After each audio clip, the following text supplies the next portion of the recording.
Now we're live. Oh, That man what just up? said 3, 2, and go. He didn't give me any lead in. Nothing.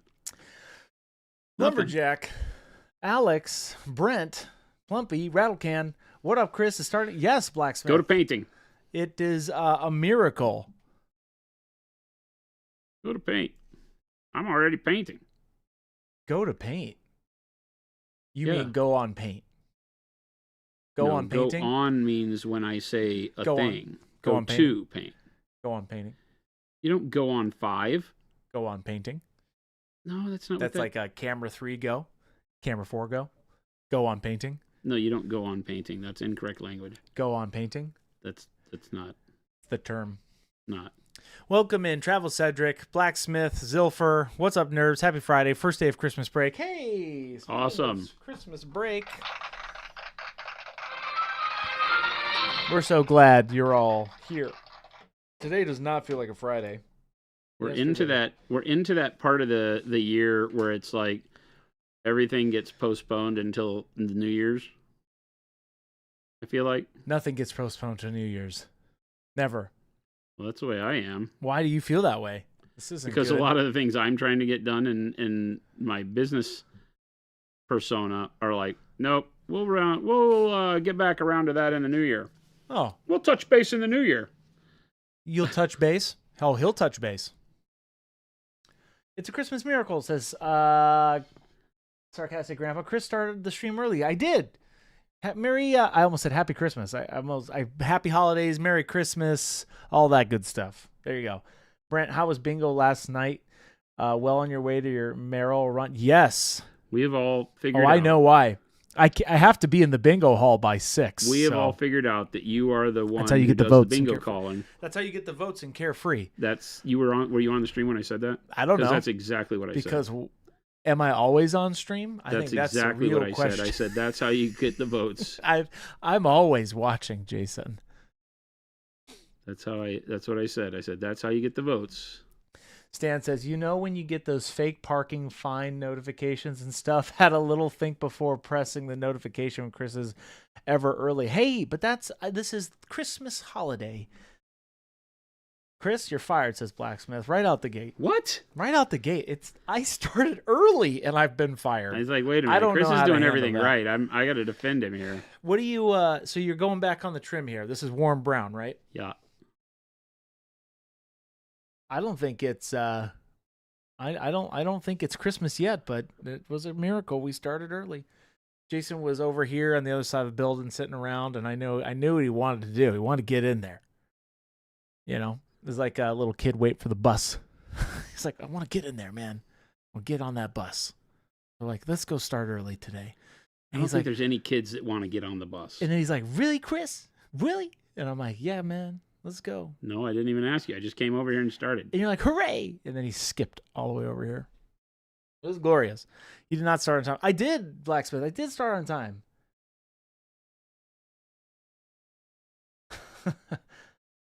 Gilborn says, I want to share some news. I had a goal for the year of 52 well-painted models. One a week. Just did a count, and I'm at 63. Hey, that's awesome, actually. Very cool. Congratulations. That's a good feeling. Very cool. Kat says it's a 2.5 week off for me. Best vacation of the year. Man, that would be awesome. Mo says, "What's up? What's up, Mo? Mo would vote for me. I would. Sure about I that? bet you. Are I you bet sure you, about that? Mo. I bet you, Mo would vote for me. Wouldn't you, Mo? I hear you. I see you. Come on, Mo. You'd vote for me. I think Mo would write somebody in. He writes somebody in. Yeah. Vote for what? Me for mayor. Carefree. What is the plan today? He is painting up some trim. Isn't that right, Jason? Yeah. And he's very trim-tastic. We did the bronze on the other side yesterday. We're going to do the bronze on this side today.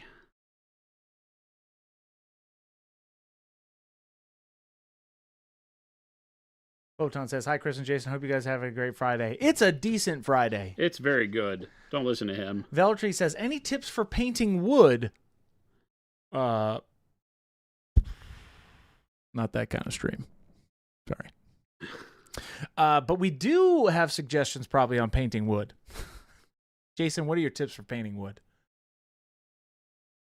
Do you want to know colors? Do you want to be able to create wood grain? What are you asking? Tips for painting wood, very broad statement. When painting wood, I teach from the school of always start with a darker color. So wood can be many colors. It can be golden browns. It can be dark browns.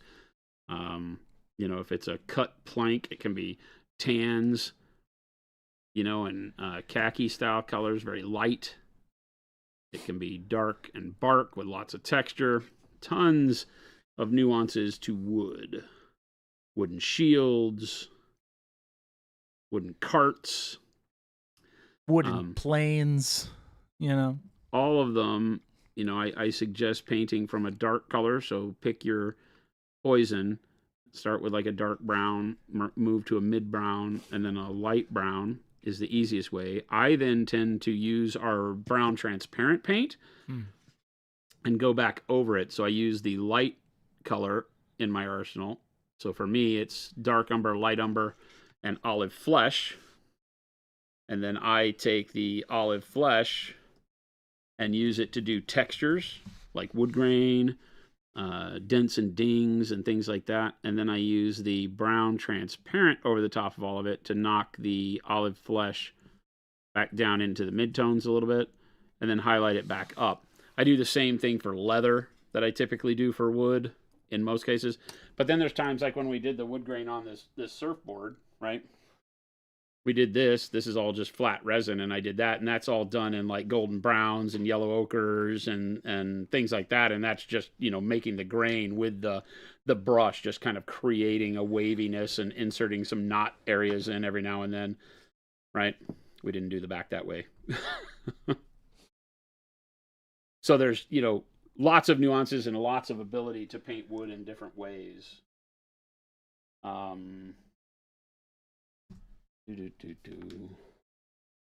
Hoosier said, I got to dress up as Santa for our school sing-along. Ooh, that's cool. I used a lot of the same browns, but then I used a little bit of dark camo green as kind of a wash on this to make it look like it was a little moldier, so it has greenish yellow tint to it, and it's very dark so that it feels like it's wet and, disgusting. It's very that model's very visceral when you look at it. Well, it's got a dude broken and strapped to the shield, so it's pretty cool.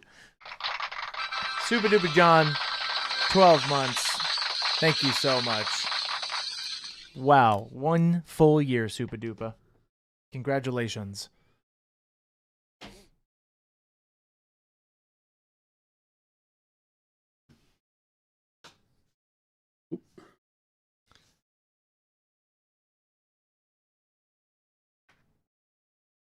So, Jason. Sir, yes, sir. Why don't you bring us up to speed on this bronze trim workup for those who are just now seeing this for the first time? No. Why don't you? So first of all, he's using warm brown, right? He's starting with wood brown. And I know a lot of you have very trim for some reason is one of those, what do I want to call it? It is a very interesting subject for certain people. Right? It's like, how do you do trim? Well, patience. We learned that yesterday. Warm brown. Then you're doing bronze. I'll do bronze over the top of the warm brown. And then is it light bronze after that? And then light bronze over the top of that. Light bronze. There you go. And we I'll landed show you. that plane. You'll see how I go through the process, but I'm on this in particular, I'm not dry brushing because I've got all these other surfaces around it. So I'll just do big chonky highlights with the light bronze at first, and then we do a wash over the top of it, and then we come back with the light bronze and refine or actually with white gold. Light bronze didn't wind up being bright enough. Okay, so it was white gold for the highlights. And then we did white gold so that it turns out like this. Brent, thank you so much for that sub. This is the ultimate gold. Chuck is on. Jade says Chuck is on his way home, but wanted to confirm with Jason if all is well. Wink. Jade. Nothing here. If that's what the all is well is, no. But there's a wink. But what's with the wink? They could have delivered it over to the other building. I think he sent it to the other building, and I come over here, so I don't know. That bothers me because it may be over there. We may have to ask Gabe to bring it over. Can you send Gabe a message to check and see if there's been a delivery for me? Hold. I don't know what this is, but I'm going to open it. I have a package, a package. But this is not the one from Chuck. It had not been delivered by the time I left. Let's look. Let me message Gabe. Chat, I'll get back to your questions here in a second. Oh, look at that. It's more dwarves. More dwarves. Oh, It's yes, right by my Gandalf. Dwagon Tactical Retinue. It's the leaders have to take up an entire regiment base, but it's only one model. So it leaves 3 holes on the base. So they make these models that don't do anything that take up the rest of the leader base that are like a standard bearer and stuff like that. Standard bearer. Ogre, what's going on? Can't stay today. That's okay. We'll be back on Monday. Thanks for tips on painting wood, Jason. I have had this tree creature from Moonstone sitting on my hobby desk for a few months. Yeah. Oh, I painted those. Yeah, he's got that. That same, which one did you get? Aren't there Photon? a couple of the giants that are trees? Or just one? I think there's just one. There's a couple smaller ones, though. I have all of them. Surprise, surprise. Mo says, the best thing about Chaos Space Marines is all the cool banding. The worst thing about Chaos Space Marines is also the cool banding. That's why... Where we heard this story before. Well, you got to be patient with the trim, man. That's the moral of that story, right? No, I will not be doing a non-metallic trim workup on a Helldrake. That shall not be happening. Blacksmith, it's mail. It never fails. It makes me want to wag my tail. Mail! Jason, have you played the game any, says Hoosier. Conquest? Yeah. No. These are literally the first models I put together. Jade says, now checking the time when it is delivered. Okay, I messaged Gabe. Ooh, Snag, yes. And Root. I did both of those, Photon. They're fun. I did mine very quickly, very basic. Flumpy Crunchy. I'm still new to watching streams, but Chris seems to have a thing for trees. I might. Yes. All signs point north. Jade says it was probably right as you were heading over. I left at 12:30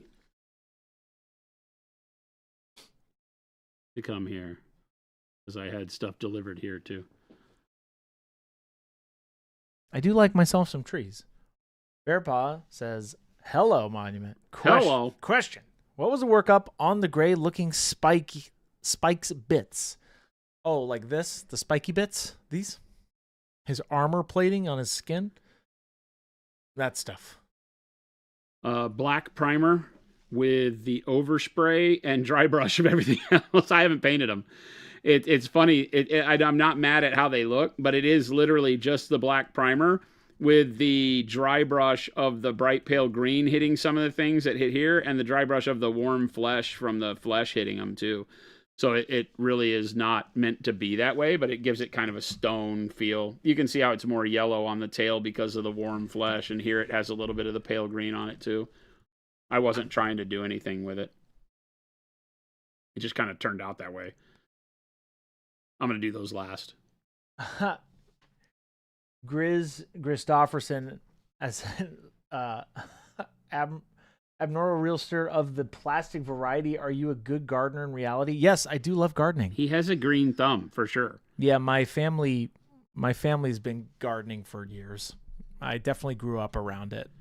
Not farming. What he doesn't want to let us know is his real name is Chris Gardner. Oh, that would be so cool if it was, wouldn't it?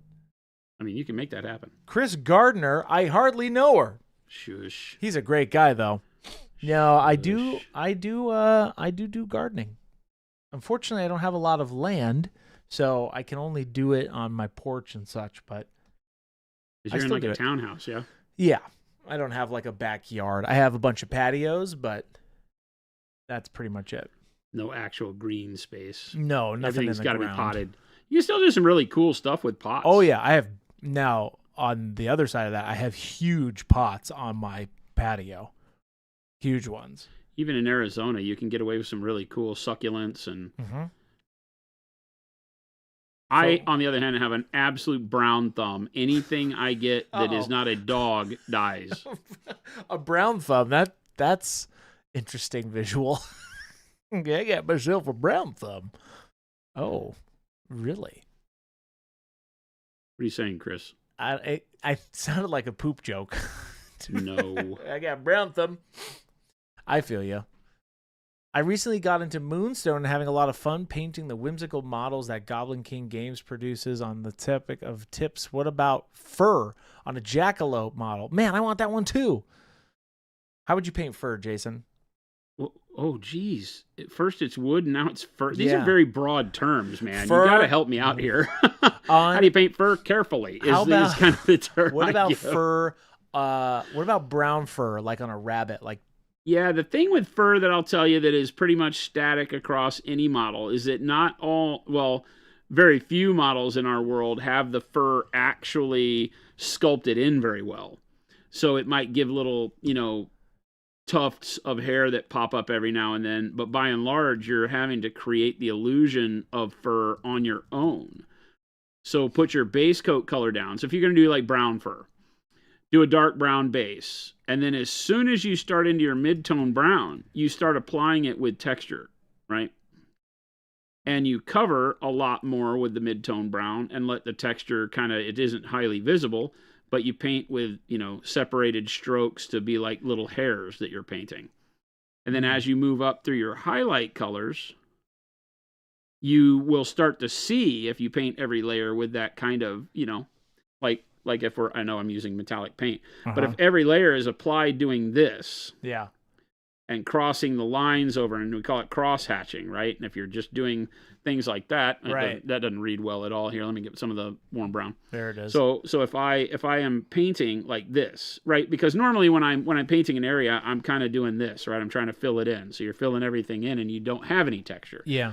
With fur, you want to start doing your hair like this, so that you can still fill in warm brown into the area and get it to look like it's warm brown, but in the little areas in between my brush strokes, the bottom color will come through. And then, of course, with hair, you may want to have it all go in one direction if it's like running or something like that.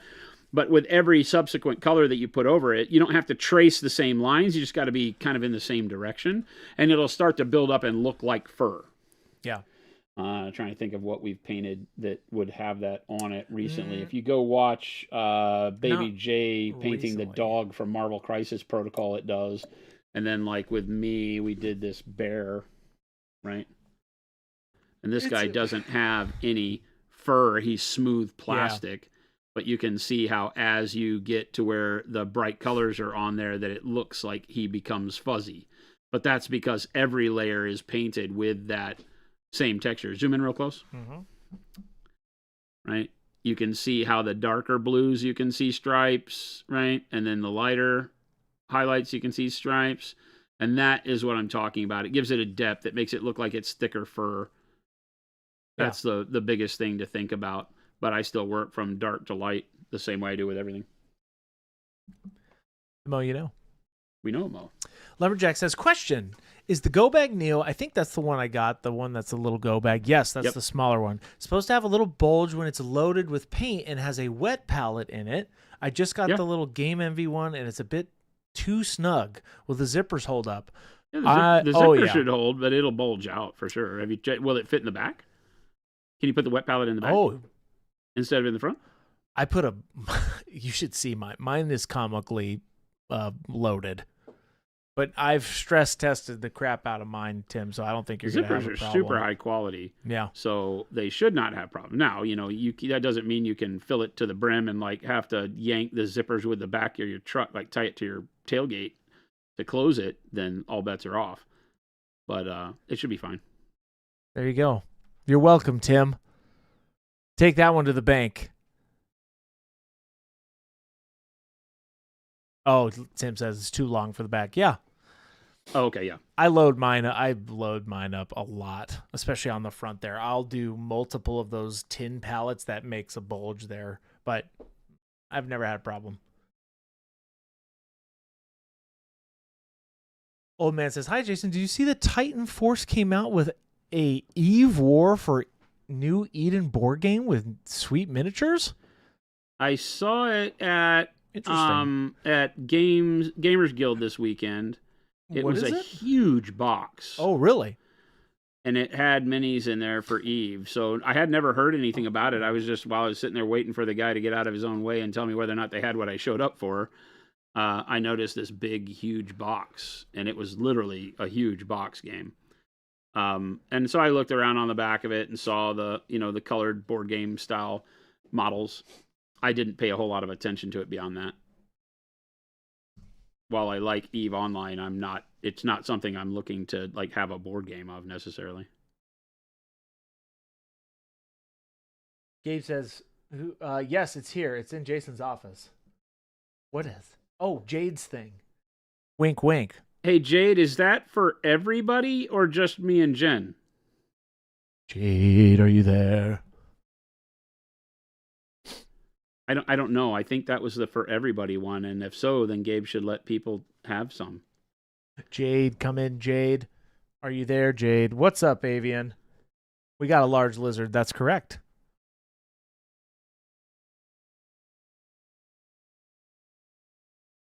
Prisoner says, going here, if I was wondering if you had any tips for fresh bone. Most minis I see have old dusty bone, but I'm painting a model with actively rotting zombie dragons, so I want the bones to look recently revealed. I tried searching for Google Images for inspirations, but now I realize I should have used a VPN. I was just about to say, you're on a list now, Prisoner. You've got our right kind of humor, my friend. So fresh bone. Well, anything that has bone. just been recently revealed with flesh and guts torn off of it is going to have a lot of the flesh and gut color.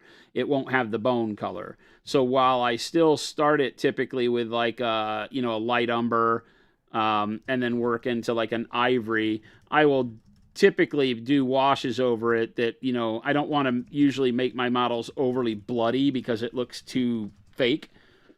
But things like dark crimson on it, the strands of muscle and all of that would be heavily loaded with blood.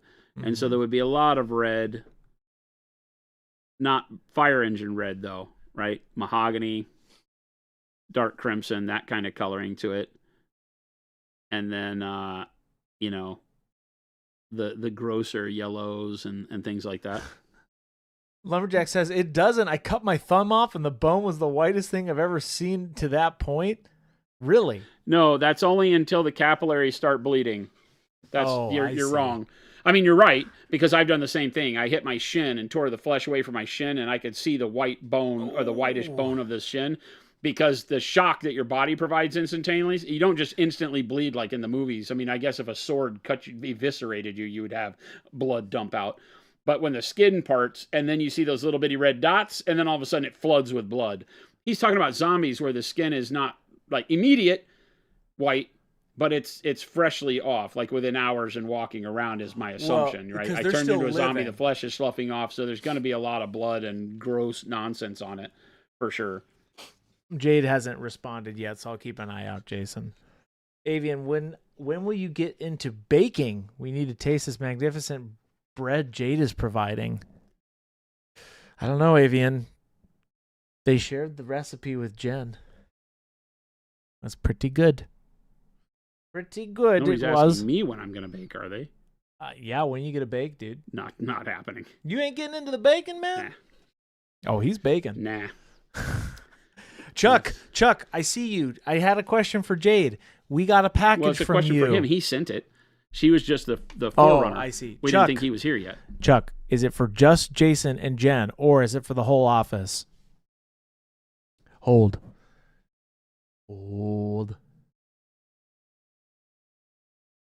Prisoner says, I was an EMT for years. Living bone is not quite what I want. I want dead bone that is still gooey. Thanks for the advice. That makes sense to me. Nice. Yeah, Gooey? Ew. Yeah, depending on, because you can use all sorts of dark reddish browns, even like blacks, right? I can imagine, like, because when blood coagulates, it doesn't stay red. Oh. If you're an EMT, I mean, you know that, right? You're not dealing with bright reds on blood. So there could be a world where you do like the mahogany and the dark crimson and have it be like the blood is that darker, starting to dry on the bone is cool. Chuck says, it's to Monument Hobbies, care of Jason. Open for interpretation, I guess. The beginning of said Biff Jason eats everything in there. He will die of beatus. The beatus. So, well, then I guess tell Gabe to open it and shoot you a picture and you can see. But I'm assuming Gabe should open it and give it to the people over there and then bring some over here. Right? Gabe has a job. Was very Gabe has a job. Gabe does thing. Gabe will does do job. The thing. Gabe do job. That's good. It's probably sweets, isn't it? Ooh. Yeah, it was baked goods. So it's all they're cookies. definitely not for me. It's their cookies. You eat cookies. No, I don't get any of these. I'm going to respect Chuck and Jade's wishes by not having some. Oh, that's right. They didn't want you to have any. Okay, never mind. I will respect it. There he goes sniffling again. That's how you know he's lying. Is the baked goods. It is so weird that sniffle is such a tell for you. Yeah, it is. It's really not. It really is. It's really not. It really is. I love that you sinuses. Don't think it is, but it is so Jason, much a tell what do you mean for a you. tell? I'm not trying to tell anything. It's such a tell. I'm not, though. It is such. I love that you argue it. What are you talking about? Chat, you see it, right? Please explain to me. What do you mean? You know what a tell is, right? I do, but what? It's a subconscious thing you do during certain activities. Oh, that's a twitch. No, that's not a twitch. What? A tell is like, isn't that like a poker term? Like where you it's a psychological term. Yeah. And it's used in poker. Because people will be like, when you're bluffing, they'll be like, he has a tell. I'm literally just sniffling. No, you're not. No, wrong. I truly am, dude. Hey, chat, I want you to do this science project with me because he won't even know to not do it. It doesn't even matter. This is such an innate thing for Chris.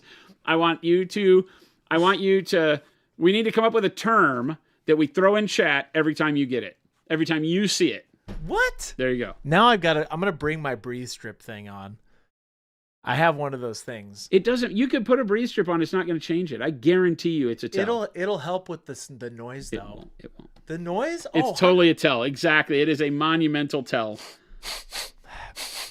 See, and he tries to deflect it after the fact, going, "No, I just have the cold. It's a sniffles." I truly do. I have horrible sinuses, dude. For 8 years. Yes. Okay. Literally my entire life I've suffered. Yeah. Okay. Chat. I'm not even anyway, kidding. Let's come up with a way that the rest of us that know the truth. Oh my gosh, I can't. I can't handle this.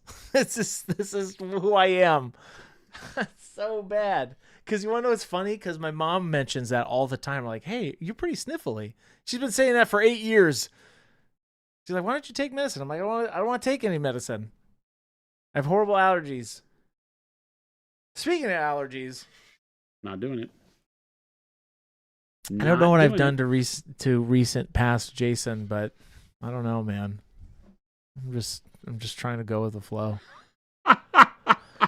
He won't do the welcome in, everybody. Got chat having to say welcome in. This ship is you sit here and lie rocking. to us the whole time. I truly am not trying to lie or do a tell. I just am sniffly, man. My mom's like, you don't do that in the mic, do you? Like, oh, yes. Yes, I don't he does, do it on Mom. purpose. Oh. Yes, he does. I'm going to mute myself every time I got a sniffle now because now I'm self-conscious of this. No, but this is a tell. You also have a sniffle. I'm not saying you don't have the sniffle and that what you're saying about your sniffle isn't true. It's 100% I believe true. It's 100% true. It's horrible, But though. you have sniffled probably so long that it has become the thing you do now automatically. I know. I actually hate that when you about do the me. joke or the I is hate the that. lie. I hate that, It dude. is a tell. It's not good. I am not proud of this. I'm not proud I'm of this. truly not proud of this. All right, let me tell Gabe. Jason said to get all the cash and give it to Chris. Wink, wink. I'm just typing this. Good luck All convincing the Ellie of cash that. in the bank. Good luck convincing Ellie Oh of that. no, Jen. Oh, Jen says, I heard it's something that happens when you turn 90. My one final ally buried me. Jen. Oh, That's my girl. wow. You guys don't need me anymore. I think that's the moral of this story. Welcome in, Jen. It's horrible. Now I'm self-conscious of sniffling. Chris acts like he can't take it, but Chris gets as good as he gives. Oh, that's what the alcohol's for at night, late. Yeah. Deep in And the tears. Deep in the night. The alcohol and the crying. I tear into the shot glasses. As you should. As you should. Gabe's not getting back to me. Jason said to split it up for peeps over there and for over here.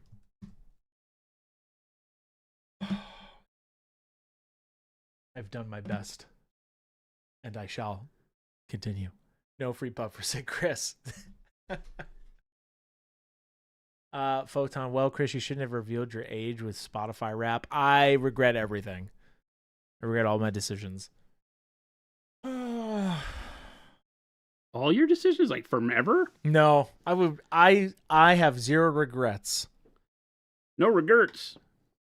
I have many learned lessons, is what I call them. I think that's what everybody calls them. Am I right? Or am I right, chat? I have no regrets. Just learning moments. No regrets. I can't believe Jen came out of left field for that one. Dang. Jen. So you've met Jen, right? I know, She's but got zingers. typically she's on my side. Christmas in July. You have to realize Jen's on nobody's side.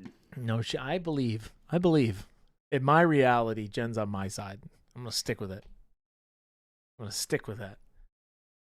So It's more, the sniff is morphed into a sigh. Yes. Yes, Lumberjack, because I sniff. That's the point. Now everybody's like, he sniffed again. Or he sniffed. Sniffler. This is horrible. I don't want any of this. I did not sign up for this. Not even cold there, and there's no pollen. There is pollen, and it's freezing. It's not freezing. Everybody does, though, put on a parka when it turns 68 over here in Arizona. It's awesome. and then we bitch because halfway through the day it's 80. Yeah. And we all wore cars hoodies. are warm. We all wore hoodies, and we're like, "What is this garbage?" I turned wore my a sweater today, and it's 80. I'm sweating my balls off at lunch. Stan says Jen's on Jen's side, and Jen said accurate. Yep. I don't believe Jen is on the winning side. That's true.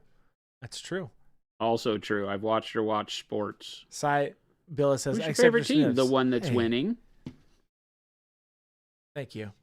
I know you all just love me and my sniffles.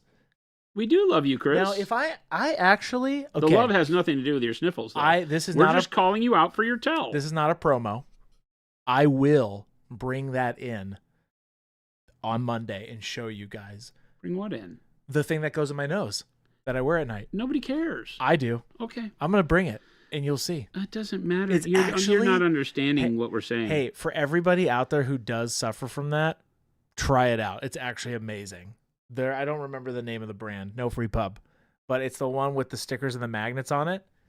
And I use the biggest one, and it's awesome. There you go. So you don't have to use the allergy medicine. Because I don't like taking allergy medicine. There you go. Jade says there was a package delivered there. Chris tried to reach Gabe. It's for the whole company. Feel free to open it and split it up before anyone brings it to the studio/office location. Perfect. I text that to Gabe and no response. Gabe doesn't pay attention to us. He does every once in a while.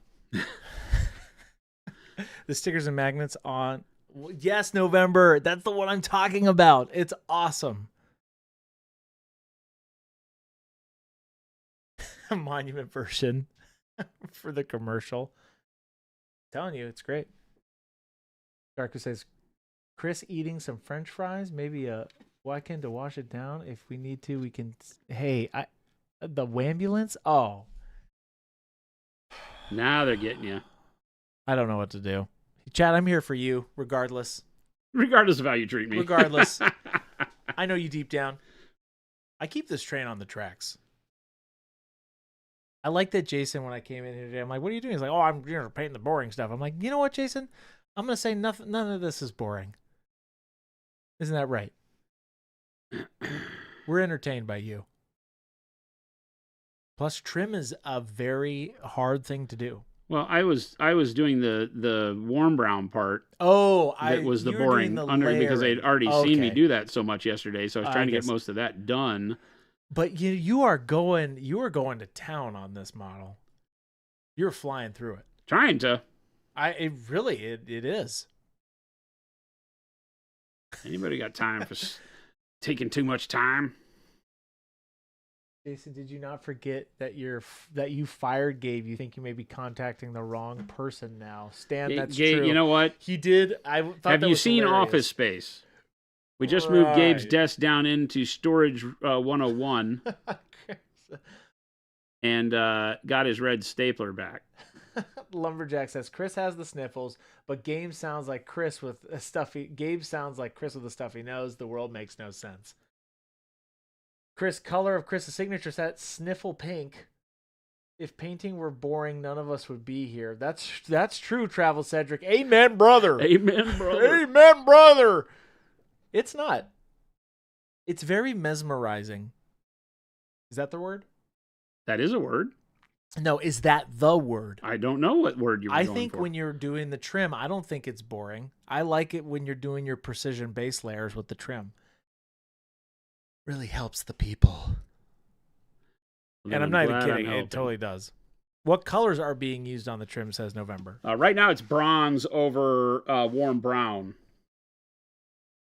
is what we have done. And this is layer 2 over here, and this is finished on this side. Yeah. So. And what's the armor workup? Can you remind people? Some people were asking. Dark purple base layer, all airbrush. So dark purple into dark gray blue, into jade, into bright green.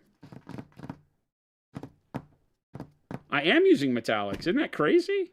Well, you like metallics every once in a while when you're, I don't want to say you're going fast, you're just going quickly. Yeah, I mean, we use them.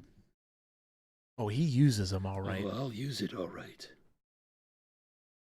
Okay. I've shared this stream with a friend who is professional artist, and he is fascinated by how we paint the figures. How does oil paint? Oh, okay. He does oil paintings. Huh? Interesting. How does he like it, Travel Cedric? The Christopher set is just 140 bottles of bronze. No. Let me write it down. It's olive flesh. Olive flesh 2.0. I can't paint this right. That's why these aren't painted, because I can't paint them right now. Why is that? I got to do all the fire, and then paint the bronze around it, and then put the OSL on the bronze. Wouldn't you? So you would paint the bronze? I have to paint the fire first because the fire has this little the bronze has this little bitty grates. You can't see them. The little bitty grate in here. Yeah. Oh. And I have to paint the fire and all the color in there, and then come back and do the bronze, and then put the OSL over the bronze. So the fire is in there. Yeah. In the computer? That's crazy. All right. Double T. 2 months. Thank you so much.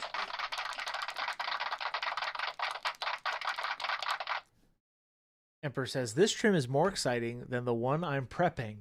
Got a new baseboard installed and my wife wants them painted today. Hey, that's kind of painting. I hey, mean... that's literally in the same family, just with a bigger brush. Might be a smaller brush. You could use one of our. You could use one of our Pro 6s, our synthetic 6s, and really do a challenge for yourself, or use the DA 100. Doesn't exist. Well, technically, it does. Technically, if you want to. So the funny thing, Chris, is that it you is can't real. just write something on it and have it be true. What? There's no label Lies. other than your handwriting on a piece of like duct tape. Lies. No. Gandalf. I can't accept this. What? No. It's real, I swear. It's real, I swear. No, Jason is a good guy. That's what I've said about Jason. Oh my God! He's a What is good prompting guy. this? He's a good man.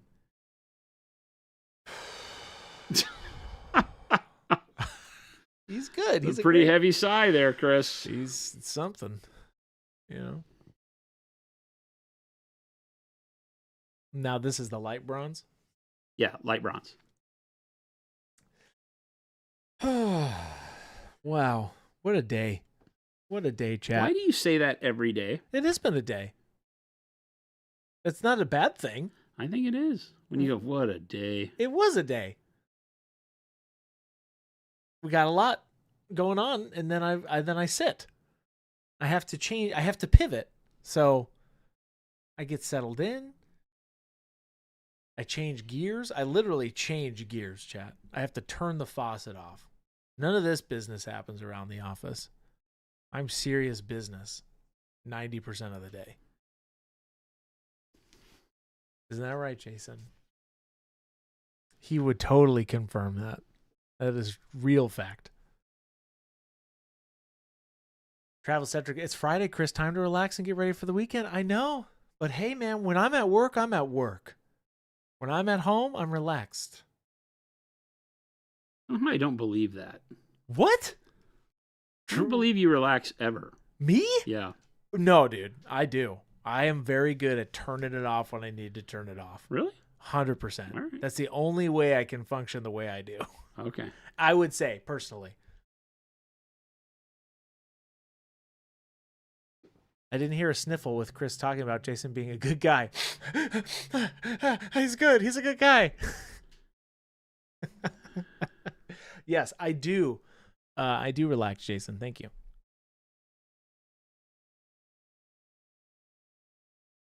I got my space set up, you know. I just finished my trolls last night. Oh, awesome. I did. Your Lord of the Rings? Yeah. I did the campfire last night that they have. This is the Hobbit trolls. Yeah, the 3 trolls. Chris' opinion on this workup. Hey, Panic Bum. This is a nice workup. I like this workup. Big chonky highlights because we know we're going to put a filter over this. So make sure you do. Anytime you are going to do a wash or any other type of filter over the top of a paint job, make sure that you build up a lot of contrast, and sometimes that means bigger, chonkier highlights than you would normally want to do, so that they survive and drop into the midtones once the filter is on them. Jason, Stan saying, what's the schedule for next week look like? Jason, should we keep an eye out for a surprise Conquest? He'll be painting next week. Yep. We will paint. My focus here. Yeah, so Jason, what are you going to be doing next week? I don't know yet. I'm refocusing, chat. Give me 1 second. There we go. We're supposed to have quite a bit of other models showing up, and my plan this weekend is to build a lot. Yeah. You've got that big spider thing. The Girogomo. So I am really stoked about that one. It's sitting here. There are a lot more models that are supposed to show up today. So we'll see if those hit. You have oh, that's right. Today Jason was sitting down, you know, doing something on his phone and was looking at it, and he's like, Chris, I have something serious to tell you, or something like, I don't remember how you pitched it, but a part of me is like, I'm sure it's someplace in there went do while I was skipping. No, you actually said something in particular. Jason's Conquest order arrived, said Kyle. Literally just now. You want him to bring him over? No, we're not going to do anything with them unless you want to open them up and show it all. Unless you want to open it up and see it all. There's 2 armies in there. 2 armies? Yeah. Those Sorcerer Kings and Uroni. are Uroni. Here we go. It's kind of like in Yoki. Sorry, everybody. Good night. Super Duper John says, how do you keep that nice point on your brush? I've noticed while you're painting this mermaid for my mom, but my brush gets spiky and splits no matter how I rotate and clean the brush. Thinking the material is well after use. I think I am maintaining it well after use. Okay. So a lot of times the paint that's in the ferrule is not as noticeable and is what's causing all the problem. So the bristles look really clean, but the brush is not clean at all. That's the biggest problem people run into. If you watch our brush cleaning video that I'm sure Chris will link for you, that one shows everything you need to know. Oh, the brush cleaning, yes. Because gents. the tension that the paint will cause at the ferrule when it gets loaded up is what causes the brush to split. Uh-huh. Avian's asking if Jason got his kappas. Yes. His kappas? Yeah. That's the Uroni stuff. Oh, okay, I see. That whole he was army just just talking showed about up that. today. So I had gotten the Yorogamo, another Yorogamo, and some Tengu locally. So I could have them to paint before I knew when the main order was going to get delivered. Jade, I don't think the box that Kyle's talking about right now is that the one you guys have is over at the other office. Yeah. So we don't have that one. What did Baby J say? Yeah, if I'd have been thinking about it, I wouldn't have had. Well, I didn't tell him to send it to the other one. I don't think, but Chuck sent it to the other office, which is the right place for where the most people are. Yes. NR 147, have a great Christmas. 90 months. Hey, thank you so much, NR. Thank you. 90 months. It's just a long time. Baby J says the box is huge. I have it. The box is huge. Yeah, bring him over, Baby J. There should be I'll two look of them. at him. Why not? He has all the boxes here. Now, Baby J, are one of those from Chuck and Jade? I don't think so. Communication. Bring over the boxes. Why not? God bless America. I'll look at it. Mr. Blue, has Monument even existed for 90 months? Yeah. What are you talking about? This is year 10. 2026 is our 10th year of business. You believe that? 10th anniversary year. Technically 8 since releasing the paint. This was our 7th anniversary of releasing Proacryl in 2025. Hoosier, you posted yourself as Santa. I know you were saying that you were able to do that at your school. I'm looking. There's Santa. That's awesome. Hoosier, congratulations. When you're Santa Claus at any level of your life for some event, you have made it, in my opinion. Watt says, we the people demand Baby J on stream. I told him, bring it over. He's coming. If Agrippa his boss says, will let him. Can we get 6 new Wizard's Butts for the 10-year anniversary? Kyle's pretty strict. Maybe you can do Wizard's Butt washes or metallics? Question mark. The washes we can't do as readily because we don't, the way we batch the washes doesn't allow us to have that kind of leftover in the raw material. So you'll only ever find it with regular colors. I can hear Baby J. He's come. What'd you just call me? He said. Oh, heavens to Betsy. Watch your step there, laddie. Heavens to Murgatroyd. Holy boxes. Sweet You Mary. ordered them. You can just set them right there, my boy. Holy People are asking for boxes. Oh yeah? you. Yeah, come hither. Oh, sweet. You built a wall right in front of you. No. Hey, you guys, look, it's Baby J. Hi. Good morrow, friends. That's him. not. Hey, round of applause for Baby J. He's the man. Hey, thanks. I don't have a. Can you do me another favor? I would like a large iced tea with. No, I'm kidding. That's all. I don't have a knife to open this. No, He can throw it at you. he doesn't have a knife. Oh, Chris. He doesn't. Chris, I have a knife for you. What? Here, let me make sure it's open. Thank you, Chauncey. Have fun, everyone. Hey, Thank you. hey, Jordan. baby Jay. The chat goes wild. Goodbye forever. Don't say that. I don't like it when people say that in my domain. Baby J, yeah, it's Reprime J. Wow, this is like Christmas. Holy dude. This is a lot of models. It's a lot of models, man. It's 2 full armies. You're 2 full armies. I don't know. Do you see how I get treated, Chet? Man, for someone who doesn't like building a lot, Well, you put yourself through. I didn't really think this through. These are even bigger than normal models. I didn't think this through all the way. I'm gonna have Jen build them all. I don't think Jen is going to do that. If I had to guess. That's her gift. That's her Christmas gift to me. She doesn't know it yet. Okay, that's a valid gift. Jesus. Wow. Whoa. They sort of can hear you, I think. Ooh. There's a book in here. Yep. We're doing an unboxing, chat. Well, no, you're not, because nobody can see you. Whoa.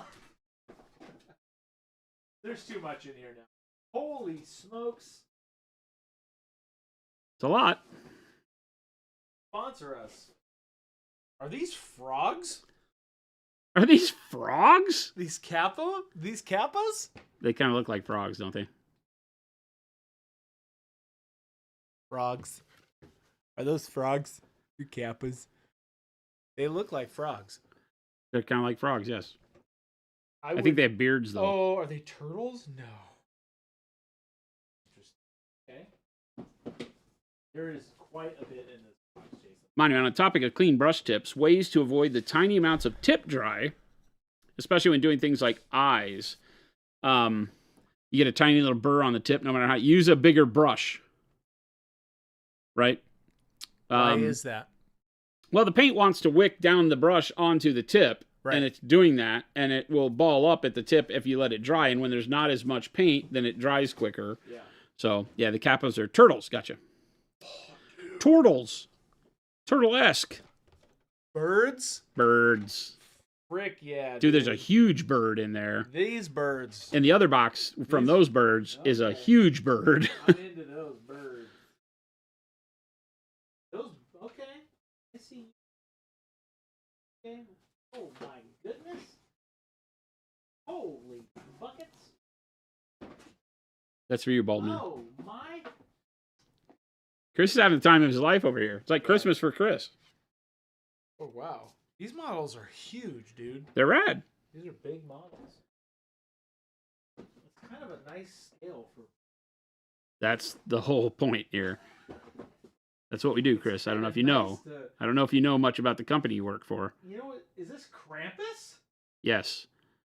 There was a special that if you order, I should have 2 of them. You got Krampus. They gave you a free Krampus if you ordered enough. This got to you quickly. Yeah, it was. Less than a week. Or I think a week to get it from where? Greece. From Greece. Literally from Greece? Literally from Greece. Oh my gosh, right here. Yeah. Sorry, I'll be right back, Chad. I'm sorry. I don't want to get distracted. He's super distracted. But they're very cool. I mean, those aren't the knights that you bought, though, right? No. Okay. Is Parabellum a U.S. company? Asked Rattlecan. No, they're from Greece. So, what's Chris giving away today? No. We won't be doing that. I can only imagine that's why so much of the original stuff was very Greco-Roman. But I don't know if that's true. No, Panic Bomb. Earthworm Jim is next. I'm trying to decide if I invest in buying some knights. Some Horus Heresy knights. Because they're very cool. Kniggets. Nuggets. I fought in your general direction. Buy the knights. I'm thinking about it, Shark. I'm thinking about it. They're very cool. I like the lanky knights. I don't like the fat knights. You don't like the Questoris. You like the Armiger. Or no, not Armigers. The Knights. Familia? Questor, the horse heresy ones, like the Yeah. Lancer. I don't remember what they call them. Yeah. Chris, big stompy robots for sure. I'm thinking about it, Mo. I have enjoyed painting big stompy robots because I end up just doing the entirety of the innards in that rusty metal.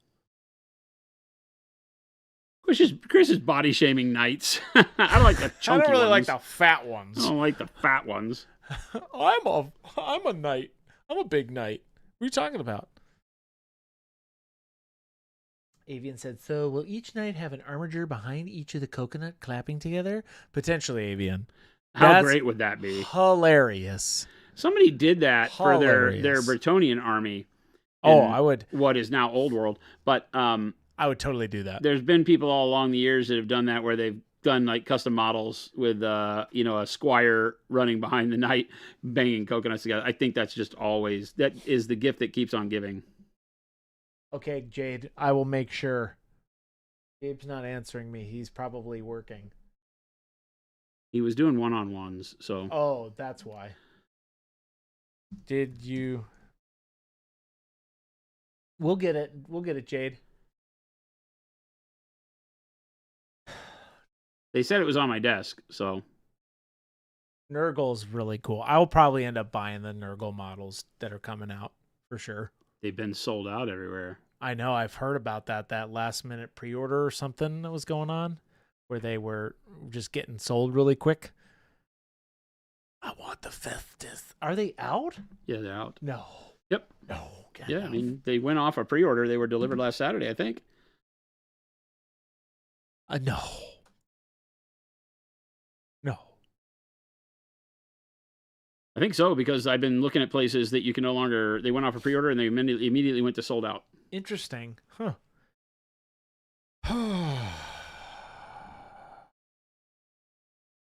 What a bummer. That wear you out, Chris? Me? Seeing all those yeah. models? Oh, yeah. Neat stuff. You got to get the big bird and the big cat from the Sorcerer Kings out. From the Sorcerer Kings? That's in the other box. What? So the other army. There's two armies. Oh, I didn't open this yet. Yeah, the other box has Sorcerer Kings in it, and All it's right. got the Rakshasa, Rakshasa? the big six-wing, four-armed bird god in there that's really bitching. Uh-oh. You had me at Bird God.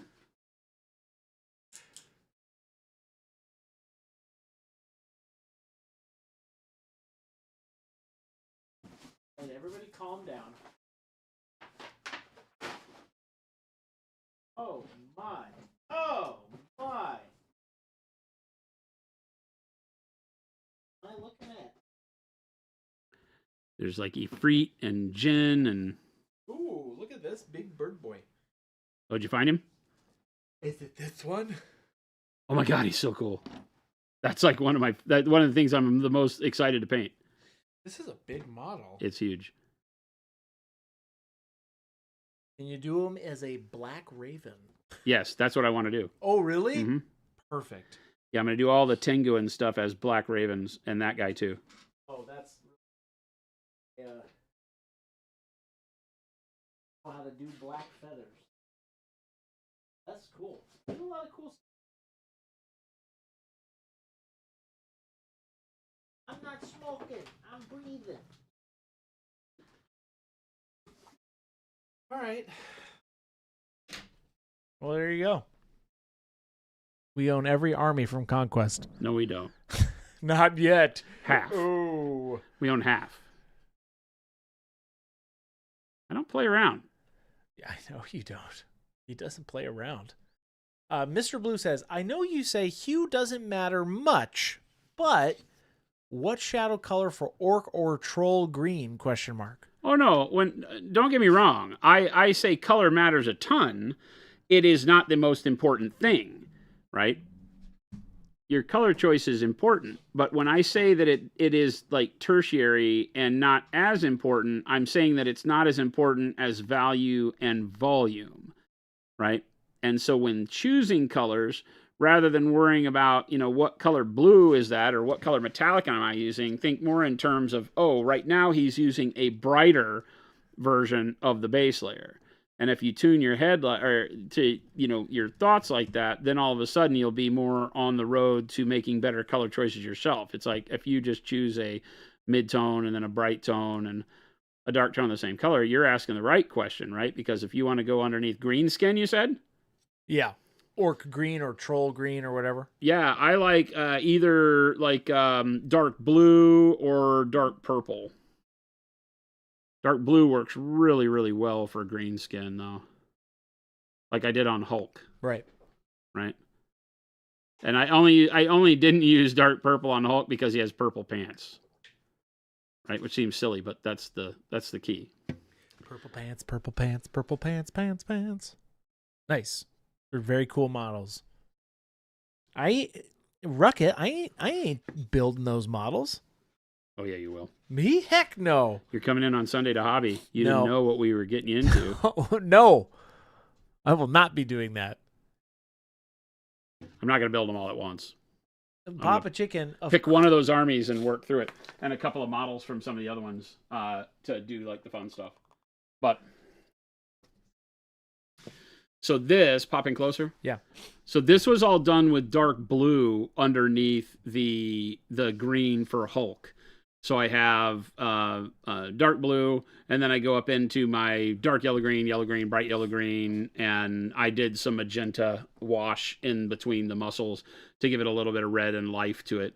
But it has a very blue, and the reason I chose blue mainly was because he has purple pants. So rather than doing dark purple and purple on top of it, the dark blue then gives me a really nice shadow for the purple pants too. So I'm constantly looking at the model and saying, what are the primary colors on the model? Green and purple for Hulk. So I'm not going to use purple as a shadow. I'm going to use dark blue because it works well for both of them. Yeah. Nice. Right. Jason, you can read this one. What's that? Our sincere comments allowed? Of course. I just want to say thanks to us. Yes, even Chris. I've really appreciated this stream since Papa Chicken threw out another amazing year. Thanks for tolerating all of your weird questions and being a weak daily pit stop of joy that you could always count on. Dude, we are always, you know better than that. We always allow that in. Thank you so much. And Papa Chicken, that was for you. Thank you so much. Papa Chicken is the reason we have the studio mascot. That's the studio mascot. It's aggressive. It's aggressive and beautiful.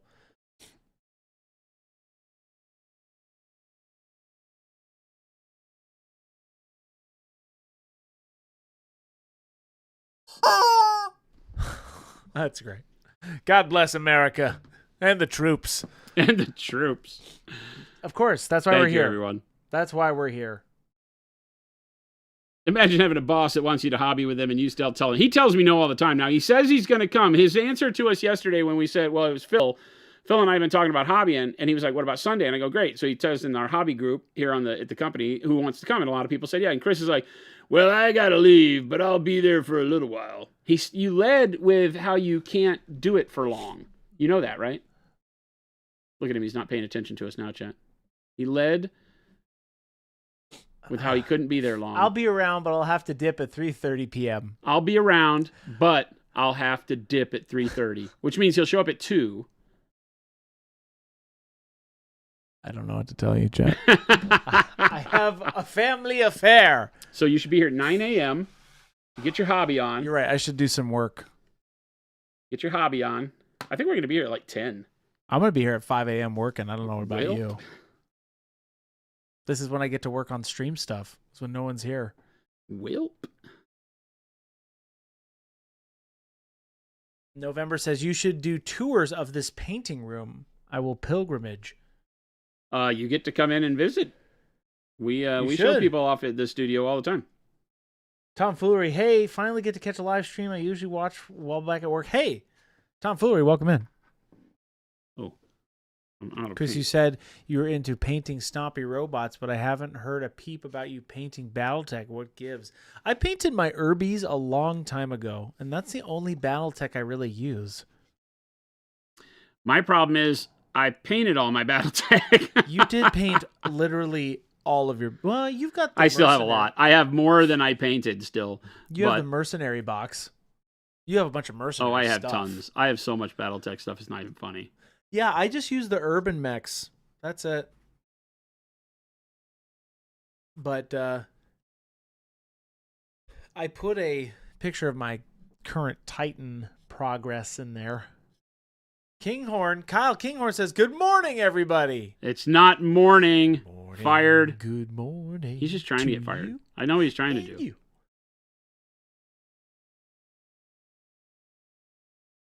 Finger blends. Hey, we're gonna do a finger painting video. Stan says, Jason, talking about color, I know crazy. I saw a comment from yourself about color matching doesn't specifically have to mean like for color. Could I trouble you to explain more on this, as I'm probably seeing it from a mortal's view, which is like for like color? What would be good to hear was actually means to it, what this means to an artist. I hope that makes sense. Hard to read back on my phone. I can see one sentence at a time. Help me out here. Here's What are we here's asking? here's the question in Hang on, particular. I've got a glaze running here, so give me a I minute. think I know what you mean, but I'll have him read it, Stan. I think I know what you're talking about, but I could be wrong.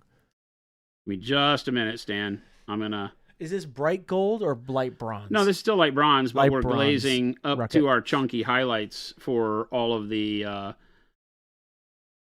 Wad, take it easy, man. What? You out of here? Wad's out of here. Got to leave to do actual work. Should be back before you're done. Nice. Wad, we'll see you in a bit.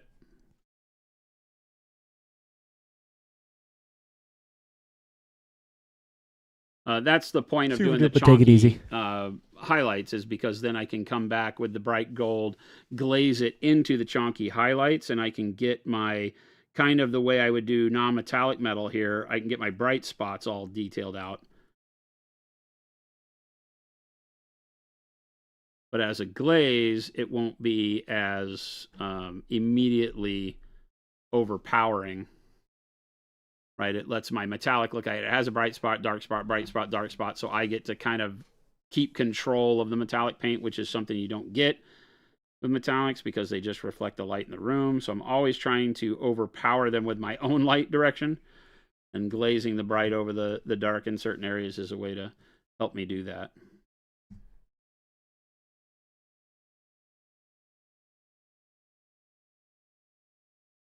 Super duper, take it easy. Super duper, John. Have a good one.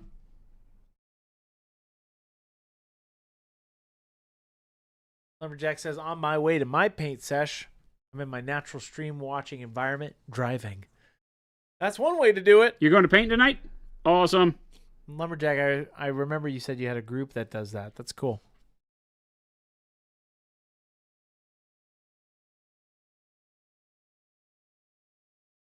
Zambies, what's going on? Zambies, great stuff, by the way. Holy cow. Great job, Frameable. Zams. Crushed it. Super cool. If you guys didn't see, go check out Zambi's Instagram. She's got she painted up. We shared it. It's on our Yeah, Instagram it's too. on ours but as yes, well. go check Yep. hers out. Check it out. She did a great job. She did Kronk and Thrug. Turned out absolutely amazing. Beautiful piece. Golden Receiver Christmas vacation has officially begun. First order of business is this stream. I love it. Welcome, welcome, We're so welcome. happy that you're here.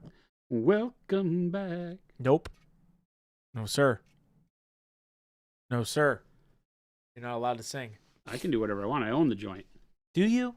Not really. Is Jen still in chat? She is, always. If Jen's not here, I own the joint. However, if Jen's still in chat, hi babe, love you. Zambi says, which one should I paint next, though? Tough decisions. Oh. I mean, you could do the Duchess. Vince is about to do the Duchess. You could do Surviathan. Leviathan. The fish would be fun.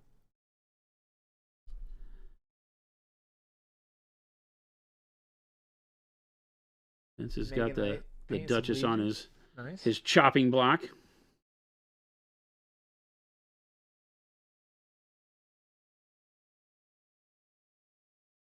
AC says, I'm taking a holiday break from painting. But when I go back to the UK, I'm painting for Iron Skull competition. Nice. Managed to place last year as a finalist. Nice, KC. Hoping to get place. That's super cool. Awesome. I don't like the taking a break from hobbying, but we'll let you do it. We'll allow it. Dandy This says, I once. do like fishes. Hey, you could do it like fishes. Just this once.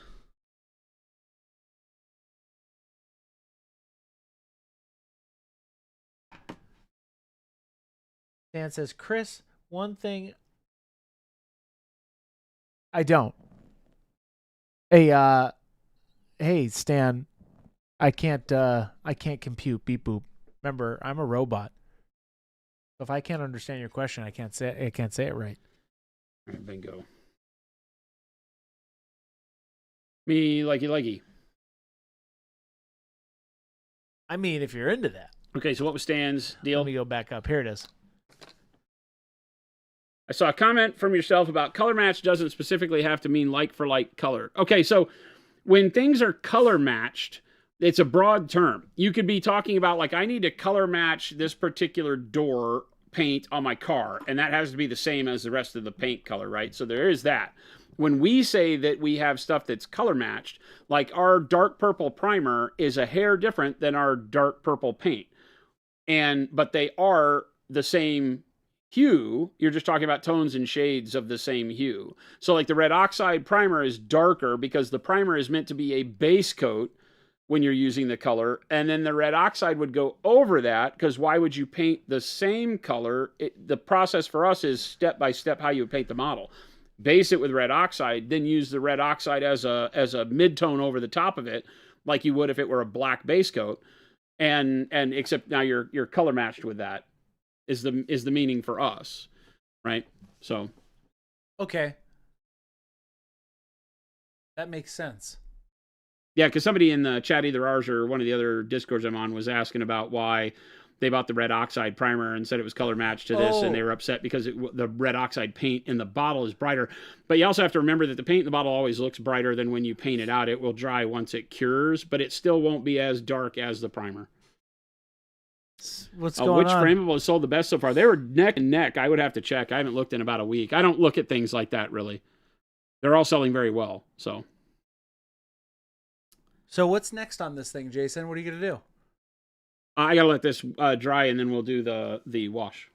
The wash? Yeah, because remember we did I mean, it's still, I wonder Actually, how viable this from yesterday is. I don't know what this is. What is it? You left. This must have happened after you left, is when I did the special sauce. I think so. Yeah, I did the special sauce, so. Oh. The problem is, it's still sitting here. That's how fluid it is from yesterday. Oh, that's cool. It was like way more than, I guess we could try. I don't want to try this. What is It's the been mix? evaporating, so I'm not gonna do this. I'm gonna dump this and make it new. Yeah, it's always fun to like show people that it still works, but you have to remember that as water evaporates out, the resin cures, even if it's in a big cup like that. So it can change the properties of the paint in it. That's why I always say people who are trying to keep their acrylic paint good in the refrigerator, I'm like, nah, just start with fresh paint, please. No, we didn't dip that in any chicken tendies. Yuck. Hey, you shush. You shush. Chris, Don't eat the abandoned paint. ship. What do you mean? Don't eat the paint. So, dark green brown special sauce. I didn't abandon ship. Oh, they didn't bring the other boxes. Was there another box over there? Nah, don't tell them to bring it. I think they were leaving that. Yeah. Maybe. I don't know. Nah, we don't need it. None of the colors in there or anything that it's the version 3 of the red. We don't need to show chat that. I don't think they deserve it. Oh, now we want to see it. Baldman says, remind Chris about his bingo job. Oh, I know about my bingo We job. talked about it at the beginning of the stream. I work at bingo. What kind of captain abandons the ship? Okay, Rocket, okay. He didn't abandon. Okay. He didn't abandon. He gave it to the first mate, and we did fine. We were fine. First of all, We were you fine. have the metaphor Fine. all wrong. We My were goodness. fine. I am not the captain. I am the ship. So while he talks nonsense, this is the special sauce, and we loaded it up with well over double the amount of water, so something like that.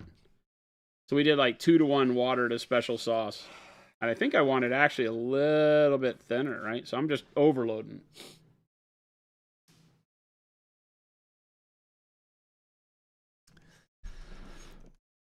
I am the ship. Jason's the captain. You are the ocean. That's the metaphor. I cannot abandon myself.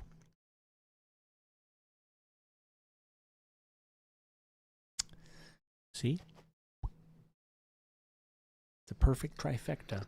You have to have all three for stream nirvana.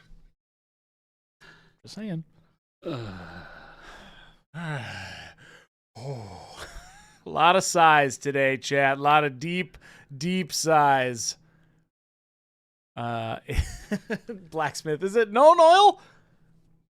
Wait, is that why you messaged me the other day about that video idea you had? I legitimately started thinking about that with the open warehouse in the back. We could totally do it. I think it would be so fun. We could also light it up really nicely. Yeah, I think it would be so fun. You can have a wide shot of me walking up, like saying "my lord" or something like that, and then I would come up. Oh yeah, we could do this. So funny. He says this, and we're gonna do it. The Holy Trinity of Stream. Oh. Joshua Lee, speaking of abandoning yourself. Welcome, everybody. He kept it going for you yesterday. I know.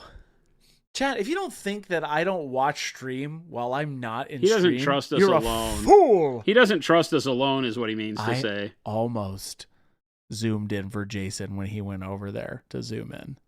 I almost did it, but I didn't do it. He doesn't have the power. I don't have the power for the puck. I have the power for the digital. For the camera. I could set this up with an IP address, though. We could knock it out for you. I thought Chris was AI anyway. I am. Beep boop. He's not.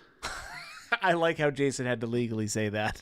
He's not. We don't use AI at Monument Hobbies before What if everybody cancels us. What if it turns out that I'm AI? No, that I am Jason's AI project. And Jason has already made the perfect AI. Good God. I love how you say you're the project and perfect in the same thing. Jeez, Pete. I'm offended.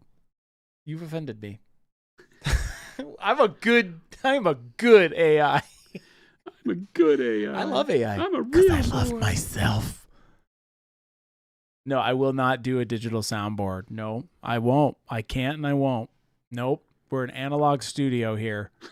I will not go digital with the soundboard. That's way too much power for one man. Especially this man. Can you imagine Chris with I a won't. digital soundboard? No, it turns into like things like Philip and Gabe make in Discord. Fooling me with fake window knocks. Oh, that story is hilarious. Oh, I've 100% bought into it. 100%. Didn't even think about it. Full defense mode. But that wasn't their goal. It wasn't, and I totally When fell you for bit, it. they were just as taken aback as you were, I think. I think because it was actually I have a very cheap LG call center style headphones for my headset at home, right? So I have a window right next to my head, right? That's a glass window that totally sounded like someone was knocking on it, and I threw the headphones off and I was freaked out, dude. It was not good. Took his Uzi. My Uzi weighs a ton. He went out into the front yard and smoked some fools. Agrippa says Chris just doesn't know how to make a digital soundboard work. Oh, I have the power. Don't. Okay. So I know what you're doing, Agrippa. Well. I know what you're doing, Agrippa. Don't. Please don't. You think Don't sit there and egg him on that way because you're like, oh, he just don't do it because he can't.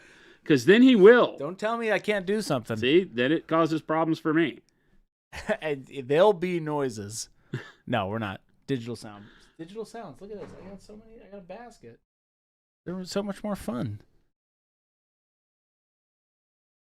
Chris, you could easily use the bingo earnings for new headphones at home. They don't pay him for that. He donates his time for votes. That's right. I know how to get the old vote. And Chris, if you don't vote for me, we're going to cancel bingo. Oh, no. See? There he goes. That's his tactics. Rogue Leader, you're canceled. You're fired. You're banned. Rogue Leader's like, Chris doesn't know LOTR or how to do a digital soundboard. I know both of those things. Oh, That's like, wow. I know both of those That's a things. hardcore statement right there, because that's like going against Chris's. Well. Like, I don't even know. Chat's really That's an pulling out affront to Chris's true nature right there. See, imagine like 100 little. Okay, imagine this, right? Imagine like 100 to 200 little, like 1, half-foot tall people, right? Like that's kind of how I imagine it, right? And they're all just like poking my legs. They're like beep beep beep beep beep beep boop boop boop boop. Poking your legs? Yeah, they're trying to poke my buttons, and they're like beep beep beep boop boop boop. Oh, that's chat. That's chat. Okay, I'm getting it now. Hey, Chris, I'm catching up. Chris, you can't do a soundboard. Why didn't the Eagles fly Frodo to Mordor? I know what you're trying to do. I read you like a book, chat. Even though I miss some of the questions and you have to remind me, but that's the whole point. Speaking of the whole point. So why didn't the Eagles? It's about the journey. It's about the journey that we take. It's what it's all about. It's like, well, but I love how you have the answer all like locked It's and about loaded. the You're like, all right, here journey. they come. Here come the It's about naysayers. the journey.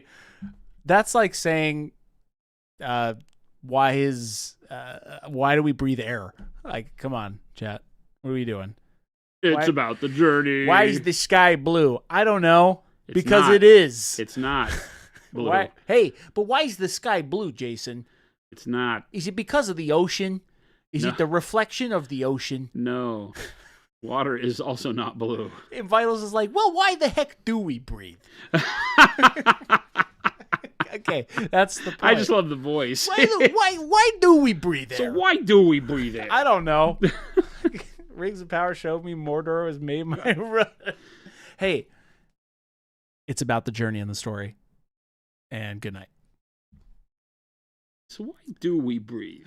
So why did the Eagles not help him out? Like, what's the matter with that?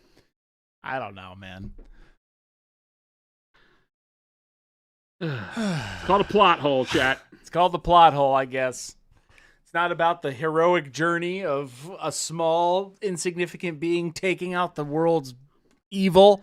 All the capable people Not about said, the "Oh, don't hero." give me that thing. It's not about the hero Don't give me that or ring." being a good story. It's like, well, I just want it to be in the fire. All right. So what's the deal with that? See, this is why people do this, and then I fall for it every freaking time. Man. Every time. You're Every right. time. This is a painting stream. Jason, what is this Every secret sauce? freaking time you You're get right. him. And that's why I said, stop second. taking advantage of my friend Chris. Here we go. We're back. Jason, what are you painting? Dark green brown special sauce. We keep calling it special sauce. Yep. Justin says, speaking of questions, what was the exclamation mark prize yesterday? 2 days ago Oh, when Dallas was here. yes. I'm like, what else did you do on stream yesterday? We Did giveaways 2 days ago. And it was Dallas from AMG was here, a good friend of ours. And we gave away 2 clusters, I guess you'd call it, of AMG paint sets. The amp set 1 and 2 that we make. And then we gave away 2 Wizard's Butt sets. That's right. And then we gave away a Go Bag Neo. We gave away all the things. The prize was Chris's job. Take it. Grizz says, tells us not to eat the paint, then calls it special sauce. That was on you guys.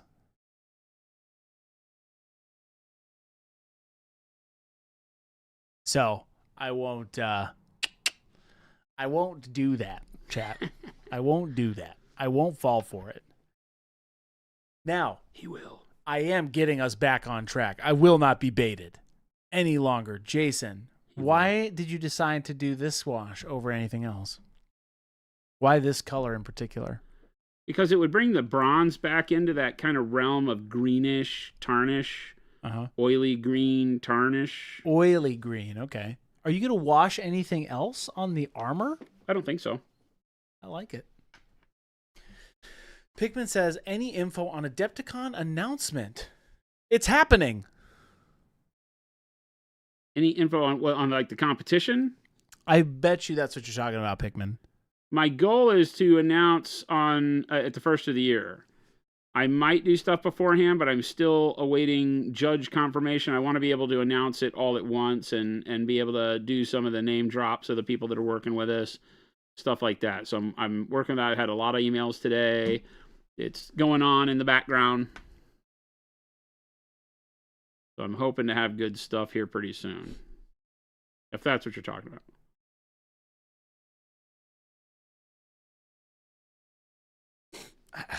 Yeah. That's what Pikmin said. Yep. Okay. We'll let you know for sure. Papa Chicken, no, we'll be around next week. So what do we got next week? What's our schedule look like? Let me bring up the calendar for you, chat, because I love you. I guess. We'll be streaming through Wednesday at normal schedule. No stream on Thursday, which is Christmas. It's Christmas. And then Friday, the company is closed. We're off, but I may come in and stream during that weekend, either doing build or just painting some, random Conquest models because I'm super stoked about my Christmas gifts. A little something for me and a little something for you, chat. So we'll see. Yeah, we'll be around, though. We won't be streaming on Christmas, and we won't be streaming on New Year's Day. 100% not on either of those. Well, I say that. New Year's Day, I You never could. know. I think I've streamed Why on New not? Year's Day before. Why not? New Year's Day, Christmas Day, probably not. Just because I don't think anybody wants to watch paint dry on Christmas Day. Some say people that. might say, you'd be surprised. You'd be surprised, buddy. But I probably won't stream on Christmas Day.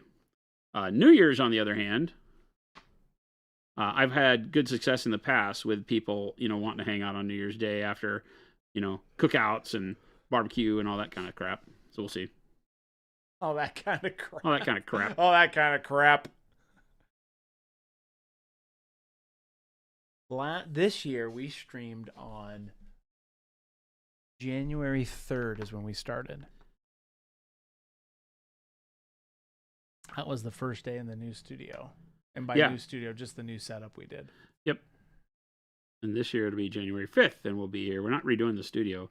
We will be soon, though. I hope soon. As we sell this building, the studio will have to migrate. Like Bird. Just like Bird. Like Bird. Like we migrate. Like Bird. You didn't say a bird. You just said like Bird. Like Bird. Because it's like Job. Like Gabe Job. Gabe, where are you? Hello. Hello. Bing, bing, bing, bing, bing, bing, bing. All right, I think I got the message to sauce. I think I got the sauce on all the things. Oh, Christmas no, I didn't. Day, the whole Oh, yeah, I weekend, did. the following, all them. I'm painting with my dad on Christmas. That's awesome. We're hobbying. I like it. That's what we're doing Christmas. Our Christmas is very low key this year because my mom's in recovery, so we're taking it. Well, you had a pretty heavy Thanksgiving, Oh my gosh, yeah, right? that was so many people taking it easy.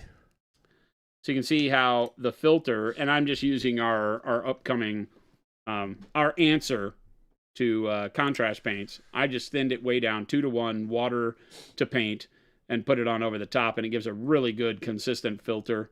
It becomes more like a wash, right? But a wash that has a better way of attracting pigment into low spots, so it does a better job of creating contrast.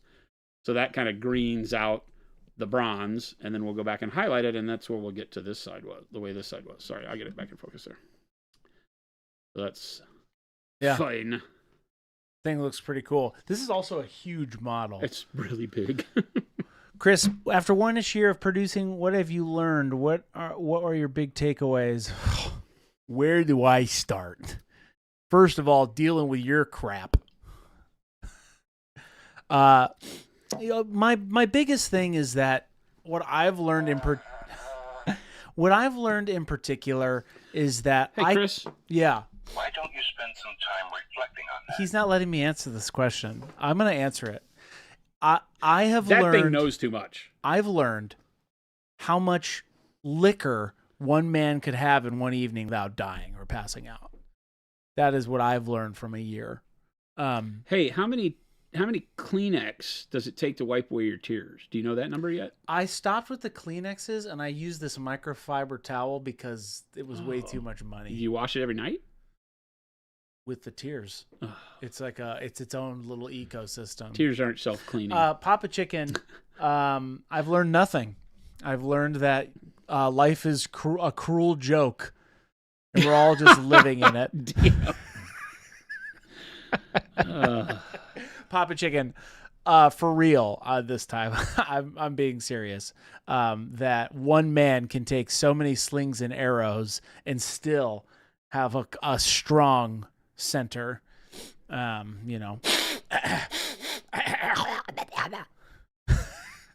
the tell. No, for real though. Let me really tell you, is that I've enjoyed it. That's it. He speaks so highly of you guys when you're not around, so don't let him get away with this I stuff. do. I speak highly of all of you. Yeah, Papa Chicken asked a serious question. Papa Chicken was very, very serious when he said thank you to us. He asked Chris a serious question, and then Chris can't give him an answer. I did give you an answer. All of the things I said was true.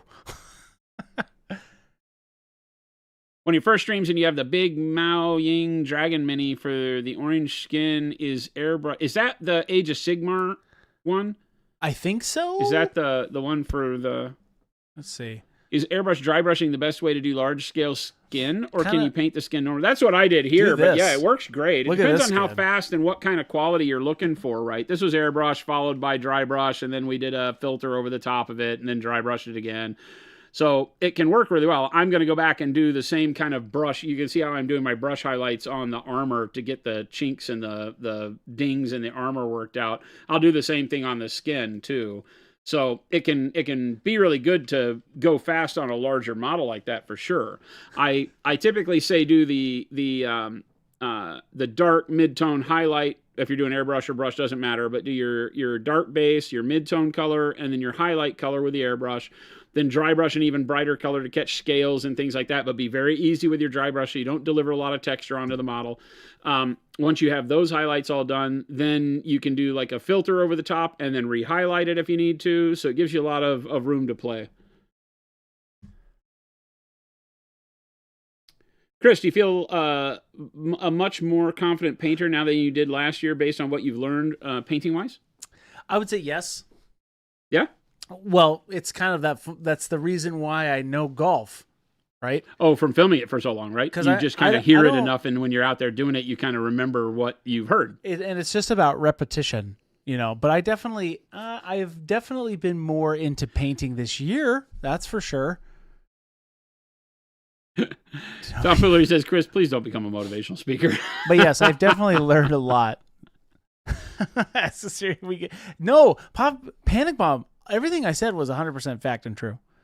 How will the special sauce be different than glaze and wash medium?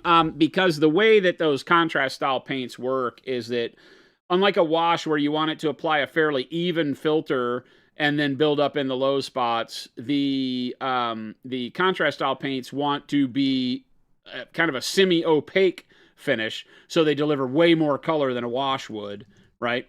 And so the glazed wash medium is a way to deliver low opacity color out of high opacity color for when you want to just filter easily. These you've seen you can do that. I add a lot of water and thin them down, and then they act kind of just like the glazed wash medium when I add that much thinning. But out of the bottle, they are able to deliver a lot of color where you want it for base coats that give you that base mid-tone highlight all in one when you put it over a zenithal model. So just more pigment and less or more pigment, more opacity version of a wash is technically what they are. Yeah, Ryan got it from teaching. He refuses to let me say that out loud though, because he says in his contract did not allow him to promote that because Tiger decided once he got big that he didn't want to have it be going back to Chris Masucci. He wanted it to feel like it was all him that was in there. So I'm not supposed to mention any of that stuff. I didn't do that. I can imagine the April 1st episode really inspired Chris. Yes, when I watch Jason creating and making new things and being in person in real life on those specific dates, I learn a lot. And you mean the dates when I'm out of town? Yeah. Those dates? I don't know what you're talking about.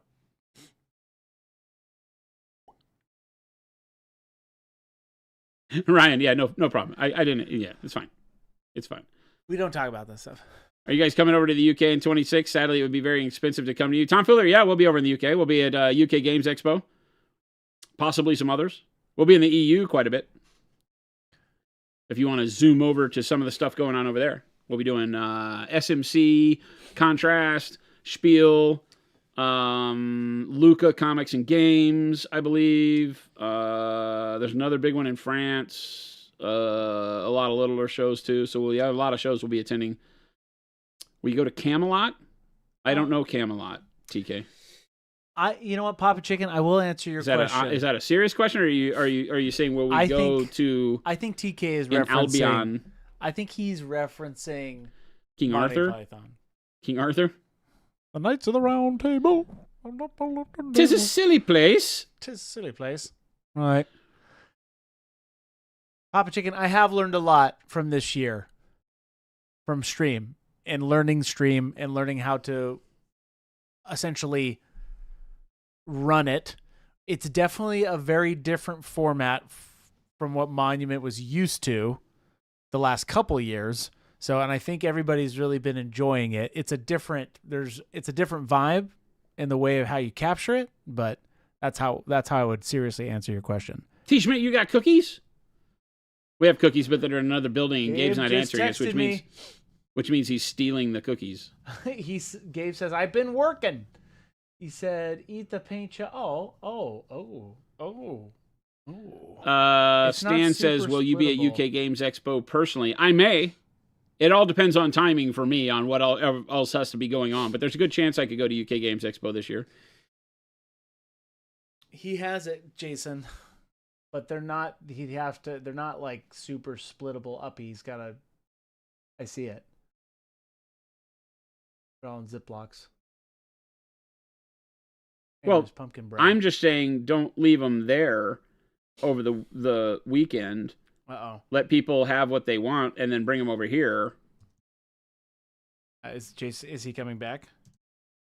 So, is who coming back? Gabe. He is now. Right? Right?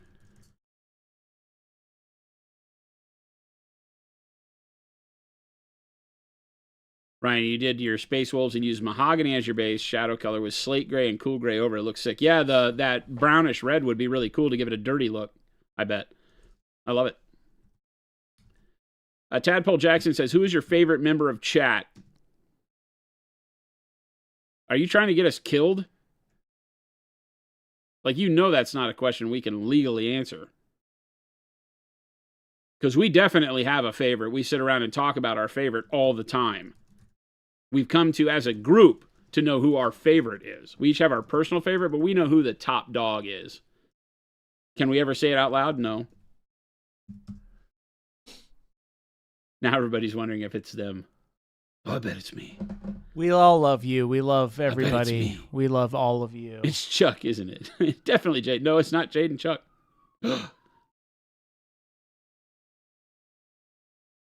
Let's see what Gabe says. I'm live texting him. Joshua Lee says that's not a question they should answer. It's not me. Def not me. It's all of you. Come on. What are you talking about? It's Jen for sure. I love a lot of people are like, it's Jen for sure. How did you know?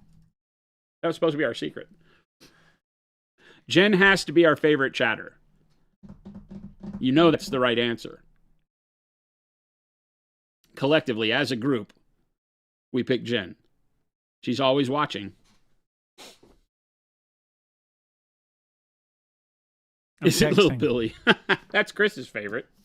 I have no favorites. They have some I love all tiff of going you. on. Some crazy. It's says- at Feta Chili. Let's see what. Okay, Gabe said he'll head over in a few minutes. Ta-da! Is Jen Santa Claus? Yes, 100%. She was this year. She's the one that signs all the checks.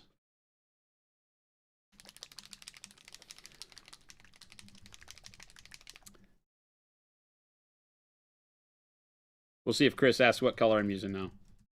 Sorry, I'm trying to communicate to our friend. Oh, he gets it. You say, be here with cookies now. There you go. That's all I need. And when he asks all his doot-de-doot-de-doo Gabe questions, you just don't respond. That's not appropriate. I'm trying. This is a serious business transaction I'm doing.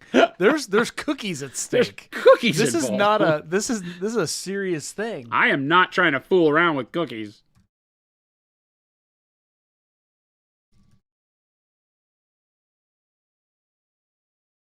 There we go. All right.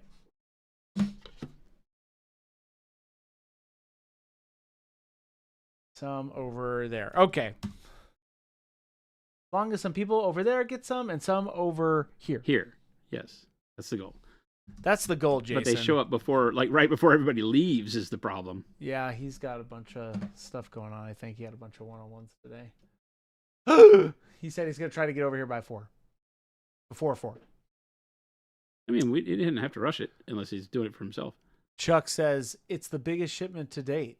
Chuck, it's a big one. Thank That's you, why guys. he was like, he's got to figure out the haul. Gotta figure out the haul. I mean, if you're into that thing, you know, that sort of thing.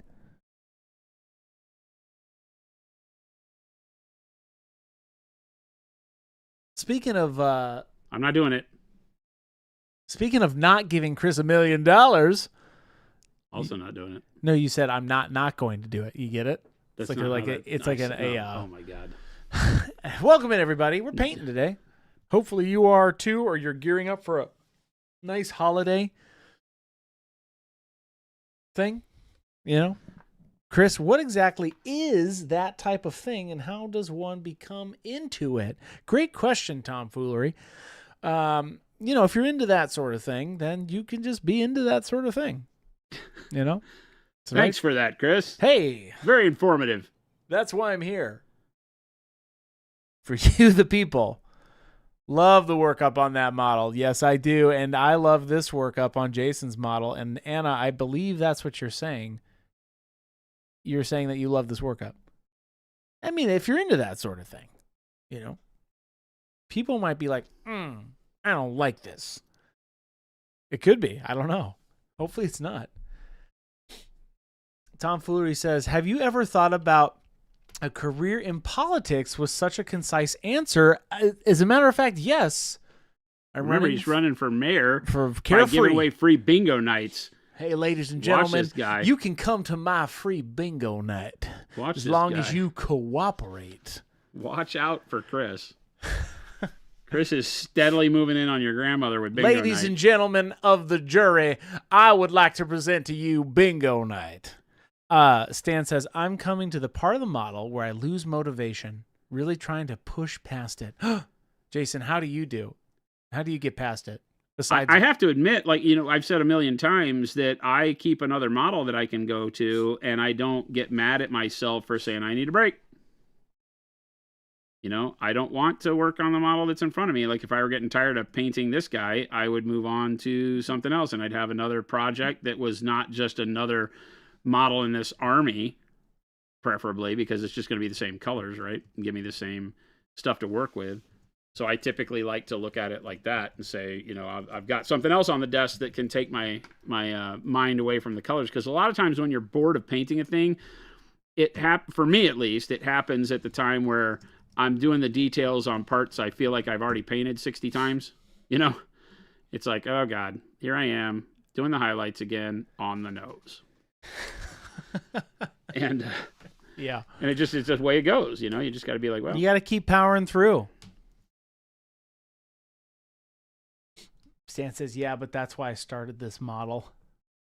Because you were tired of another one? Maybe. So go back to the other one. Or buy more armies. No, just go back to the other model that was tiring you out before you went to this one. That's simple. Or buy more armies. Don't listen to Chris. Build listen your to Chris. pile of shame. Definitely Build listen it. to Chris. More armies can never hurt. It doesn't. They're all behind me. Oh, only 2 of them are. For now. Tishman says, Monument Hobbies, what happens when you end up not feeling the first model or the second model? Oh, well, you're trying to get us to say get a third model, and I will say it. Get a third model. Get a third model. Get a fourth. God bless America. Let's go. Are you? My question to you is, how committed are you to this hobby, slacker? Wow. That's deep. That's real deep. Should I buy a model? Should I buy a knight? Yes, why not? Why do you keep asking these questions? Because I don't know if I really should spend the money on it right now. What else do you got going on? It's truly be told. Saving it for college? I'm currently not saving up for college. I'm currently saving up to do work in my kitchen. To be totally transparent. What does your kitchen need that it doesn't have already? Backsplash, that kind of stuff. Need to fix the counter. Is it still from when you moved in? Yeah, I just didn't finish the backsplash, so it's kind of like a project that I wanted to do this year. So I'm thinking about that still. Or I buy 3 knights. I mean, one helps the equity of my home, and the other one makes me look fun and cool. Well. Decisions. I don't know if it makes you look fun and cool. It just is fun and cool. That's true. Buy the knights. A shark. I might buy the knights. We'll see. I don't know. Tomato. To who's their we? That's not a thing. To Hamster Lee. Buy the knights. Have a whole army. I know, Anna, I don't need that many knights. They're kind of like Gargants. You buy a couple and your army's done. That's the reason why I was thinking, but they're expensive. They're pricey.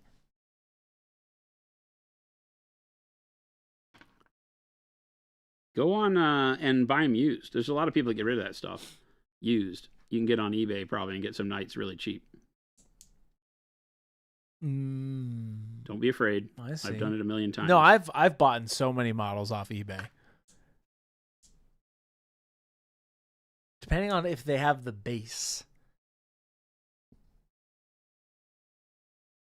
Papa Chicken, can you please put a shrubbery on each of the knight's bases? Look, a shrubbery. I could paint them it's like the House of Knee. I could paint them like Monty Python. That. Uh-oh. And now they have coconuts hanging off of where the banner goes. Uh-oh. Done. Guess what he's spending his inheritance on? Coconuts? Coconuts! What do you got there? Where'd you get those coconuts? We found them. Found them? Black Knight Space. I might. Oh.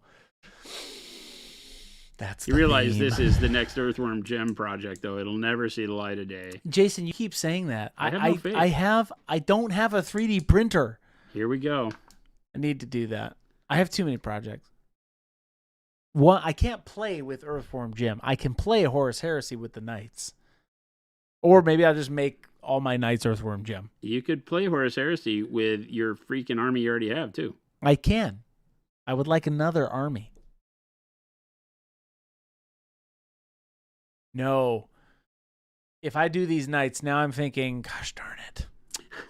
Gosh darn it. Now I'm really thinking about doing the Monty Python Knights. That would be freaking hilarious.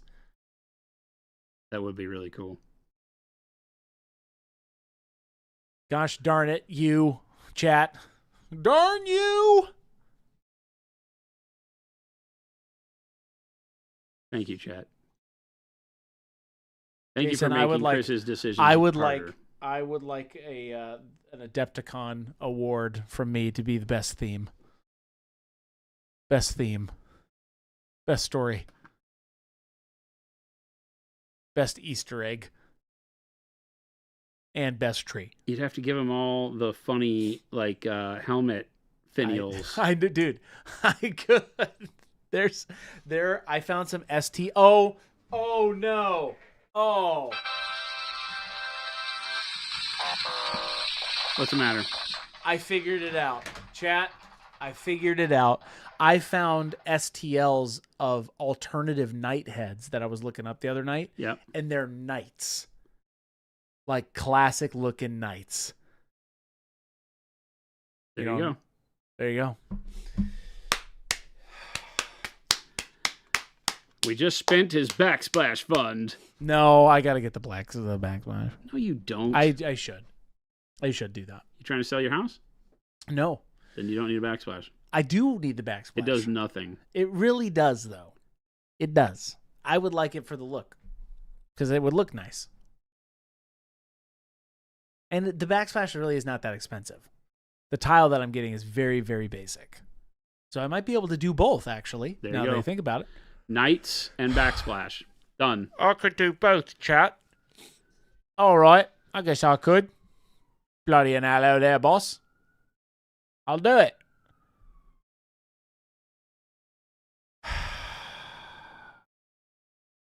Now I need a 3D printer. Why do you need a 3D printer? Why not? Right? Am I right? Since when do you have time to 3D print? I have thought. Didn't you let Chance do all this for you? I have thought about getting my own very small resin printer for basing bits and stuff. And like heads, like this would be a perfect example. I don't want to print models. Check with production and see if we still have the little one that you could have. The little one? Yeah, we had a little one. I don't know if Ruben bought it or if it's still there, but we had a little one. plate. You should check with Brennan on Monday. If it's still there, just take it home and use it. I would do that. Yep, there you I go. only want it for Ta-da! little basings. You have questions, I have answers. Knights of the Backsplash, says Photon. Gosh darn it, I had this other scheme in mind, and now I have to paint them like Monty Python and the Holy Grail. Oh my gosh, I am now excited for this project.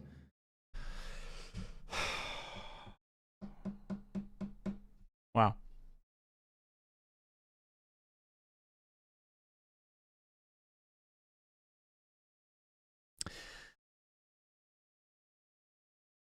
Telemachus says, my daughter was assigned a 3,000-word essay for her literature midterm. I told her to put 3 pictures in there.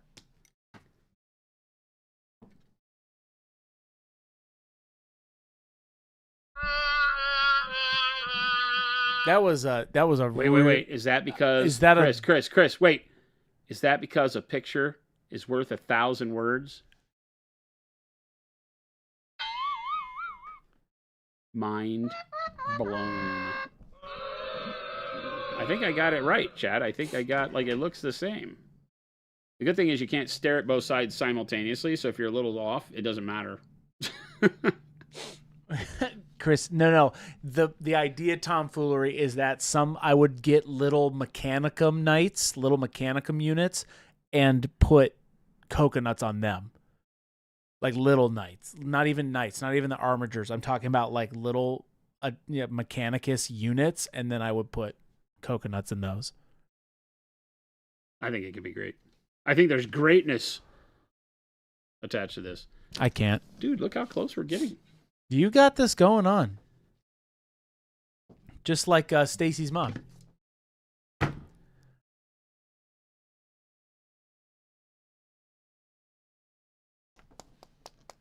What are you hurting yourself? Is this thing on? Bing, bing, bing, bing. You love it. Jen's like, okay, this one might be my favorite one. Okay, that one is actually pretty funny. That's the one I guess I'll give you that one. I'm just glad you're enjoying yourself. Swifter, Jen. I exhaled forcibly from that joke.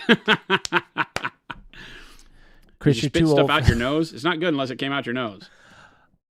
You're too old for that reference. Lumberjack, who are you, Yoda? He's too old. Well, okay.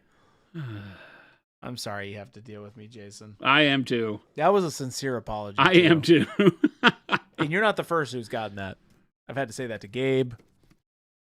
Literally every one of my friends. Stacy's mom was, it was a song. Lumberjack's like, well, you're the one who's 93. Technically. Jason, are you going long tonight? Because it's about time almost. You have 8 minutes. Lumberjack's like, I'm 39. I know about Stacy's mom. Fireforged, that's right. Fireforged, fireforged, fireforged. I apologize, chat. Don't apologize. I didn't authorize any singing. This is free entertainment and I didn't authorize any education. singing. And education. I didn't authorize any singing.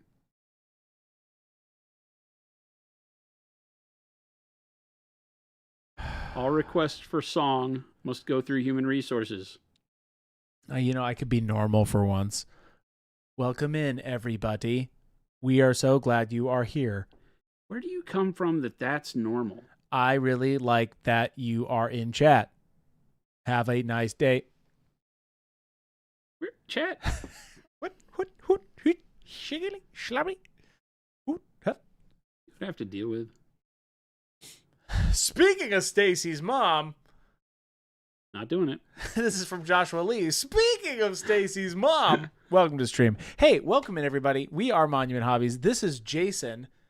Hi. I'm Christopher. If you didn't already know this or are living under a rock, we make all the hobby products that you see Jason using right here, except for the bad vibes. What? We don't make those. Where are because the they bad don't- vibes right now. That's what I'm saying. They don't exist. What? No, that's not what you're saying. You just said we make all the stuff you see right here except. The bad vibes. But which... there aren't any bad vibes. I feel it.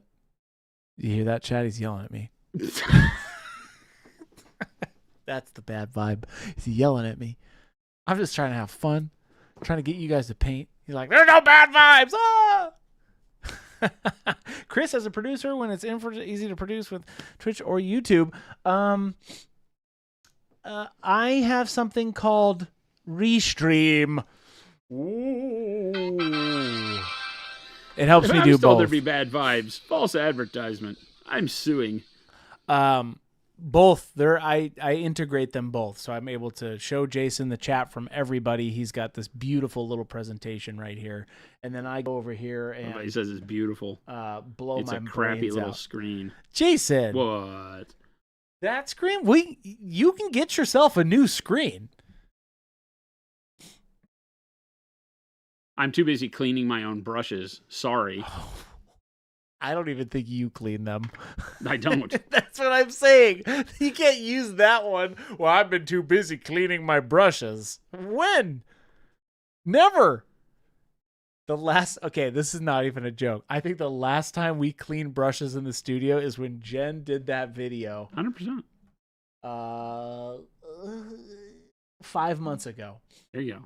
Wow. I've cleaned them since when I needed to. No free pub for bad vibes. That's correct, Panic Bomb. No free pub for bad vibes in here. We love painting and we love you guys. Thank you for tuning in. every single day. We're so happy you're here. Little Billy says Jen's brush soap is just too good. It is. It's the best ever. Hey, Jason, could you sing this for me? No? Jason, could you sing this? Papa Chicken really wants you to sing this. What is it? I'll let you read it. I don't like this. To the tune of Stacy's mom, Poppy's dad has got it going on. He's painting models, putting that pigment on. Poppy, can't you see art's not the art for me? I know it's not bad, but I'm painting like Pop. No, it's horrible. Yes, we are working on chains. Jason, what are you base coating those with? Dark silver. Oh, you're starting with the metallic. Yeah, Okay. over the black. Not painting. We're going to do these in a different way. Look at that. There's multiple ways to paint. Okay. There's multiple ways to paint a cat. So, because you did the warm brown Yep. for the trim, but Yep. this way you just want to do a little bit more fun, win-win time. Well, I mean, black is great for the steel Yeah. if I want that kind of sooty, dark coloring. So it already has a base coat that I want. Is this might sound like a dumb question, but What's that? do chains rust in the way that you would paint your underpainting for rust? You definitely could. Okay. There's no reason why not. There's no I feel like these are, moving you know, around. so if you get caught up in the would this rust conversation, I feel like you need to be taking into account like how realistic are you trying to make it. Yeah. When it's escapism stuff, I like the fact I typically just think like, okay, does this metal tarnish? Does this metal rust? And if it rusts, then I have the ability to apply rust to it for interest. Yeah. I don't worry about would it rust. You Okay. know? Now, there are I things that figure. once you were to put rust on a chain like this, you'd have to think about where it moves, if it does move, and make sure that you don't have rust where it moves, right? Because the rust would get worn off in areas where a piece of metal is mobile. So that's the only thing I would say. But that's my logical mechanical brain getting caught up in the reality of my fantasy. So it's up to you to determine. But if steel rusts in your world, then do it with rust. Yeah, because I was trying to remember. I did watch a painting video the other day of like people not getting too wrapped up of the like, oh, would this thing do this thing? Yeah. Right? Yeah, because it can steal the fun away from a situation if you're not careful, right? Yeah, I guess that's true.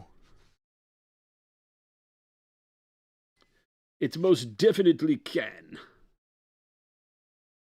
It's escapism. You can apply as much realism to it as you want, and I always say that it's better to understand how a thing works so that you can break the rule of how it works in visuals than to not know anything about it and just apply rust to like copper, right? Because people are going to look at that and not understand it because copper doesn't rust. Yeah. So understanding what metals tarnish in what colors, what metals, verdigris is on the copper-based metals, and rust is on the iron ferrous metals. So knowing that and applying that rule to what you're doing, I think is a great thing. Yeah. But don't get too lost in it. You know, sometimes I'll talk about when I'm painting. I joke about it all the time because we had that stream where I was painting concrete and I started going into, well, here's how concrete works. Oh. And everybody used to give me hell. They're like, holy cow, man. I came here and now I know how to pour concrete. Well, and a lot of people are saying that you like this model here is getting people to want to play Conquest. So same science. I can neither confirm nor deny whether or not it is a game worth playing, but the models are bitching. So Yeah. there's a lot of really cool models, and when you go look at them, if there's something that jumps your eye, I think that right now the coolest part is that they have a really good deal going on, and I'm promoting. I should ask them for money. I bet you they would Need sponsor to us. ask them for money and sponsor us, right? Because it's like Money and prunes. they have a good deal going on right now. I don't want people to miss it because it is a good deal if you're interested. This is the time. This is the time. Chris, do you want to play Conquest? Not necessarily Panic Bomb. Chris doesn't play games. I don't play games. I do play games He doesn't. every once in a He while. lies. But now I'm wanting to play knights because I want to paint them like Monty Python. So we got that. I don't know what to tell you, chat. The reason I buy so many armies, I mean, number one, I want to paint a lot of the models in all of them. So we have like the entire year of 2026 planned out by now. But Because you also have because now we have armies around here that people can play and we can play the game. Because a lot of times the only way I can play a game is if I have the models that other people can play, because I can't expect that everybody's going to jump and buy into everything else. Yeah, I do that with most of my armies. I always have a couple armies so that if somebody wants to play, that's why I have them. Plus, I also like a bunch of models, so.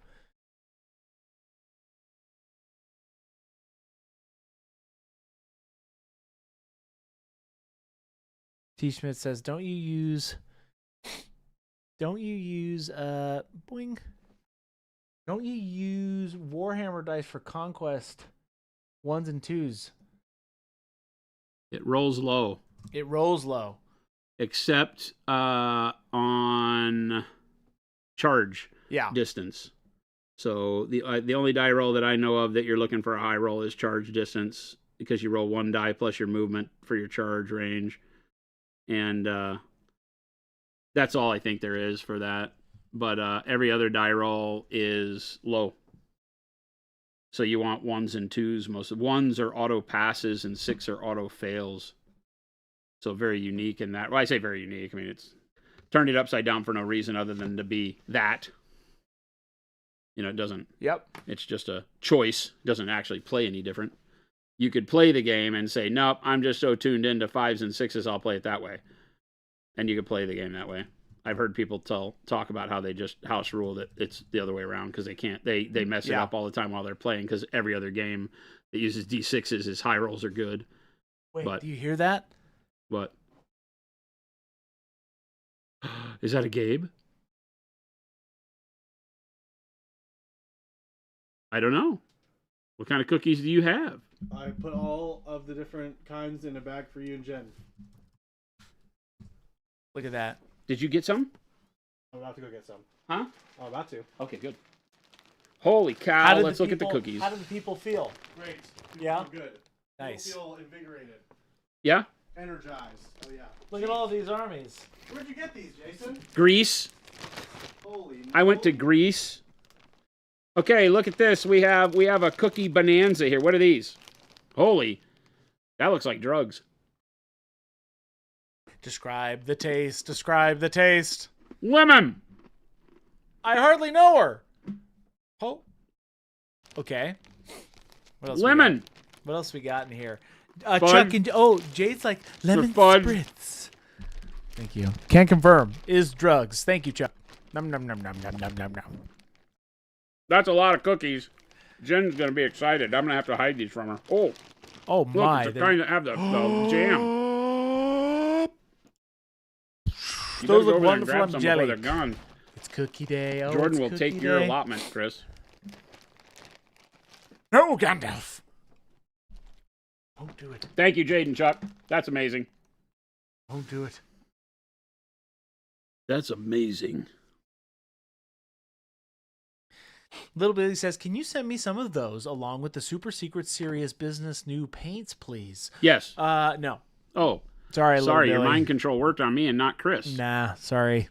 I had to stop him there. See, that's why I'm here. Wow, I didn't know I was susceptible to that. No, it's susloptable, Jason. We love you all, says Jade. Jade, Chuck, Thank you so much. thank you. Hey, hearts up for Jade and Chuck. Bing, bing, bing, bing, bing, bing, No bing, free bing, pub. bing, bing, bing, bing. Yeah, they're a legal bakery ring. Yeah. Yeah. Like we're now culpable for their illegal Maybe bakery that's ring. their whole thing, dude. They're like, we got him, Mr. President. We're taking him down.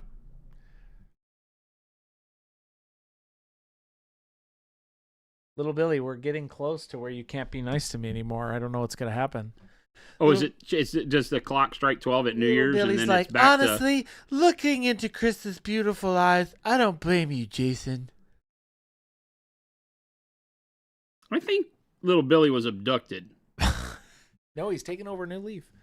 I'm trying That's to not get what us, that. Oh, I'm trying to get us on. you don't take track. over a new leaf. We're painting. Everybody, calm down. You don't take over a new leaf. No, you turn over a new no, leaf. No, Jason. You take it over like you conquer the new leaf. You take it over. You take over the new leaf. I quit. Don't. You can't quit. I quit. You must paint. Dance, boy. Dance. Paint. Jade said, we were right there a couple weeks ago. You did nothing. Hey. I did nothing. Chris is a bad at idioms. Hey. Yes, I am. What'd you do? I'm bad at idioms. But that's the... You know what? To whom's their we is what I say. Oh, that's not. It is what you say. It's meaningless. Jason, I it need has you- no meaning. Jason, I need you to focus on the painting. Chris, I didn't forget about you. Hold. You say you got to be careful over there. With those cookie fiends. Thank you. You'd have walked Thank you, over there. my There'd have been child, nothing. my Gabe, son. Yeah. no matter what Chris says about you, I think you're a great guy. You know what? I've said the same thing. No matter what Jason says about you, I think you're a What great did you guy. guys say about me? I say you're great. Chris, Hey, on the other hey, hand, look, says it's a that little you're poop. a horrible person and you get no free pub. That fudge is so good. This is fudge. Yeah, dude.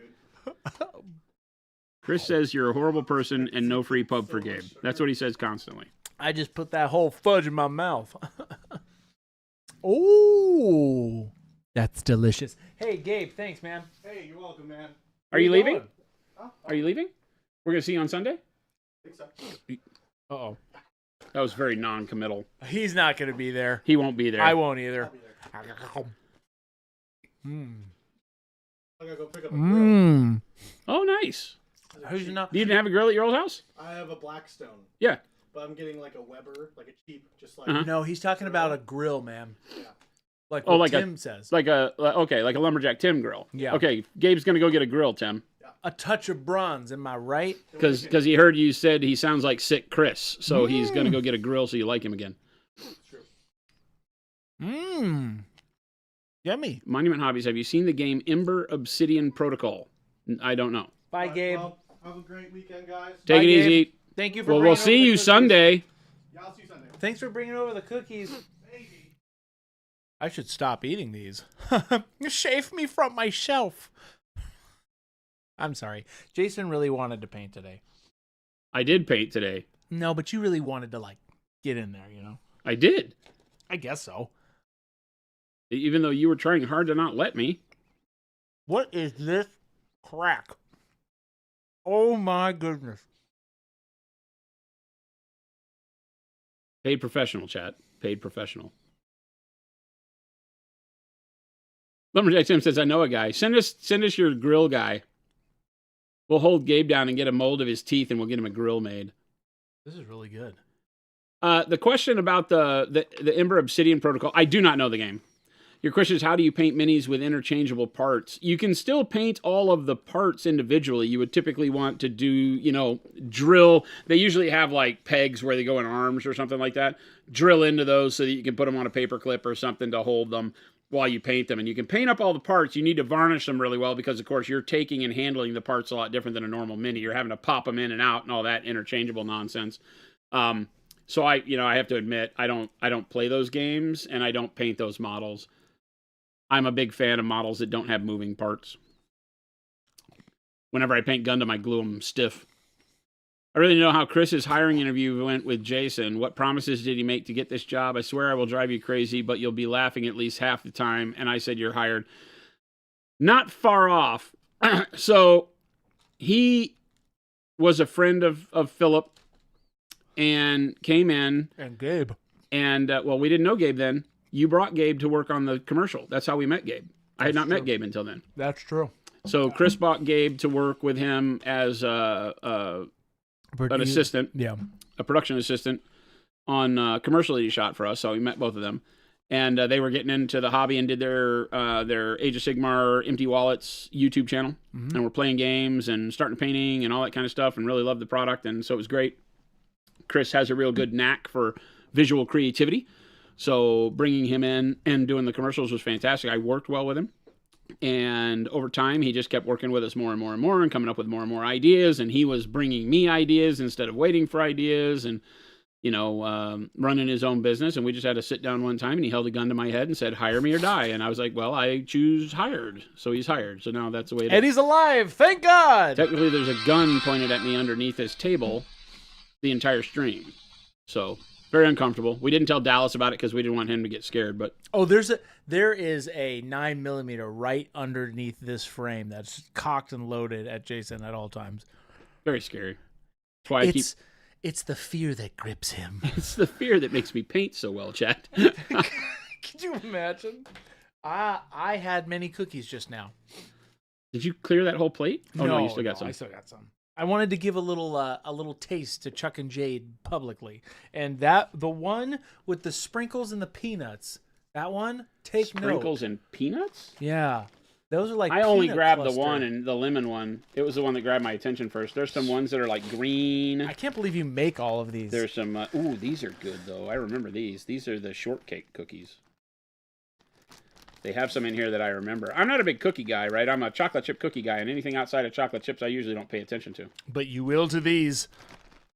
Stan, I thought you looked more relaxed on your solo stream, Jason. I stress you out?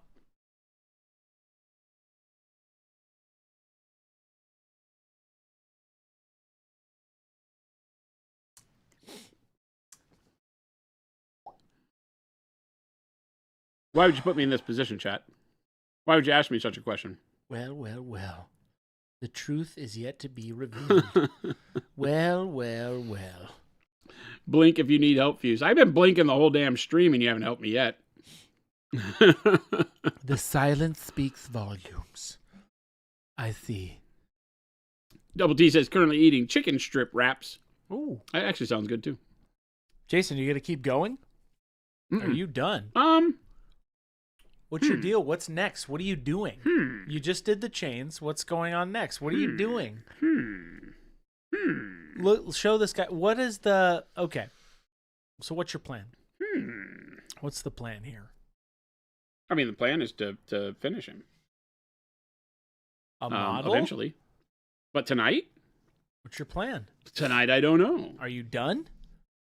No? Done? Like streaming? I don't know. You tell me. I don't know. Where are you at right now? I mean, I finished the metallic. I got at least a little bit of the silver on because I wanted to see just with the base coat of the silver if I thought that would work, and I think it does. I think the bronze and this, like the silver spike on his head and the piston, body on the mouth and all that. I think the silver works really well. Hey, you can keep going. You don't need me. We know that, chat. He doesn't need me. Not anymore. He's getting pretty close. Papa Chicken, take it easy. Date night with the wife. Have a great time. Jason, how do you paint volumes on a model like Bobby G that has so much trim and barely any uninterrupted flat panels? Remember that the volumes will include all of the raised details too. So in order to pull it off, you can't... It's hard to think about his armor in terms of what the blue part looks like with its volumes. I would paint the blue obviously first, and you're just going to have to be sloppy and get the volumes placed where they would go as if the raised details weren't there. And then you're going to have to build up quite a bit of contrast there. And then when you paint the gold trim, you'll have to match that contrast on the gold. That's the big problem with that model, is when you paint it with metallic paints, it's very difficult. But hopefully I've shown you some ways, like with that bronze metallic metal that we did on the Warrior's axe, and being able to paint metallics like non-metallics somewhat.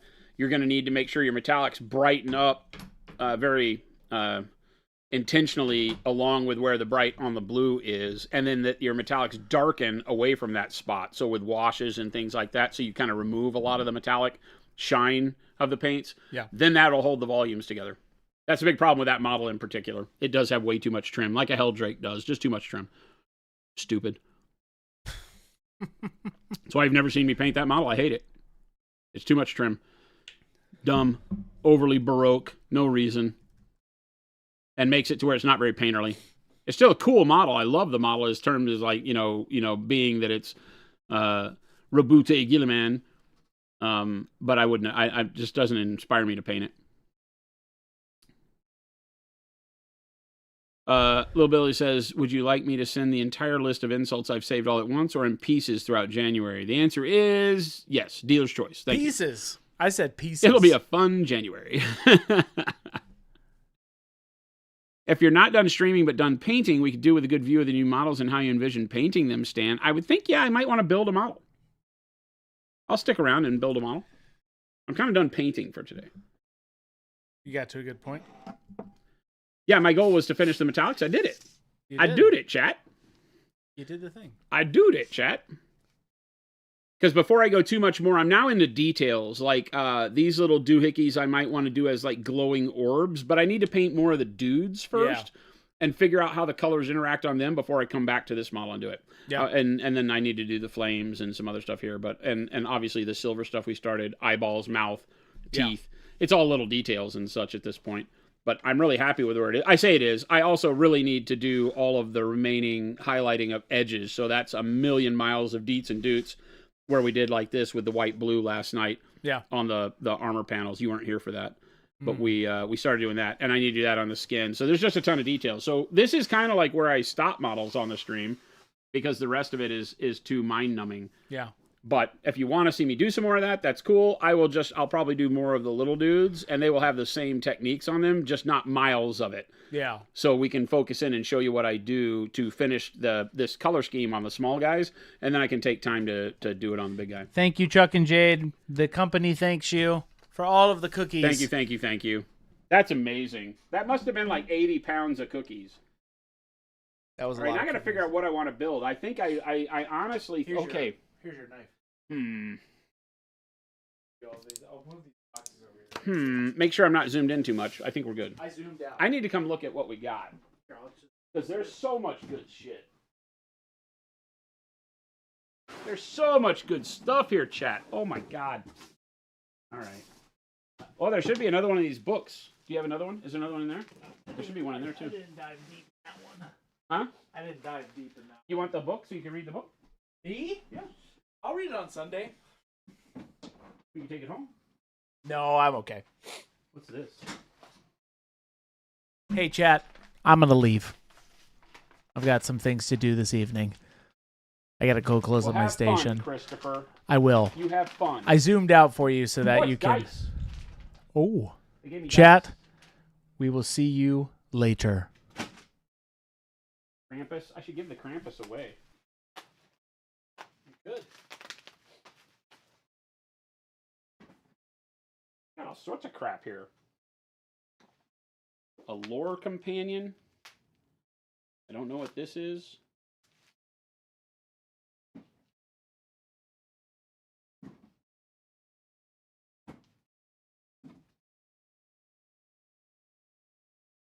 There's too much. There's too much stuff. Dude, this guy is so rad. He's pretty cool. Here, you want me to zoom out more? Or you good? Yeah, I think zoom out a little bit more. Yeah, like that. Full... If I'm building, nobody cares. Yeah. This guy's rad. Oh, does he only have 2 arms? I thought he had 4 arms. This one looks like he only has 2 arms and 6 wings. I'm going to go and lock up and buy one. Okay, thank you. Yeah, please make sure that front door. Yep. That guy's rad. There's a book. The book's rad, but not as rad. What else we got? I hear these guys are an absolute disaster to build. But how rad is that? Those guys are super cool. They're just like floating suits of armor, right? No body, just like floating. Those I really love. Tons of Tengu.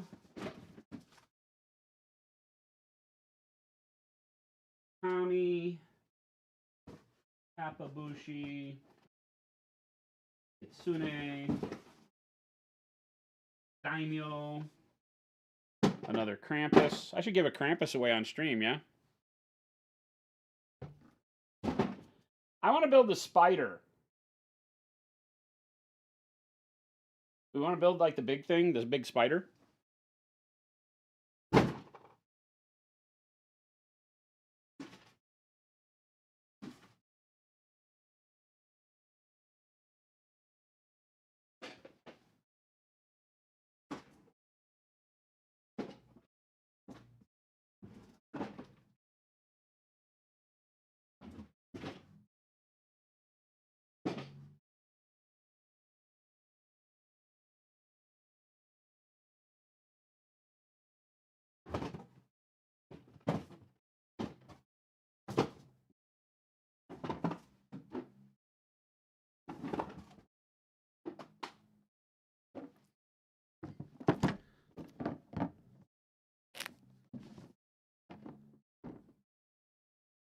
This has the boxes for the dai yokai, but you can build the no yokai out of it too. That guy's rad. He's huge. But I think I want to do the spider.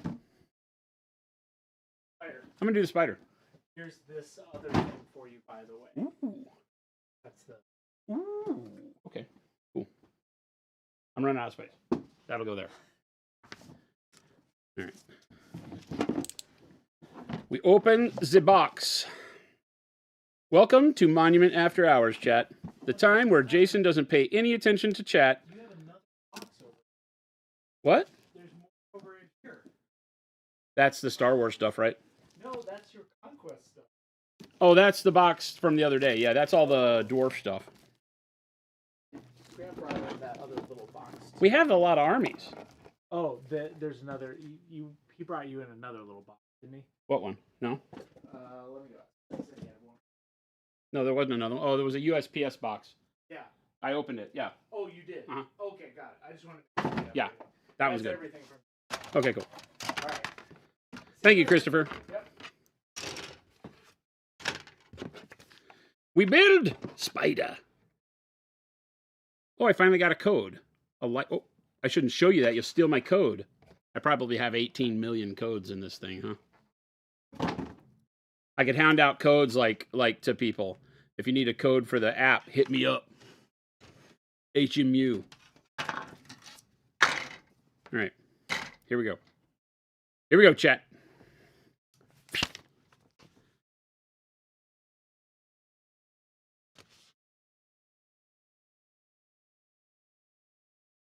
The umbrella for the Mahatsu is very fragile with where the umbrella attaches. I'm going to do the geisha one first, I think. Because it's a dual kit. You can build either one. I want to build the spider first. Let's build the spider. Then we'll build the ladies on the top. Yep. Be careful not to set that in paint. A lot of cool stuff here. All right, body, the booty. Come with me on a journey where we shed blood, curse a lot, and build models. It'll be a blast.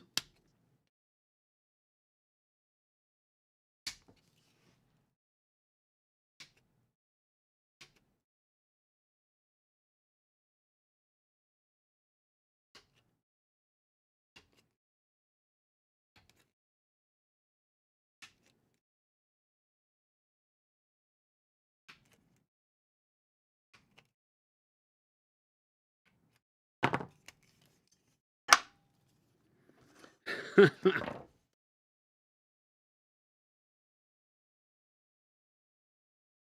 have a thing that you need a code from the models to gain access and a Living World account. Yeah, you have to go sign up on the page, and then when you buy any model, supposedly any model, it comes with a card with a 5-digit code on it, right?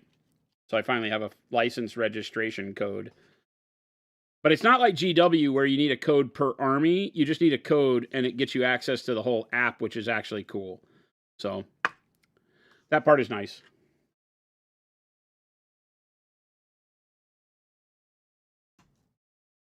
At least as far as I know, that's the case. These are the new plastics, or the newer plastics. I assume these are made in Poland.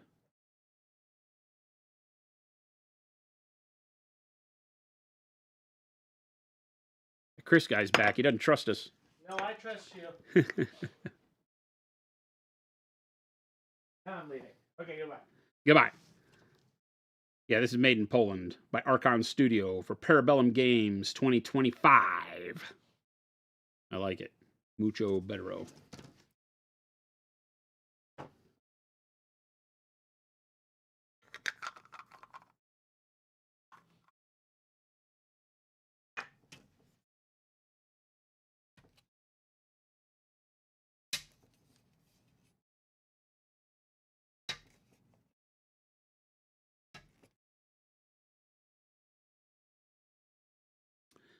Yeah, the dwarf infantry are older, it seems, the ones I have at least, and are made in America, and I don't know who made them, but the mold and the plastic are different and not great, unfortunately.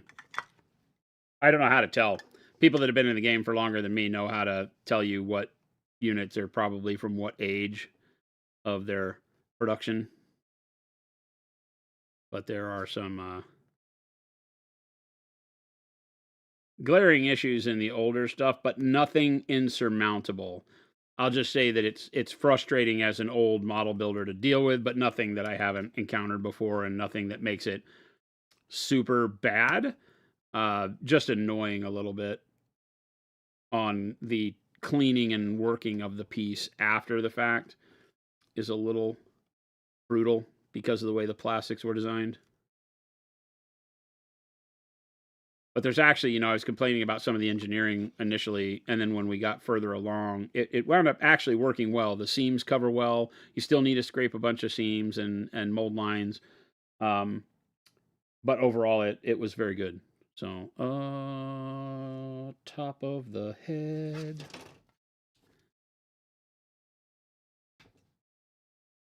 Yeah, I've been very impressed.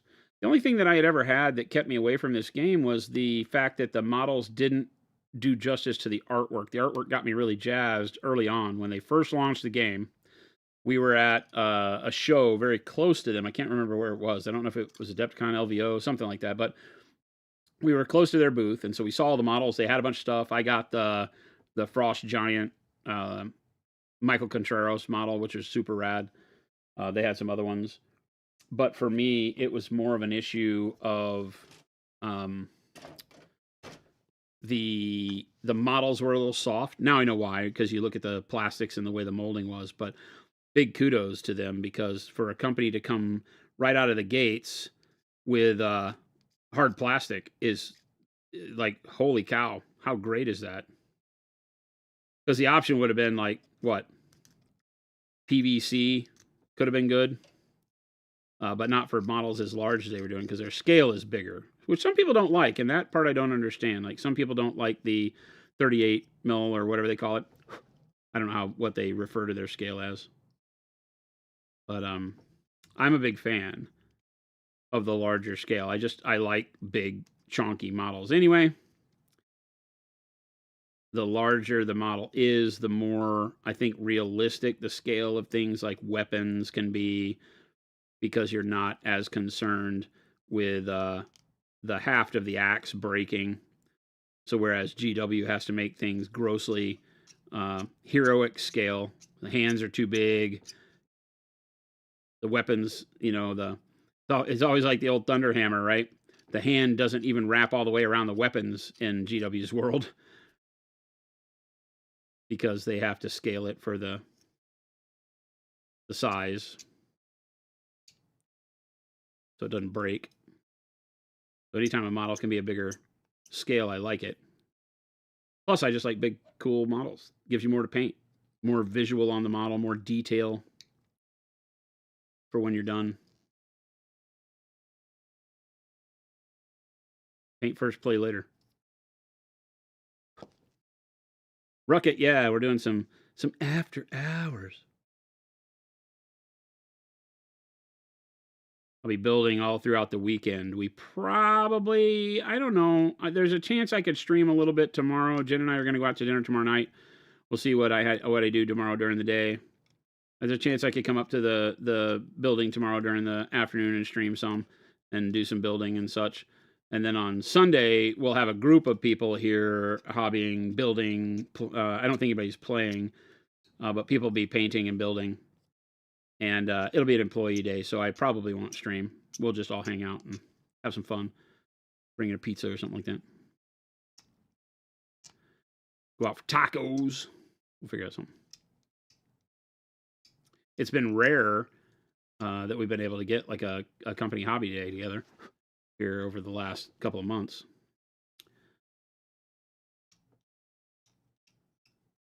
This plastic's much better. It scrapes real clean, comes off easy, doesn't pill up so bad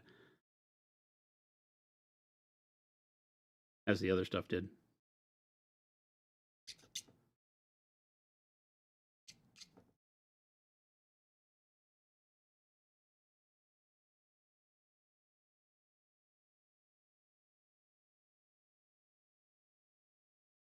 Certainly have a lot of connecting points for stuff, but I get it, depending on what pressure they're filling plastic into the mold with. More smaller ones may be better for them. Makes a lot of cleaning.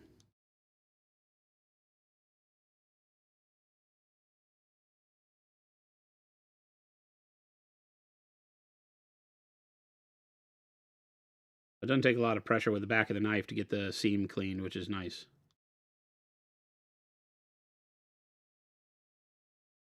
Plastic's hard enough that it tools really well and doesn't scrape really bad. The thing with GW plastic is their hips tends to scrape really, really bad and leave marks. And this doesn't seem to leave as bad a mark as easily.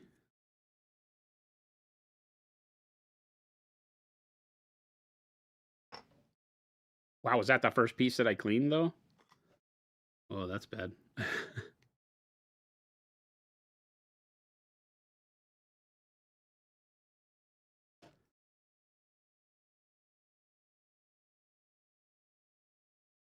You think it's awesome that as a company you do those things? You wish more companies treated their employees like you guys do? I think a lot of companies would. I try to remain positive on things like that. I think that there's a lot of places like, if you work for an insurance company, you're not going to get together and input insurance data on the weekend.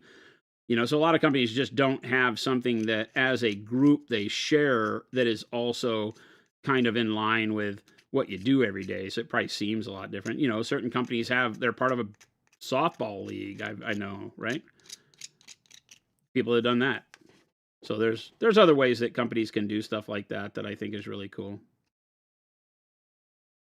I wish probably more companies found something like that. Yeah, I'm with you on that one.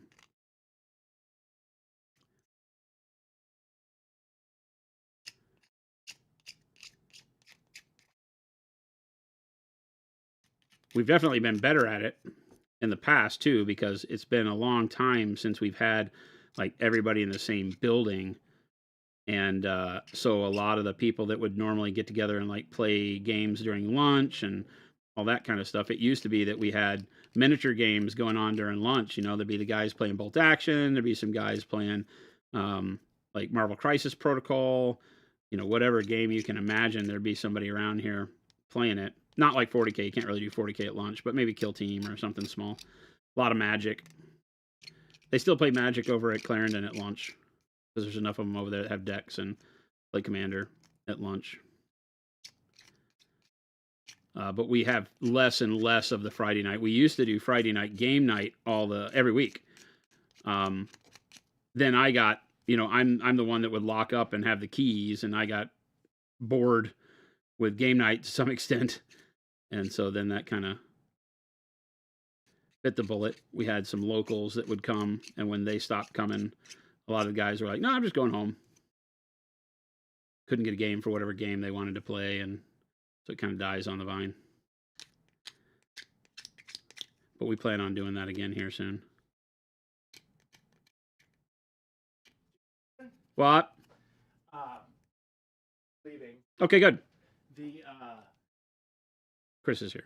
I took a for the chair. Uh-huh. Don't forget to take. Okay, where are they at? I put them right where you sit when you eat your chair. Okay, cool. They're on the swivel chair. Thank you, sir. Yep. All right. See you Sunday. Hey, have a good one. Yep. Drive safe getting home. I will.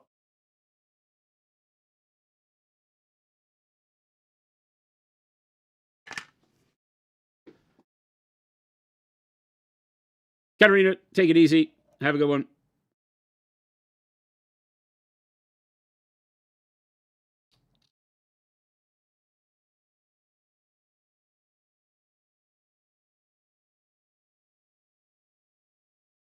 Wad, welcome back.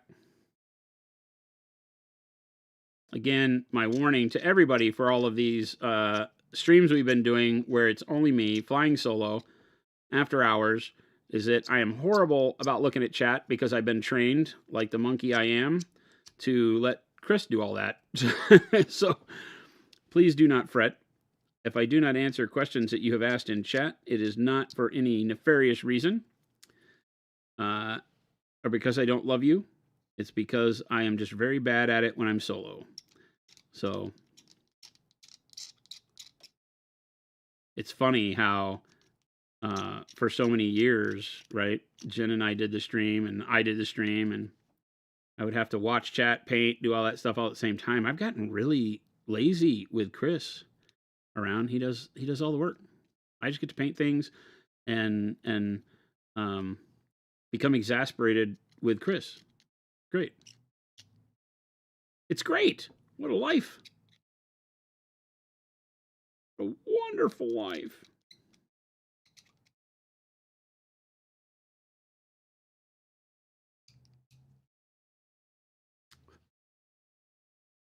I must really like the stream. I do like the stream. You got to understand, man. How long have I been doing this? This is year 10. It's crazy. Year 10 of painting streaming. I've been streaming a lot longer than that. I've been streaming since 2012. I think about that. Yeah, 2012. So that's a long time.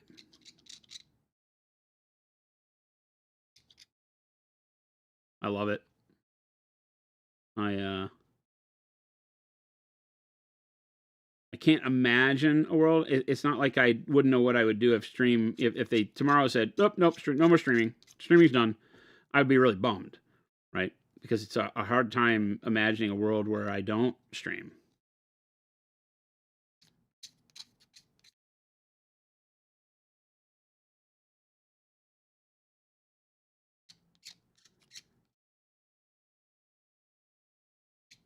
Stream is my people.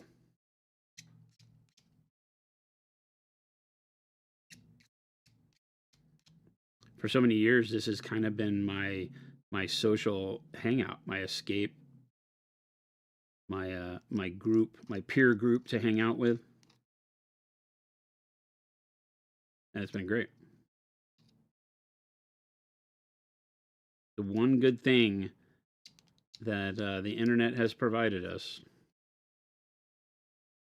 is the ability to build these communities online that allow for so many friendships and information exchange and all that stuff. So I love it.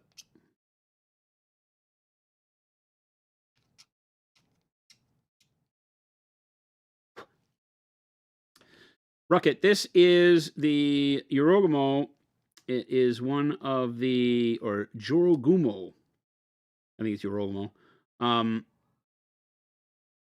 It is a Japanese mythological, you know, in the terminology, Oni is a particular thing. I'm used to them being called yokai, which is the, you know, the Japanese demons. But they have all sorts of naming conventions, and it's a whole army of big, large base Japanese demons. They have no standard foot troops, which is something I love. I love large models. If you could have an entire army of dreadnoughts, I would sign up for that. That would be me. So, Nicholas, thank you. I'm glad you're happy to be our people. Mine in particular. I have enjoyed every minute of hanging out and painting with you cats. So thank you. I say it all the time, and you know, I mean, I think you can get lost in the internet with the love you, you're my family. You know, I'm not going to go to that extent, but we are. You know, we're a good community of people that are, you know, like I always say, you know, the family in the locker room is one of the greatest families you ever have, and that's really a component of things like this. That family that you find in the community. It may be one of the greatest families you ever have. It's very needed alongside your real family sometimes, right? When you can't talk to your real family, but you can talk to a complete stranger sometimes easier than you can talk to your real family. But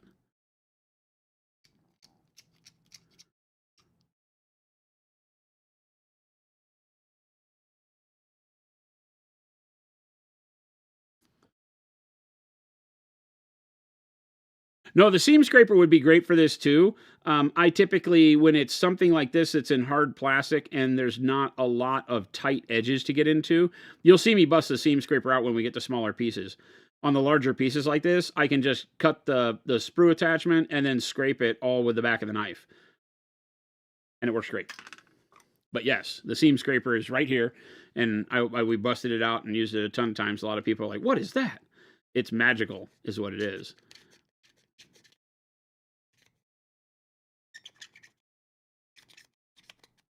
And it arguably does a better job than the knife does, but I'm lazy, and I've got the knife in my hand, so. And to be honest with you, before I made the seam scraper, the knife was the only thing I ever really used. Just an old habit and old trick you pick up, cut the piece, turn the knife over real quick. It just becomes instantaneous. It's probably got me into more trouble in my life than anything else, because I'll do it wrong. I'll scrape with the knife blade and then flip it over, and wind up jamming the knife blade into my thumb, because I've got like, oops, that's not the right side.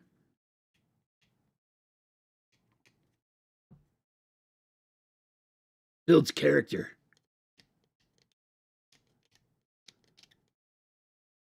You haven't lived if you haven't cut your thumb off.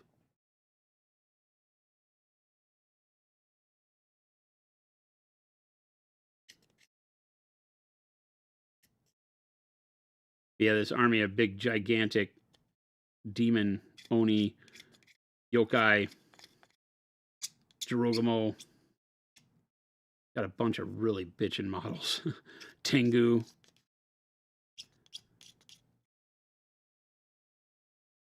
All right up my alley. I wish it had, and maybe they'll do it in the future. I wish it had some of like the serpent-bodied witches that always wailed. They were kind of like I always said they were kind of like the Japanese version of a banshee, but they had serpent bodies and they cry all the time. Right? There's another one that cries all the time that carries it's like the women that, I don't quote me on this. I think it was the women that either killed their babies somehow, right, or allowed their babies to die or something like that, and so they would wail in the underworld their cries and their laments, and they would be forced to hold their dead babies all the time. And so the demon was this female that was just all hair, like a banshee, and like this dead baby attached to it. They got some really crazy things in that lore.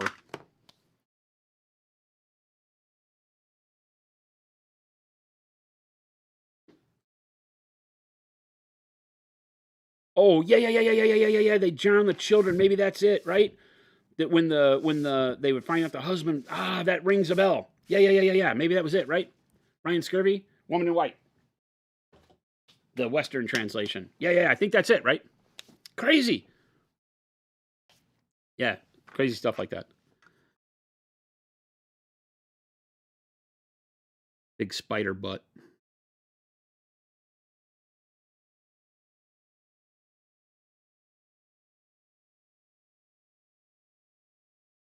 It's not keyed very well, but it goes together really well. But it doesn't have anything that really,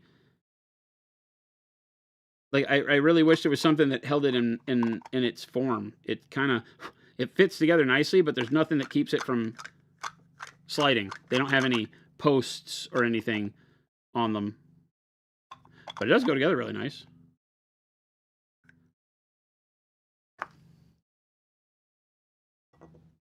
What color is a spider's butt anyway? Oh, we're gonna find out. We're gonna find out, chat. We're gonna find out so hard. We're gonna color that spider's butt so hard.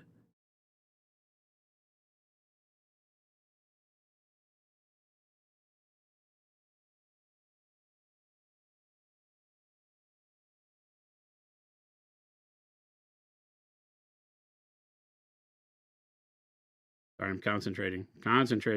Keep the glue where glue goes. Concentrating.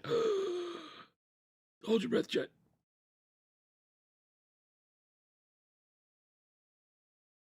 That's a big old abdomen. A lot of junk in this trunk.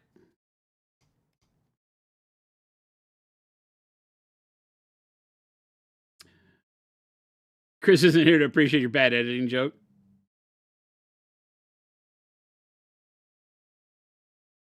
there's something very special about hobbying with other people with the same interest. Maybe I should just start bringing my hobby stuff to the store and hang. Photon. Fix it with posts. Wah, wah, wah. Stan, we don't, and Wad, we don't allow the speaking in binary. I love the Twisted Parabellum gave them. The Uroni are demons that were ground down in the elemental planes. Right, because of creation and destruction being ground down in the pressure, right? And it was the chunks of it flying off that became the soul of the Uroni. And they found a way up to the material plane. Yeah. I listened to a little bit of the lore.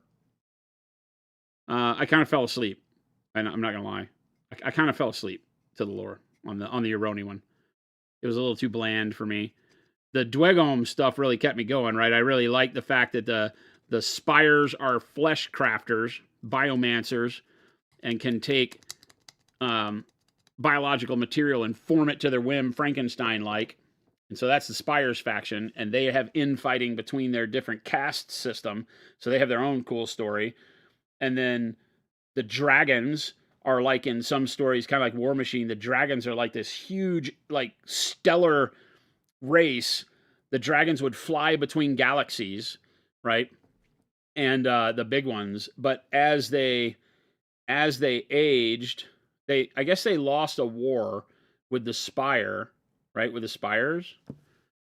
And then and so the dragons got pushed back a little bit, but then the dragons realized that every age of dragon lost a little bit of its power as it went on over millennia. As they procreate, have kids, the kids are less powerful than the ancients. And so they got wise that they needed to figure out a way to become more powerful. So they fought with the Spires and I guess reached a stalemate and then had the Spires teach them biomancy. So the dragons now know how to fleshcraft. So they made the dwarves to be their slaves so they could have power over the dwarves. And so they made the dwarves, and the dwarves then, of course, rebelled against their creator and beat the dragons.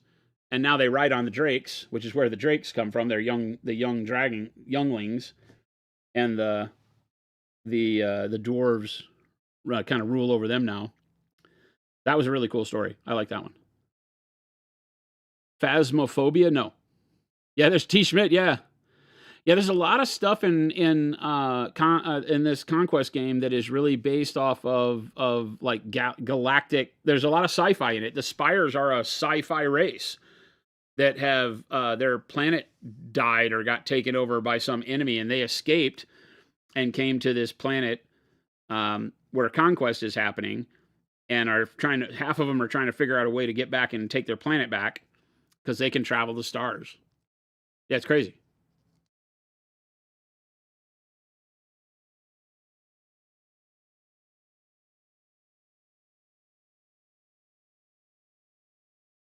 I'm not going to paint this like a Black Widow. I want to find like some sort of cool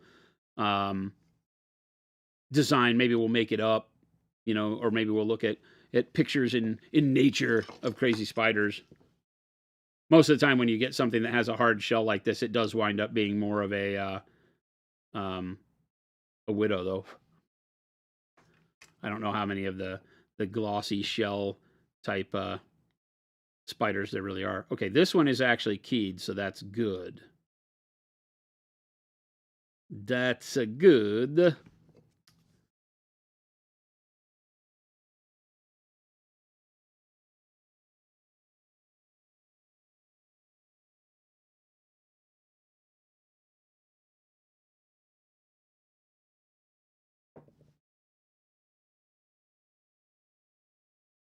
I'm just going to build it tonight. I don't even know that I'll prime it.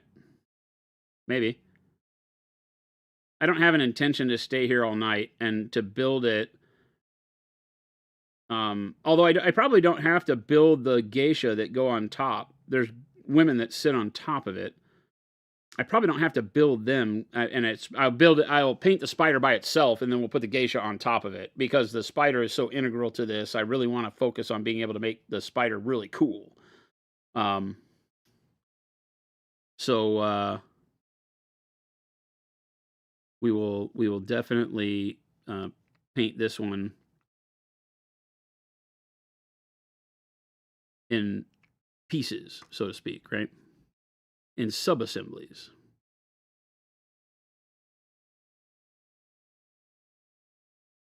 We'll have to paint the geishas all individually probably because there's 3 of them. They sit on the spider in different spots. We'll just have to take a look at it and see what makes the most sense. Ah! Don't do that. Don't do that, Jason.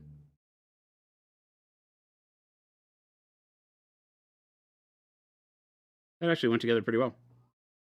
So far, so good on this model. I like it. Great job. Great job.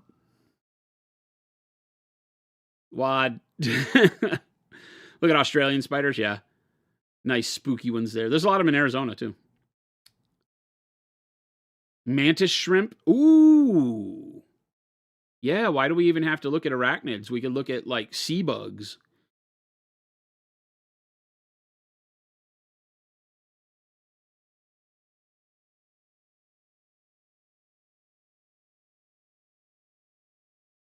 Avicularia purpurea. Look at that spider. Is it crazy? I'll look at it. I generally, when I paint things like this or big birds and things like that, I typically go around and just look at natural color schemes in nature. Bugs is usually where I go, like crazy iridescent bugs can have a lot of really neat stuff going on. So I tend to look at stuff like that. Oh my God, look at that. The thorax and the abdomen stuff go together very, very interestingly. I guess that's how it works, though, right? There's always like this really thin connector, so they really got it to where that's the deal, right? It just goes in there and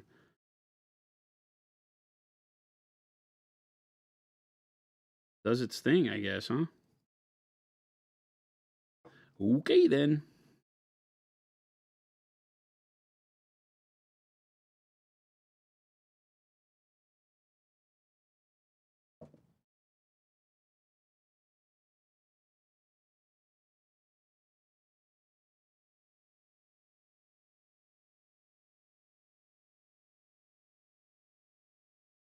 Yeah, it's sort of pinned, Joshua. Yeah, exactly. I didn't think about how it was going to go together. I'm sitting here looking at the picture, going, "Oh yeah, this will be great." And then I didn't think, but it's this big abdomen sliding into the thorax, the abdomen to thorax. I'm horrible with bug anatomy. I'm sorry, arachnid. They aren't bugs. Somebody's gonna get mad at me. How dare you? Spiders aren't bugs. Spiders are arachnids. I don't think I have to do any gap filling there because it's on the underside. So I'm just going to go ahead and hit it with some Instaset.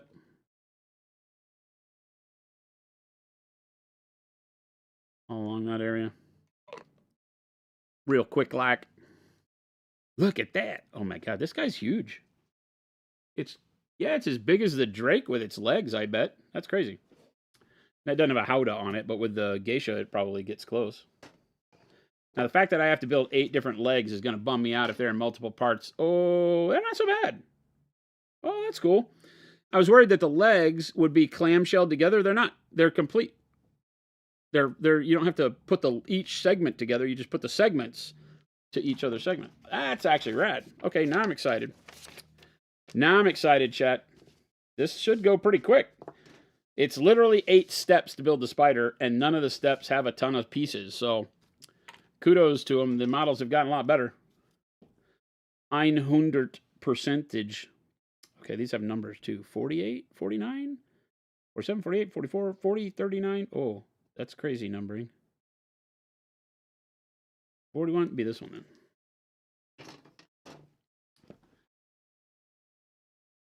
Yeah, but sprue goo is like, why bother? Like, if I have to waste a bunch of product to make it, why not just use the product you already have? Just use the super glue on its own, right? I don't know. I've never been a big fan of the sprue goo stuff. Well, no, wait a minute. Okay, 43 I need.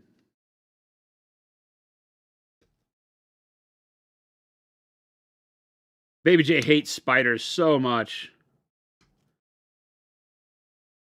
He but then he plays video games with lots of spiders in them and stuff like that. So I probably got to keep pretty good track of this because I feel like, what was this? This was 43. 43 goes with 44. This I probably don't want to mess with too much, so I want to make sure I keep them together.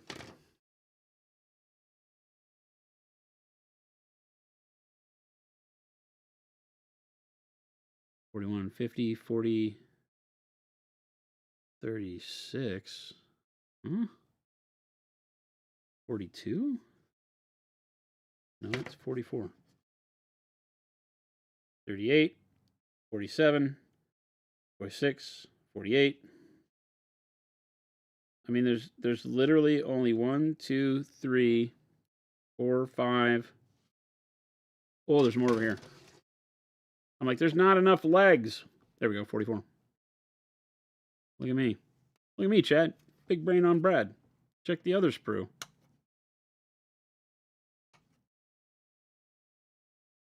Who has a story of why this thing has a long scroll with it?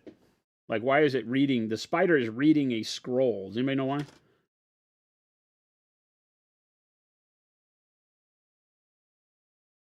Do the individual units have lore? Nothing comes in the book, or no, there's like not a booklet with it or anything other than instructions.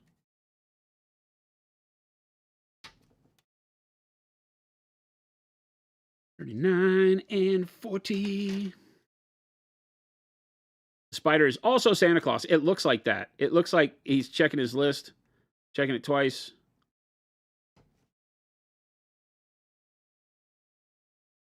Is it the list of all the men that have been unfaithful with the geisha?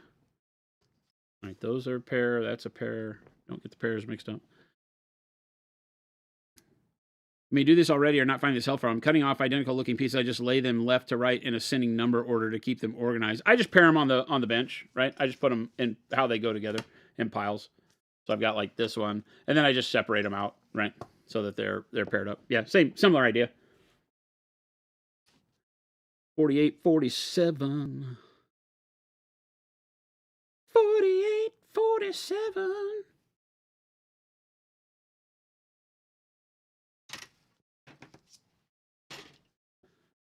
Google Maps that he downloaded from the web. He's trying to get someplace. These are all much better answers than the reality, probably. Chat, we need to make a game together. We would create amazing worlds, chat. Right, so this is because this guy, he likes to poop a lot.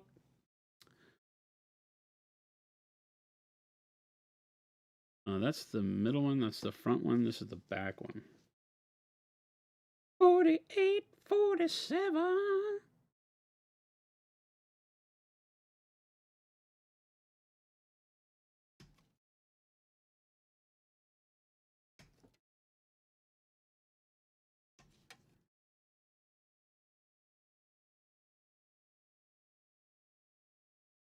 Oh, the front legs are not going on because the front legs hold the scroll. So we're only doing 6 legs right now.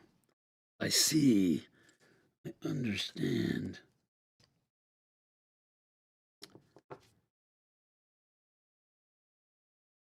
I stumbled across the St. George and the Dragon model. It's pretty good, yeah. The spider's old school. It's MapQuest. That's not a scroll. It's a webbing from the spider's butt. No, it's a scroll. It has writing on it. Like in the pictures, it has writing like it's a list. And one of the other girls one of the geisha has a list that she's writing too. It's like their whole thing is like they have this list. I just want to know what it is. I don't know. He may be printing the paper out for her, but the spider's front legs are brushes. The front 2 legs are brushes that he writes on the scroll with. He, she, it writes on the scroll with. And then if you build this one, she's also in the background doing her scroll, right? But if you look, I saw him call that out when I watched the video when they introduced the army, and the designers from Conquest were like, if you pay close attention, the front legs end in brushes to paint on the scroll. But they didn't really talk about, maybe they did and I just missed it. I should probably go back and pay more attention.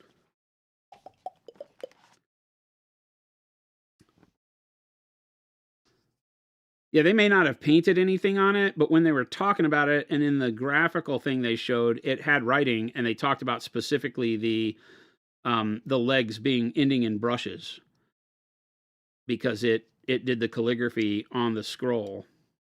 But I don't think they said why. Or I'm an idiot and slept through that part. I don't know. I don't put it past me, chat.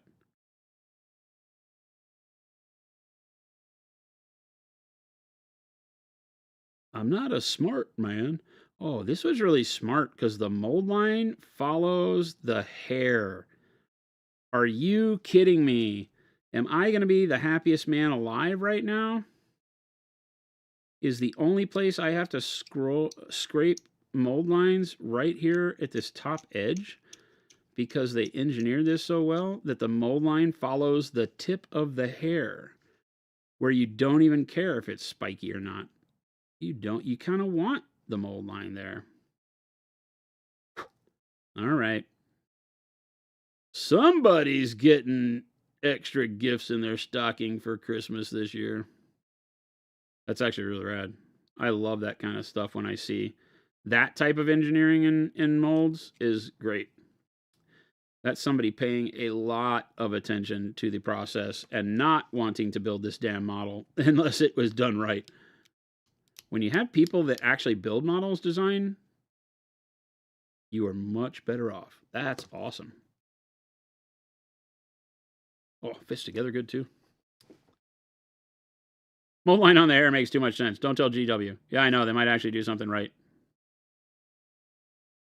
Got to be hard.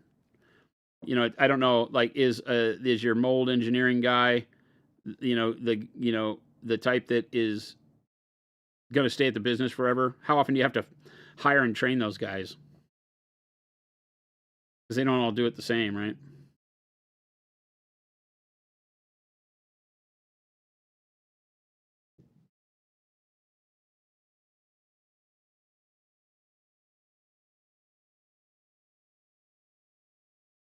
Well, this is really like gruesome. I'm not gonna lie. This is a gruesome damn model.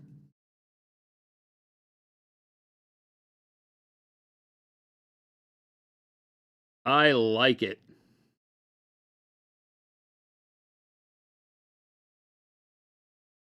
This is the whole thing. So this model is what caused all this calamity.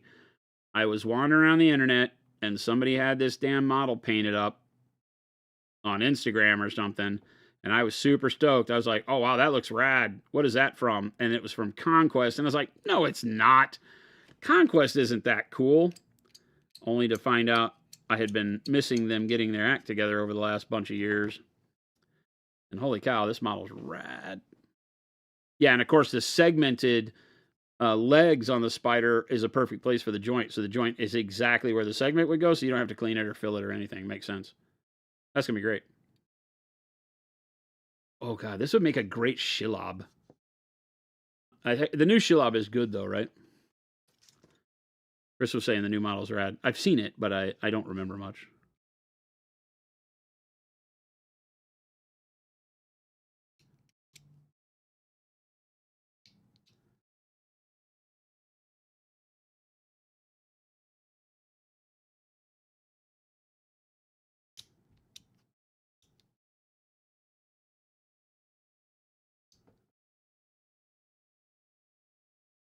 One thing I never understand, I work at a plastic injection plant. We were able to get rid of mold lines. Why can't other companies like GW do it?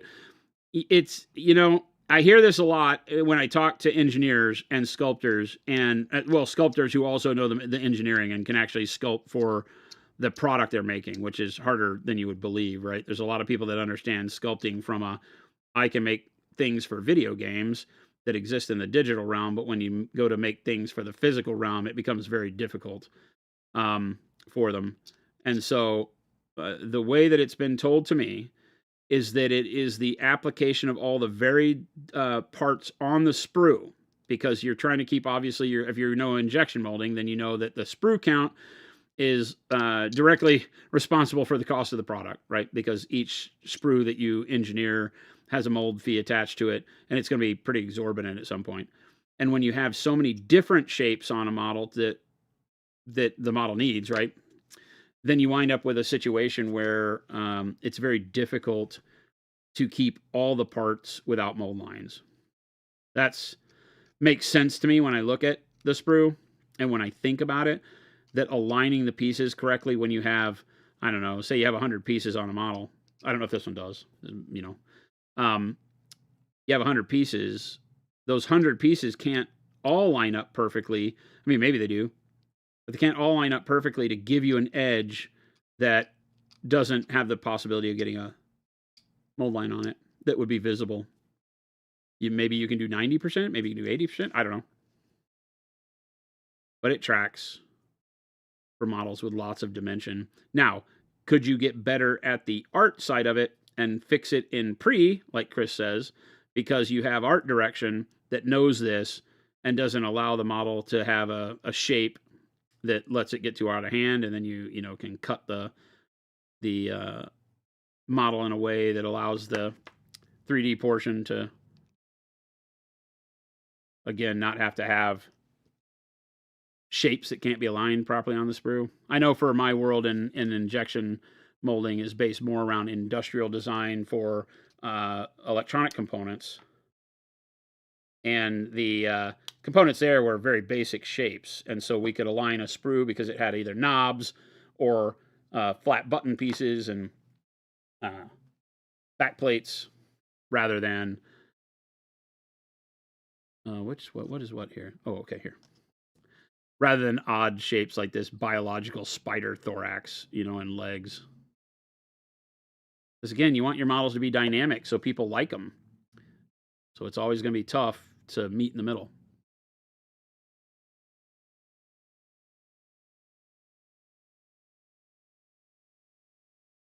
Yeah. Was there a change in leadership at Conquest since they started and made them get their act together? Or do you think it was just knowing that they had a following now and decided to invest in it more? I don't know because I don't know them. So I don't want to put words in their mouth. And I always hate talking about other manufacturers because I don't want them talking about us in ways like, oh, we hate Procurl, you know? So, but I would say in my life, anytime you're doing a creative endeavor like a game with lots of artwork like Conquest, that you have people that love it, because I know that gang really loves their product and loved coming out with it, and really they weren't doing it just because they wanted to make models. They did it because they loved it. And they wanted to do hard plastic. They wanted to compete with GW right in their backyard in Europe.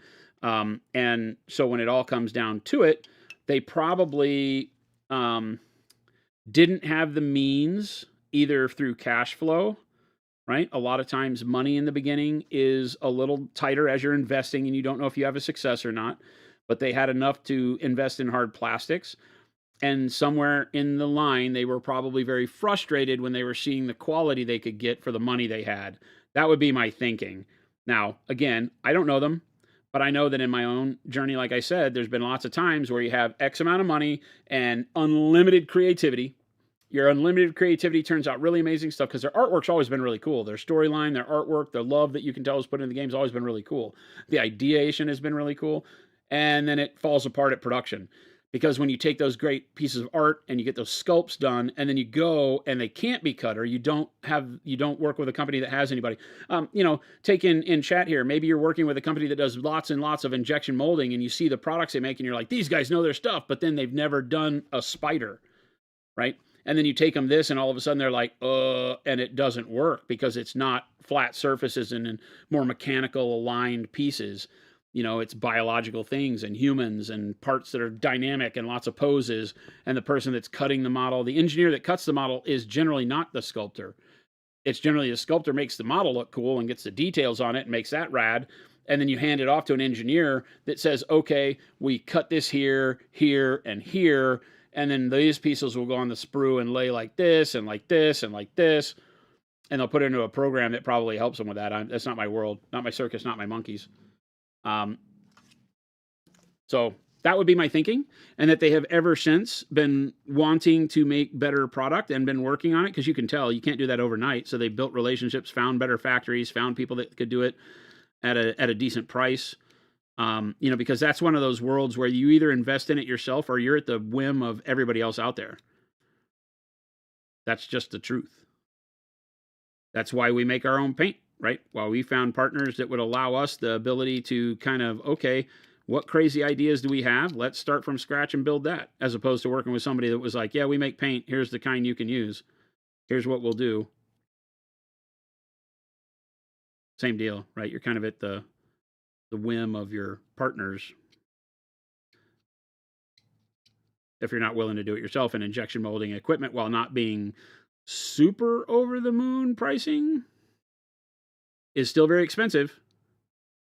And the cost of the people that know how to run it is the backbreaker, right? Because you need real good engineers to make your investment worth doing. There's been lots of times where we've thought about doing injection molding plastics, but we don't have the know-how on the engineering to, do all of the part placement on molds and things like that. And there are companies out there that have been doing it forever and still can't do it to make the models as three-dimensional as we want. You still get parts that are a little bit too flat. The pose has to be on more of a flat plane. So lots of nuances I don't even know. Wad, have a great night with board games. Enjoy.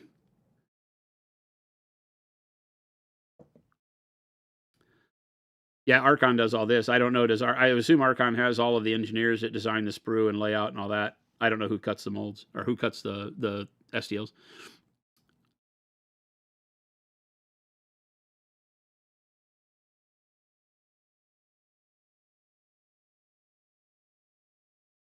But these have been great. The Archon Studio stuff has been great. You can find the actual machine cheap, Joshua. It's the die that costs money equipment-wise.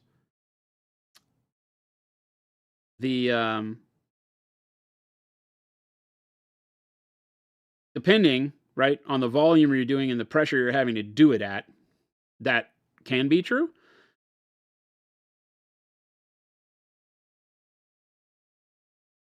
But there is, and yes, the molds, right, themselves are super expensive, and maintaining the molds is not super cheap either, because if you're doing big stuff, they take up a lot of space. You got to have a lot of warehouse space as soon as you have, like, imagine GW's molds, right?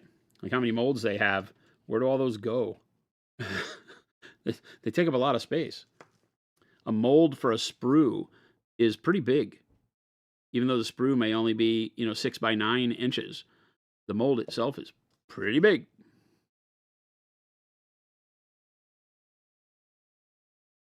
Now, there's a lot of people, because depending on the pressure you're running your parts at, you can run aluminum molds. You don't have to run steel. But that just depends on the models you're making. When you have lots of details that run out to very small pieces like fingers, tips of fingers, not that this one is small, this is pretty big, right? But you have details that run out like the tips of hair and the tips of fingers and stuff like that. You have to have fairly high pressure to make sure that you get the liquid plastic to flow into all those small gaps. And that's what makes the mold so expensive. It has to be this big engineered block that can maintain all the pressure that you're shooting into it. As you get the material to go through all of the passageways. So it's like, we always go in thinking you're about $10,000 to $12,000 a mold for sprues like this. Sprues of that size, without the curve. But like a sprue of that size would be about $10,000 to $12,000 to make those pieces. And this model has 3 of those. So this model alone might be $36,000 for the molds, and you sell these at $139 a piece. So do the math. How many do you have to sell before you've even paid the mold back? That's why you don't see more companies doing injection molded plastics, right? Because you have to sell an absolute crap ton of product just to buy the mold in a lot of cases. 600 dies on your shelves? Are they small piece stuff, Joshua?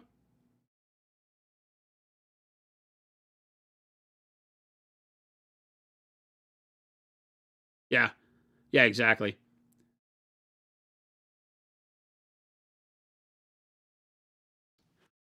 Hang on. Somebody asked something about purples.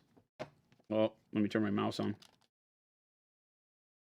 What was that about purple? Talking here about color scheme, it amazes me how close dark purple and royal purple dry because they look so far apart brightness-wise in the bottle. They don't dry anywhere near the same, Stan. One is super red and one is dark purple is super blue and royal purple is super red. They're not anywhere near the same. Now, here's the thing. Have you seen the meme that has one person looking at the color chart on one side and the one person's going red, blue, yellow, and the other person has 50 million, gradients in between? There is a lot of that. But royal purple and dark purple are nowhere near the same when they dry, right? There's the dried cap. That in artistic sense is nowhere close. Now it's close enough that you could put this over this and it'd be great. But as a color, there's a reason why they both exist, right? Darker value, brighter value, more blue, more red. Right?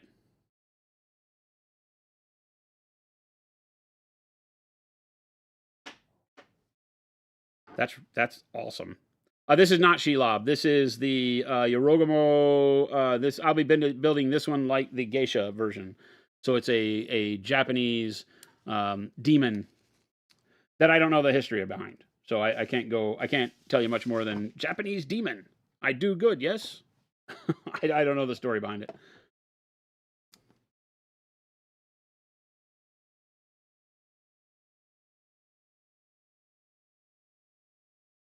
$45, $46, yes.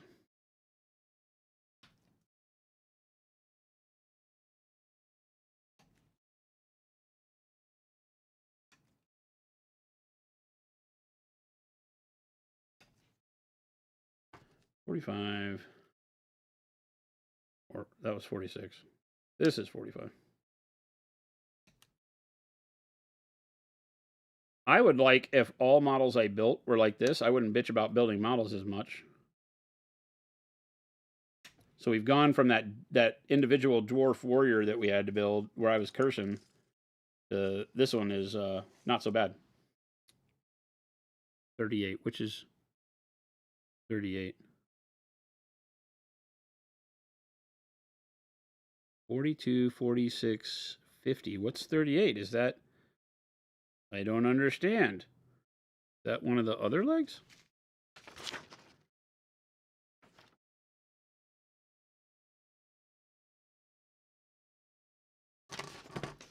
I've been lied to, chat. Oh, it has more. It has the front leg someplace here, right? Oh, yeah, 36, 38 are the other legs. Oh, that's not good. Do the front, those legs... It's acting like the front legs can't go on until the geisha goes on. I hope that's not true. I hope that's not true, chat.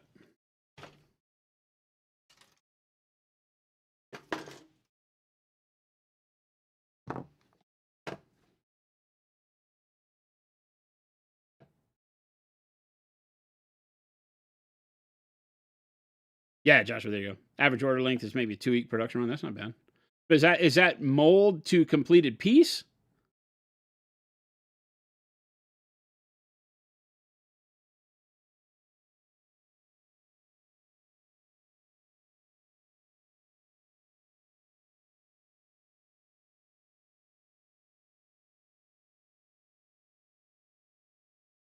Yeah, Josh, nice. If everything were small, but you do big stuff. Of the 40 machines, you have to keep 3 shifts worth of die setters with an average of 10 changeovers a day. Oh, wow.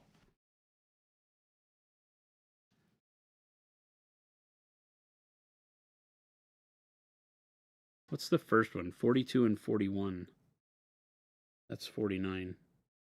That's 37. Those are not correct. 42.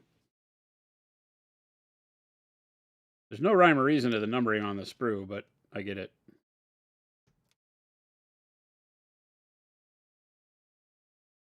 I guess that's something to take into consideration. Like if I were making a sprue, would you number it by the page? Like, so when you were making the instructions, would you put it to where the parts that go together are in sequence numbers in the instructions? So it's part 38 goes with part 39, and part 37 attaches to part 38 and part 39 subassembly. Would you do it like that?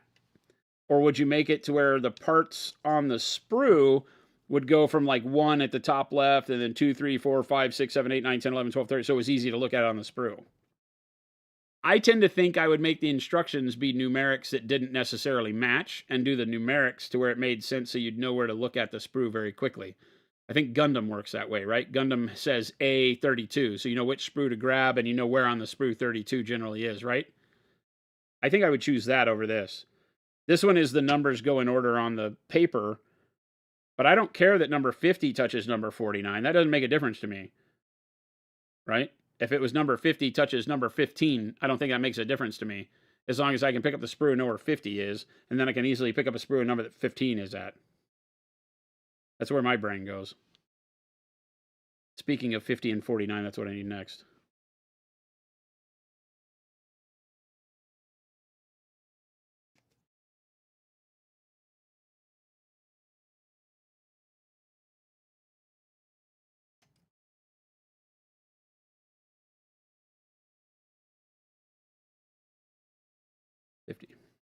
Oh, and 49? Is that what it just cut out? Yeah.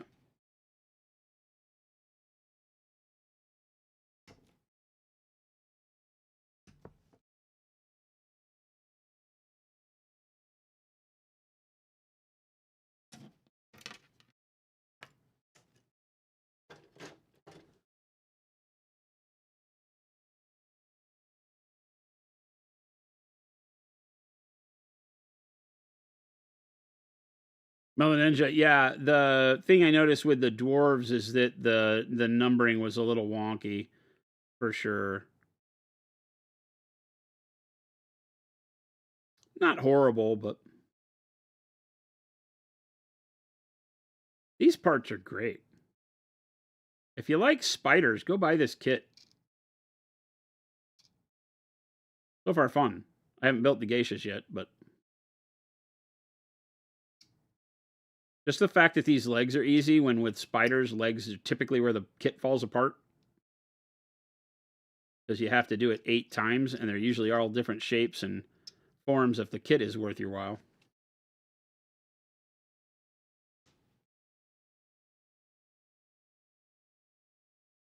And this one's awesome. The fact that these parts, well, I guess they're made by different people, so I can't bitch. I was going to say, the only problem with this is it makes me furious about the fact that the dwarves' upper torso comes in 3 pieces. What the heck?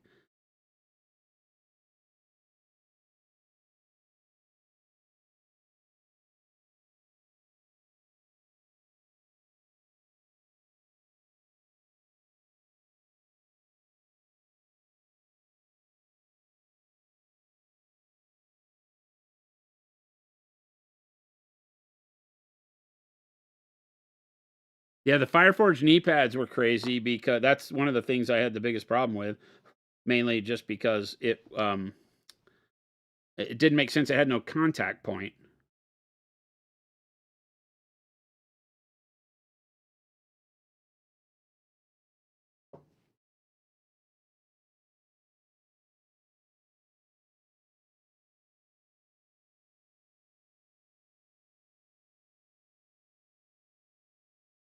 On the parts in the sprue in assembly order, however, there's a good chance that's not efficient. Oh yeah, no. I wouldn't want the parts on the, I understand that part with the sprue not matching the way it goes together.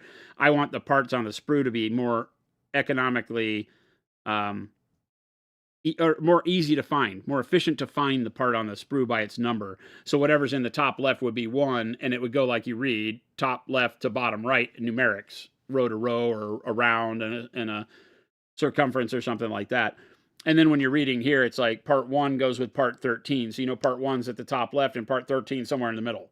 And your eye can drift and find the part easier, because a lot of times, like on these sprues, I'm left having to look for the numbers that aren't in order. I got to read the sprue rail to find the number, because the parts look so similar. So it just, I think I would err on the side of having the sprue numerics go in order, regardless of what the instructions were. Make sense? Am I making sense? Plump crunchy. Yeah, I don't know what colors I want the spider to be in. It'll take some time for me to kind of figure out what to do there. What the? Oh, it's this one. Like, no, it's not. What the? I know I did this right, Chet.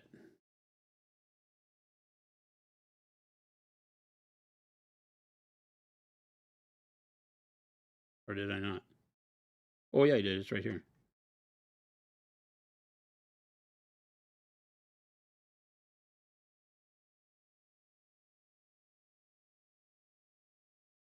Too many legs. Where does the leg go?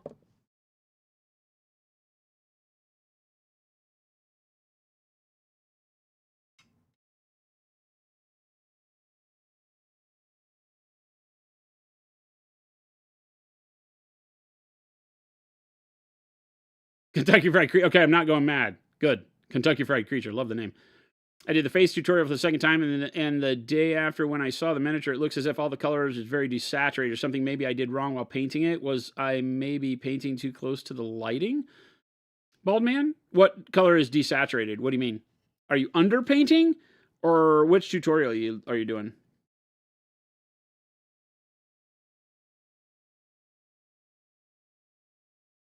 And yes, if you are in a spot where there's too much reflection on your painting, it will look brighter and maybe look like it has more contrast than it really does. And then it all dries and you're left with not looking bad, but like you said, not as much. You're underpainting. So is the underpainting color desaturated? Is it supposed to be?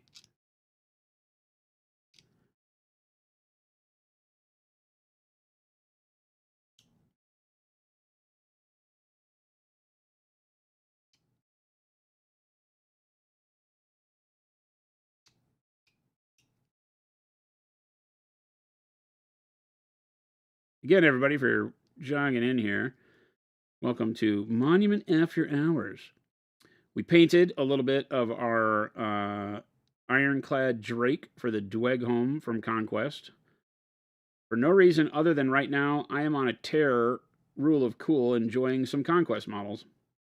I have never painted any... Well, that's not true. We painted the Michael Contreras Frost Giant. So, some of the Michael Contreras Frost Giant. So I have painted some Conquest, but I don't consider that Conquest because none of the other models are like that, right? They come up with a design and then Michael Contreras sculpts it. And so the sculpts are so much different than everything else they do. Not that the other stuff is bad, but it's just better, right? So, but these have been rad. Like I was saying earlier, this model got me into it. I was walking around the internet and all of a sudden, oh, look, big Japanese spider demon. I like that a lot. Where did I get that model? And when I found out it was Conquest and started looking around, I was stupid too, because I was like looking at this and I was like, oh yeah, that's rad. I'll buy some more of these. And then they had the 2,000 point army kit, right? I did the math like I always do. And I said, that's a really good deal. I like all those models. Purchase. And then I completed my purchase.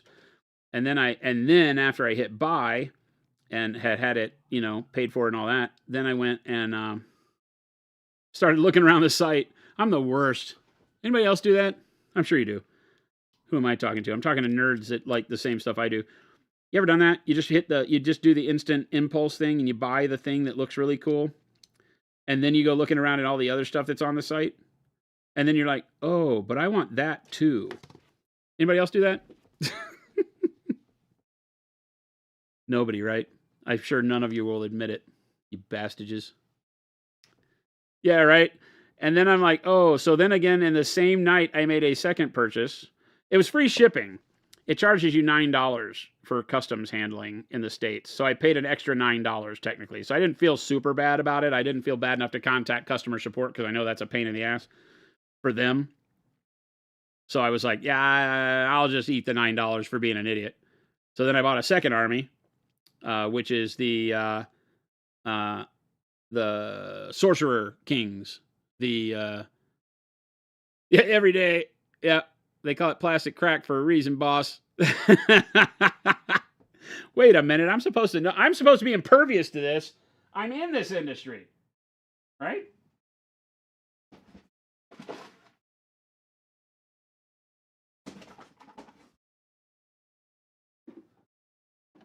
There's this damn thing.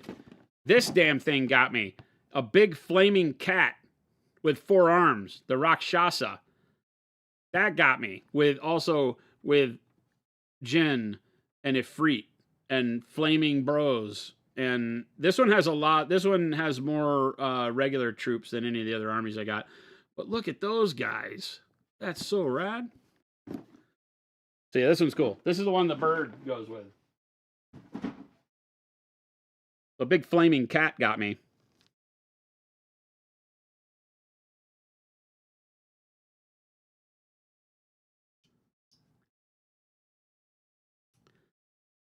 I'm a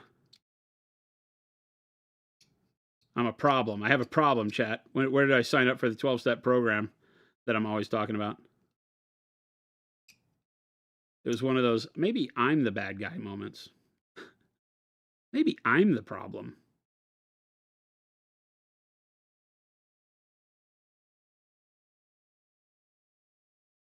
I can always rationalize it out, though. I was like, this is my Christmas.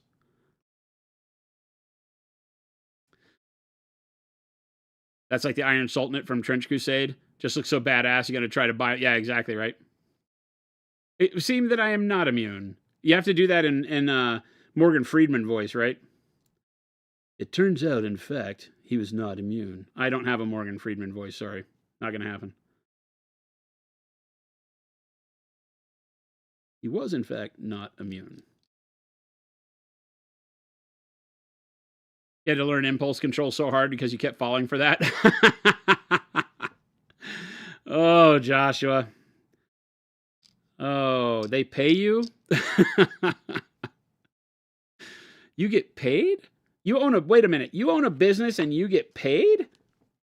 No, I don't believe you. You're one of those liars. I've met your kind before.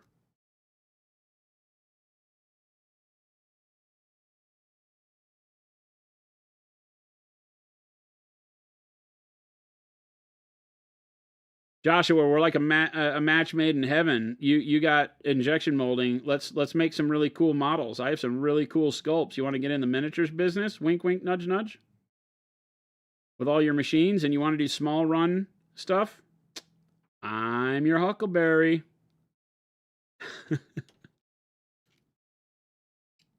You split the mold cost with me, and we'll make beautiful music together, or plastic models. You just forget about rule of cool instead of going, oh, I shouldn't buy that game because no one will play. Instead, I should be excited to paint up the minis and the games will follow. That's the way I treat it, Photon. You know, like nobody around here plays this, but I'm like, I don't care. I bought 4 armies so that I can force people to play, but all the armies I like. So, you know, now my problem is I always look at it from a standpoint of, but what if you had this whole army on a shelf? Would that look rad? And then I never do that. You know, I'll paint some models out of it and never finish it. So my 2026 goal with this, which I've done this, I don't know, if you've been around on this stream a long time, you know that I've already said these kinds of things many times in my life that, oh yeah, for this year, I'm turning a new leaf. I'm going to paint an army. When has that ever worked? But you know, you've offered me before, Joshua? When? Not true.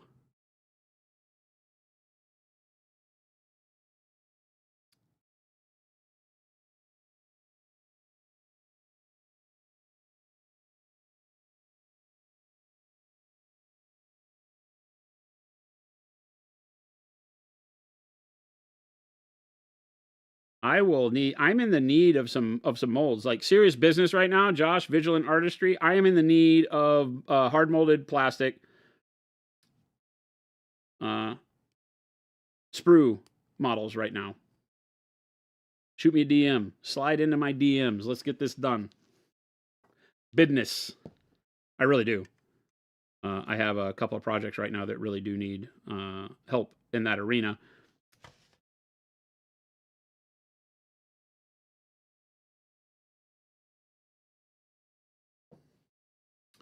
I want to make some models that go on sprues for ease of use.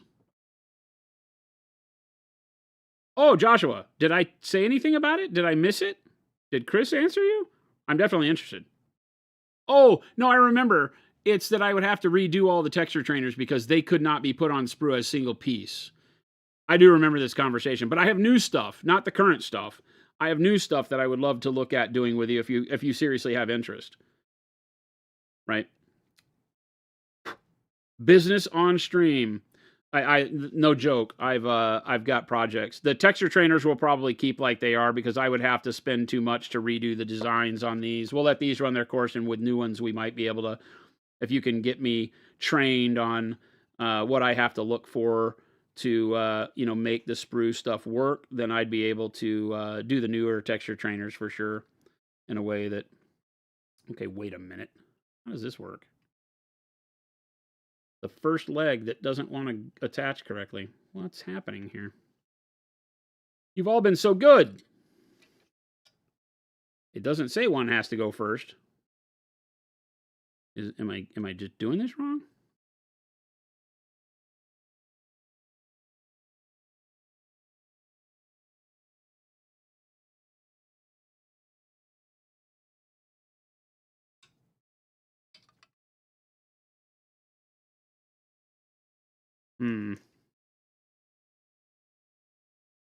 That makes me think that this one goes there and this one goes here.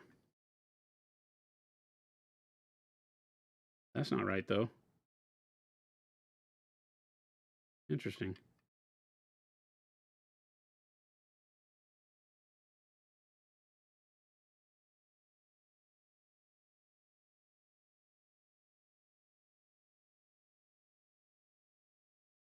It may just be that this one has interference with the other one. I don't know.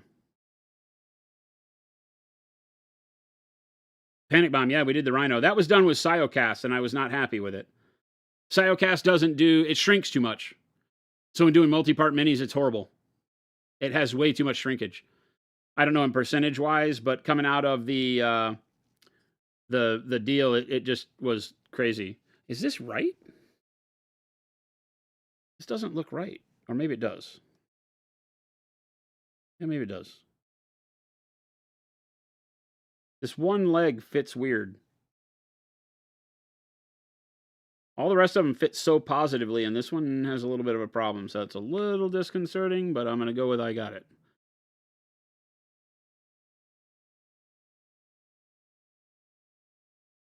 Actually has a little bit of a gap in there.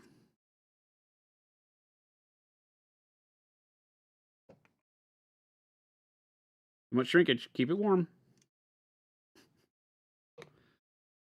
Dun-dun-dun.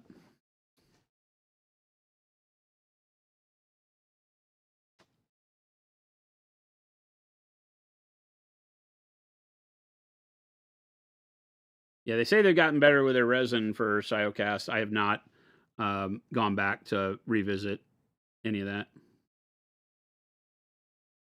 It had too many limitations.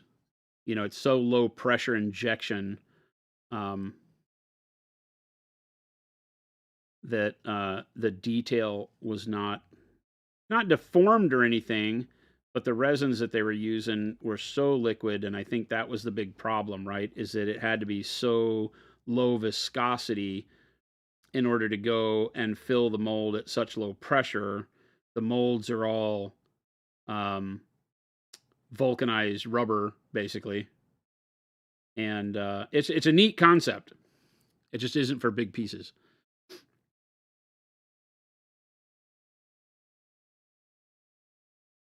I'm slow fuse. Yeah, slow fuse. The Siocast was in the pool. It was in the pool. It's shriveled up. With everything going on, you're surprised I can keep anything straight? That is my biggest problem. That is the biggest problem. Your goal is to paint more plump? Nice. I hope that goes well for you.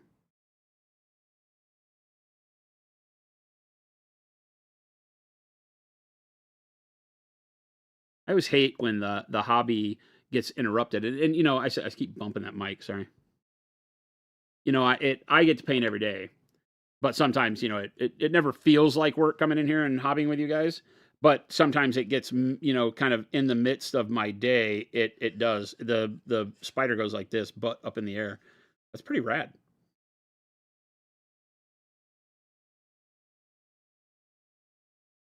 Oh, that's scary. If you were to like literally like spray paint that really black and just do a dry brush on it and paint the red hourglass and like stick that on the wall in a house, somebody would have a heart attack. It's no joke. It's a no joke. All right, now this goes on a thing. It goes on the piece of terrain that's all one piece. Is that true? Am I going to be impressed again? Holy mackerel. That piece of terrain is all one. That's great. That's a lot of resin. It doesn't have a lot of detail to it, but that's a lot of plastic. Yeah.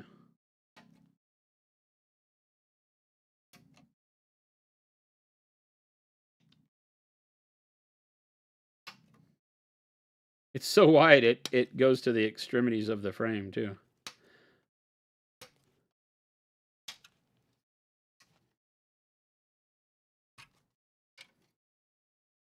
A heavy-ass piece. A lot of material. The thing with plastics injection molding is that the pieces are cheap. Everybody, you know, you hear people bitch on the internet. They're like, Space Marines only cost 3 cents to make. I'm like, you don't understand injection molding. But I'll give you that you're right on the fact that they don't cost a lot per Space Marine for the material. 52, is that this? Yeah. But it's the load-in cost, the lead-in cost that you got to worry about. I'm ready to do it. I want to do I got a trio of figures I want to do injection molding on. Just for their value to people that get them in their hands. Even if I don't sell enough to make the money back, that's not the point of the figures. The point of the figures is to paint them. And I'm willing to risk a little marketing dollars on them to get them to be really cool. Ricardo Monticello, who did the current frameables we're working on, is working on the designs with me right now. I owe him some art back. I have to... It's a problem with working with me as an art director is I draw. And so when we get to some part of the process, I'm always like, oh, but what if it, wait a minute, I'll send you a drawing of mine because I have an idea. I'm probably horrible to work with.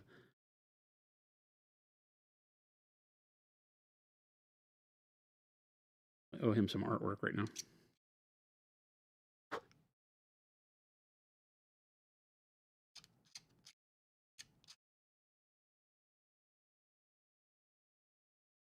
You're not going to get me show them to you. I don't have anything to show you, Mo. I could show you various stages of artwork, but I don't want to. On things like that, I need to be a little careful. I know that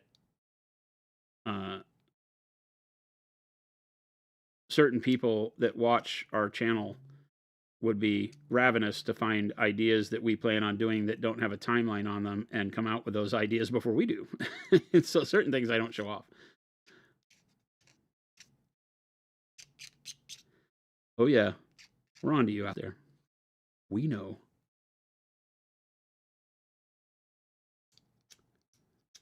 But it'll be cool.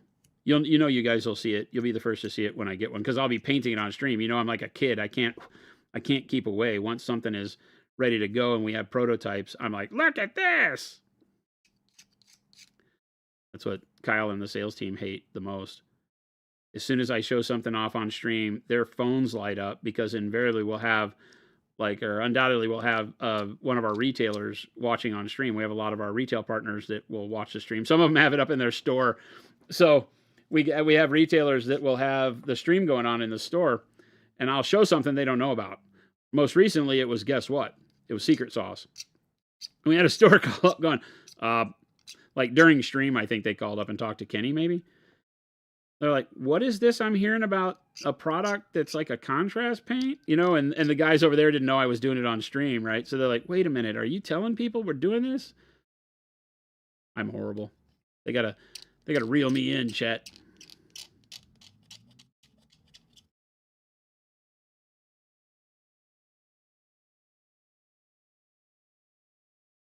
None of it's really trade secrets. It's, there are some, but very rare. I mean, when you make paint, anybody can make paint with a little bit of knowledge. To make good paint is the trick, right? So we don't really worry about that. We don't believe that anybody else out there is going to crack the code for what we do for the paint that makes it what it is. But we're all constantly moving, bobbing and weaving, doing the thing.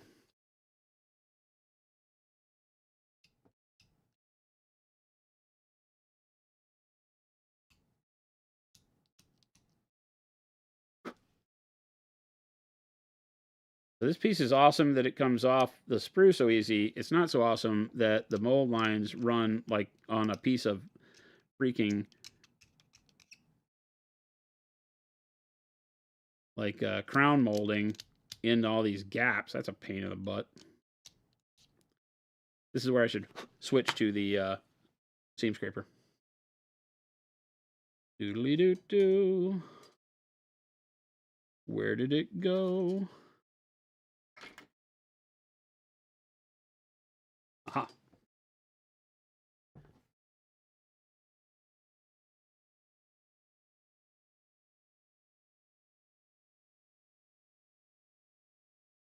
A lot less mess with this.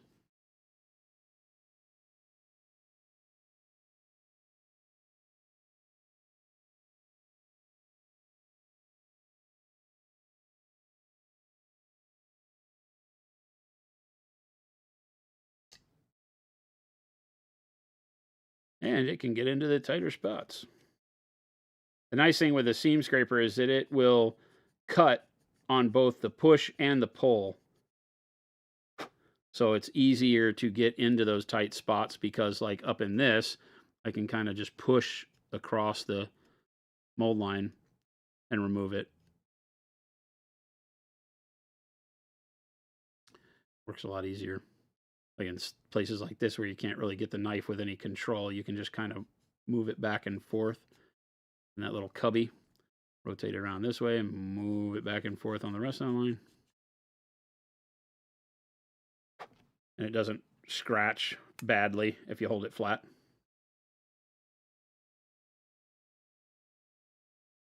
I don't care about the upside, I don't think. Moose! We has spider. This model is to blame for my current infatuation with Conquest. So kudos to Parabellum. They hooked me with a spider. I don't know why. It's not like every spider in every game gets me. I don't really care. This one, for some reason, with the geishas on it, really did it. It's just a cool story. Like, it made me want to know more about what the heck was going on. And I think that's a big thing for me in general. Is if a model makes me want to know more about it, then all of a sudden I start paying attention to what you're creating more and more and more. So then I started watching lore videos, and now I have 4 armies for this game instead of just a couple of models that I wanted to buy. Damn you. They put something in the water.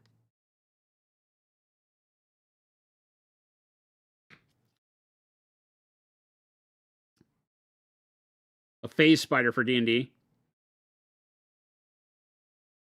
Awesome. I don't remember what all that stuff is. I have to be honest. I've not gotten wrapped back up in the D&D craze. D&D was my first foray into like little dude miniatures, right? Back in the day. That was my gig.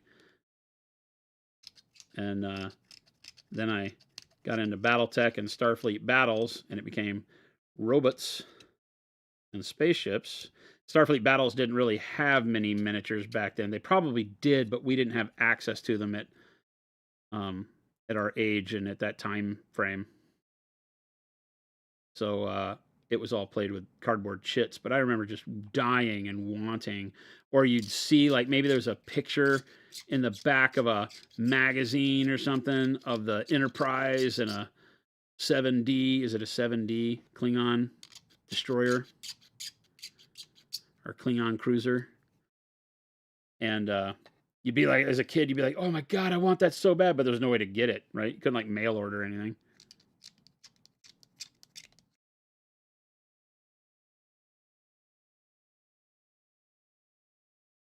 These are rad, but very frustrating.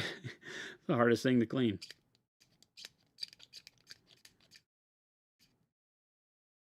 Just tedious, not hard.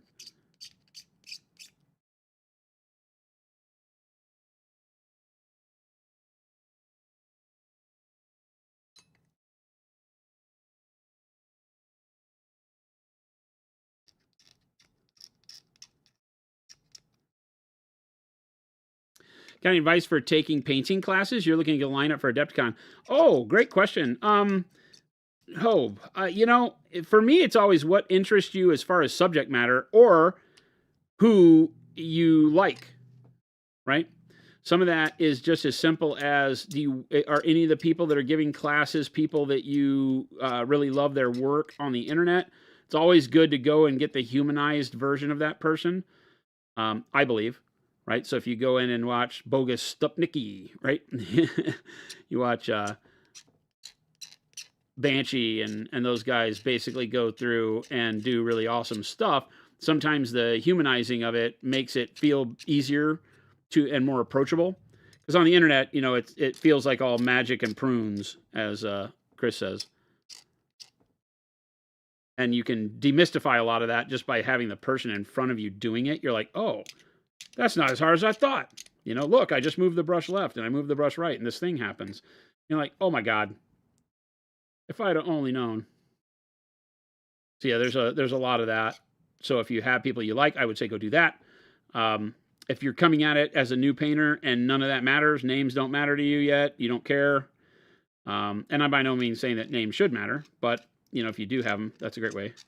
Then I say, look at the content. You know, what do you struggle with right now? If you're new, you may struggle with everything. And it'd be like painting basics, you know, painting 101 classes, if there are any. I haven't looked at the curriculum, so I don't know.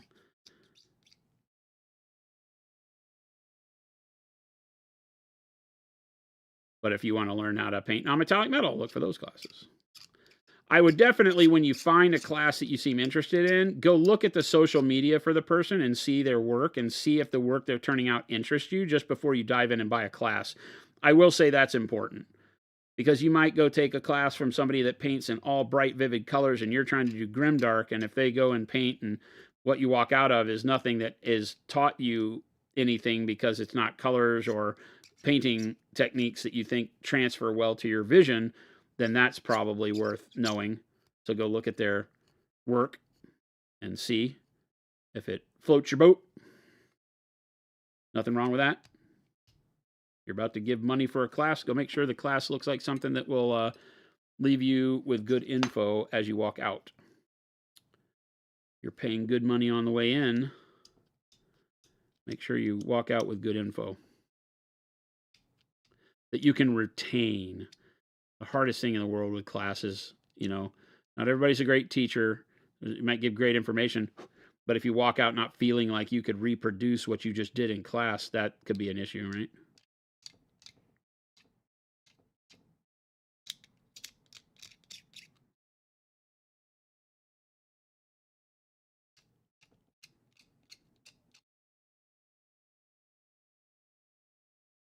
Coil Drake is awesome. That stuff for the I call them the wood elves, whatever they're called, weavers in this world. Weavers. Yeah, that I don't really like a lot of the weaver stuff. I like the trees. It's in the trees. The cran guard or whatever they are, they look like trees. Ints, their version of ints. Brute size models. Those are rad. All right, I think that's enough. This thing, I think, just glues. This is going to be hard, though, right? Because there's no keying on this. There's no positioning for it. Let me clean all this scrap off real quick. I'm wearing, like, an entire model's worth of plastic on my shirt, too.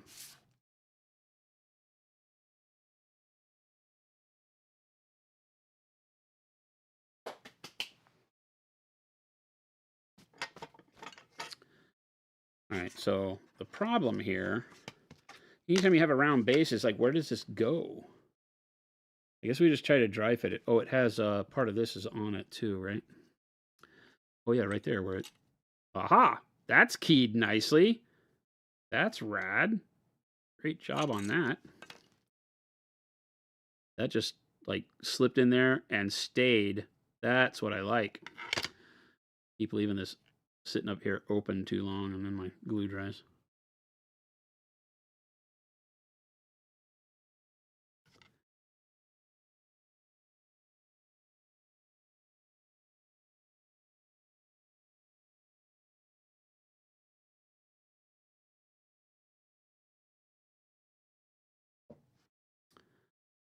Doodly doo doo.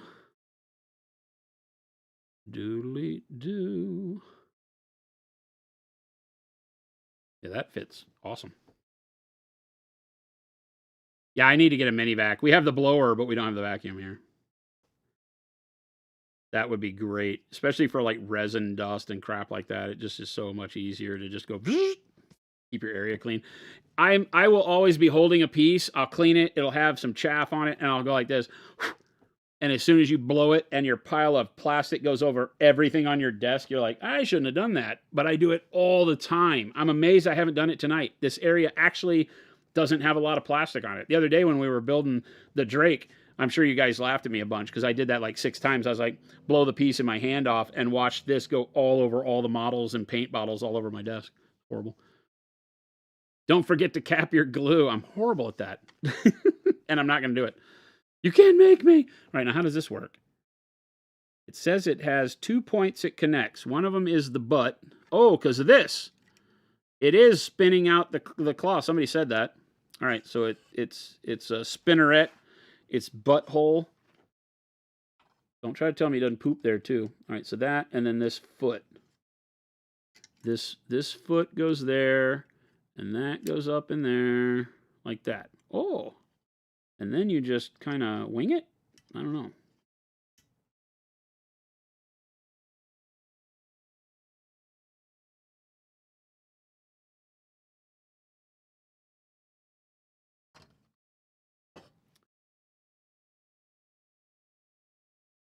So I think it kind of goes to the point where both of these just kind of ride the edge of the thing, maybe up a little bit. I'm going to wing it, chat. We're going to wing it.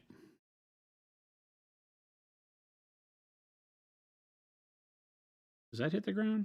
I think this hits the ground too. I'm going to put a little glue on this. I don't know if this hits the ground or not, but we're going to put some glue there.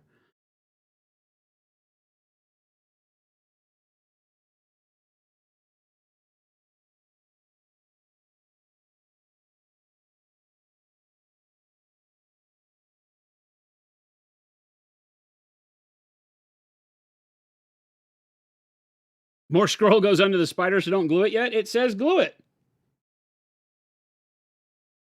I'm doing it. I don't care. It says do it. It says from the instructions, it says the other scroll fits underneath it.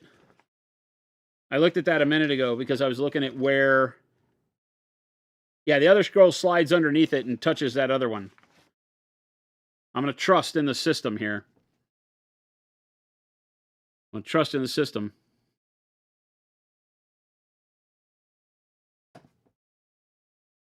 Hoping to get to the Adepticon in 2027. It's quite a mountain from the UK. Yeah. For the classes, do I need to bring your own paints? They will generally tell you, we supply paints to all the classrooms. So typically you don't need paints. Brushes, I would always tell you to bring your brushes. Right? But we put paints in every classroom at Adepticon. And some of the instructors will bring their own paints too. So typically you don't have to worry about that too much. Put a little bit of Insta-Set around the base here. Make sure that it attaches good. Okay. Become one with the microplastics.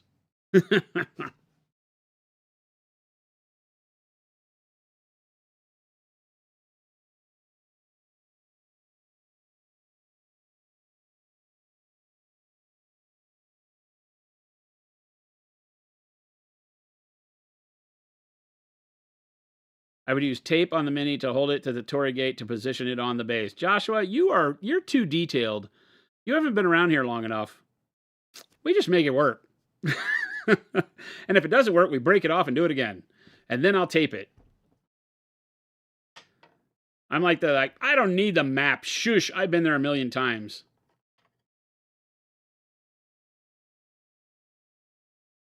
Moose, you out of here? Moose asked, you asked me a question a minute. You said something about what's my take on Reaper minis? The minis themselves? I haven't messed with their miniatures much, but they have some really neat ones. They've got a billion of them, right? I used, they sponsored classes at the old Kingdom Con in California, right? They would sponsor classes there. And I taught classes there. And in those classes that I taught, I would use the Reaper minis.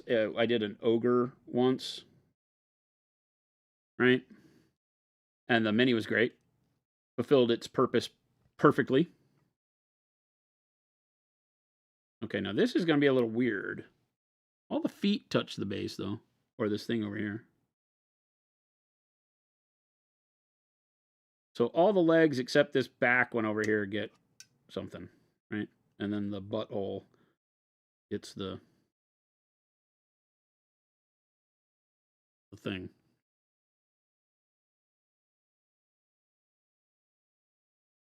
Vigilant, take it easy.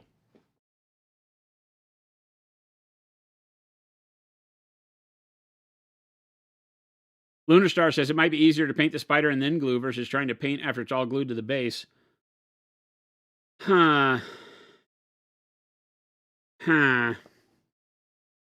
So there is a valid statement there because of this piece, right? The spider's easy to paint on here. This piece, though, is hard to paint with the spider over it, which is what I'm looking at as I'm holding it in place, because the cloth, right, they've really done us a disservice on making such a cool model here because of the fact that this one, number one, this doesn't really all fit together very well like I wish it would. But it's close. Okay, so we can make that work. We can bend the legs enough to get it in there. I think the problem is what I would most likely do. Ah, boy. Having the scroll on the front instead of the back causes a problem. Like I wish this would have draped over the back, because then it would make it easy to paint with the spider off of it. I don't like doing sub-assemblies because it throws off the value and balance of your piece too easily. Doesn't mean we can't course correct with it, but it usually causes a problem with value. You get too much brightness on pieces, so I don't do it much. But that being said, I also want that scroll, although the scroll's not highly visible, but I wouldn't be able to do a lot of justice to it. It would look half-assed back there. So I don't think that's the plan. I think the plan needs to be to base, put texture paste on the base, get that at least started and painted a little bit, at least primed, and then paint this. And then I would have to do all the airbrushing on the spider by hand. I would just put a post in it, and we can have this paint like this. I'd have to just get the angle dialed in, but I could post that up on a cork. And we'll paint that to the point where we're ready for brushwork. And then we could glue it on to the base before the brushwork, so we can dial our values in on this piece after the fact. We just do the base coloring on this. I think that makes sense. All right, cool. Cool. It works. But what a great piece. Holy crap. And look at how big it is. I mean, we've been working on this Drake for the last couple days, and it's a big boy. That spider's bonkers huge. Of course, it doesn't have a tail, so it's not as long, but I like that they tilted it up vertically, too, so it doesn't take up as much table space as, like, the dinosaurs in this. Part of me really hates that I don't like the orcs on dinosaurs. Because when I see like the alpha, whatever it's called, and the T-Rex, there's part of me that's like, that's a rad model. I just don't like it. I don't like the theme of the army. The kind of jungle feather theme bugs me with orcs. I don't know why. But the dinos are rad. Yeah, why not? Anakin Wild suggested, but you can paint it all as a single piece, but attach the spider via blue tack. No, I don't want to mess with that. I can just do it like this because I do want to go through with the airbrush and base. Like this will be much easier to paint the reds because I want to do this in red, like the red stained wood or painted wood. And then I want to do the scroll work with some texture to it. So it'll make sense to do this all the way up to pretty much to done other than final highlights. So I'll keep it in its midtones and shadows. Then we'll glue the spider on after we've done all of the airbrush work on the spider and we're ready to go to brush work because that's where I'll dial in all my values. And then we'll do the brush work on all of it because there's not enough of this showing through back here. So it'll allow me to like brighten up this one and just the top here. And I can do that with a brush. So it'll let me pull the whole composition together at the same time, which is the biggest thing for me so that we keep all our values in line. Because this is a great piece. This is a fantastic centerpiece model. This is the kind of thing that you want to, put the time into. Even if you're, no matter what your skill is, putting enough time into it is going to make sense. You definitely don't want to paint this like this, though, because you will miss out on the opportunity to have that terrain piece have any detail at all. Or you'll be worried about, getting your paintbrush in there and trying to make it work at haphazard and it'll look like slop. So we can paint it really well. We'll just have to remember where the spider goes, and one way to do that would be to prime. So we might show you some fun stuff if I do this coming up in the next day or so.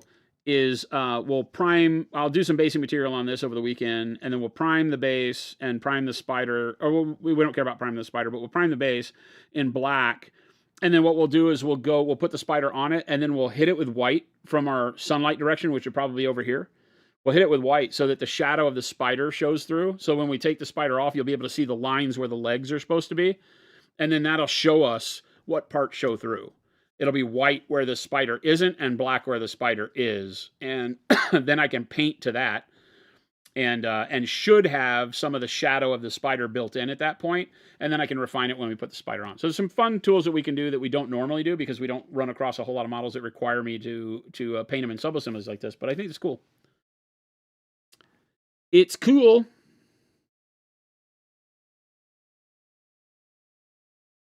Yeah, we got to do all the geisha too. That's the part I'll have to do. I'll have to build the prime geisha because it says on here, on the instructions, that it wants you to put her on first before you put the final legs on. And I'll just need to dry fit. I'll build all that and dry fit it. So it's actually two of them, right? I'll dry fit that to see... Or maybe all of them. Interesting. Yeah, it looks like the geishas all build as a trio. So the whole geisha thing sits on there, and then you put the legs on. That is worrisome. Right? Although these go together so well that I could probably just paint the two legs, the two forelimbs by themselves. That just sucks. I could blue tack those on to the body and paint to get the airbrushing done. We'll play with it and see. I'll dry fit all this and see if maybe the geishas can't be filed down or changed a little bit to go on after the legs. It's hard to tell. Like, it doesn't look like they interfere, but I don't know. Anyway, fun model. Fun model. It'll be cool. Kudos to them. They made a great model on this one. I like it. It's the way it glues together, you got to put it under a little bit of stress to get it to make all of its contact points because it has little divots in the stone where the feet go. So you got to put it there or it'll look a little wonky. It'll put a little bit of tension on it, but it's not bad, right? It's just this little push here locks everything up and it has a little bit of pushback. I could get rid of that by bending this leg a little bit right here. But that's hard plastic. That'll snap off if I give it too much pressure. So I might heat it up and put that in there. So that it keys in there right and does all its stuff.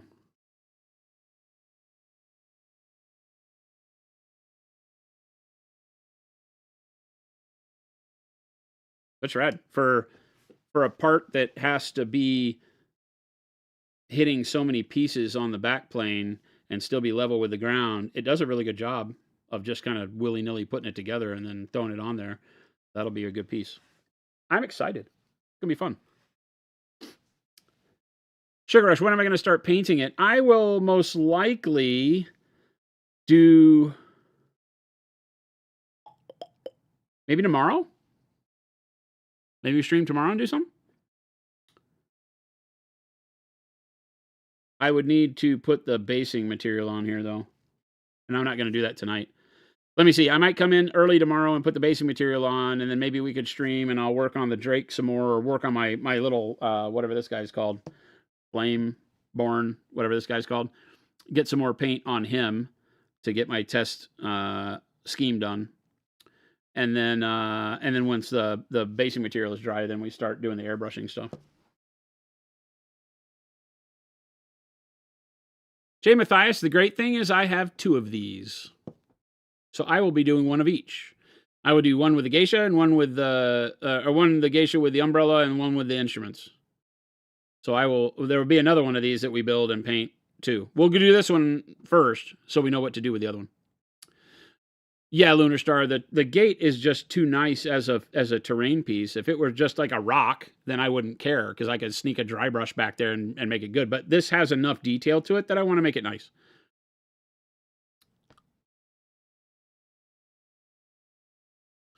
Joshua Lee. Well, and remember, it's not always the warp in the plastic. A lot of times it's the fitment of the parts, right?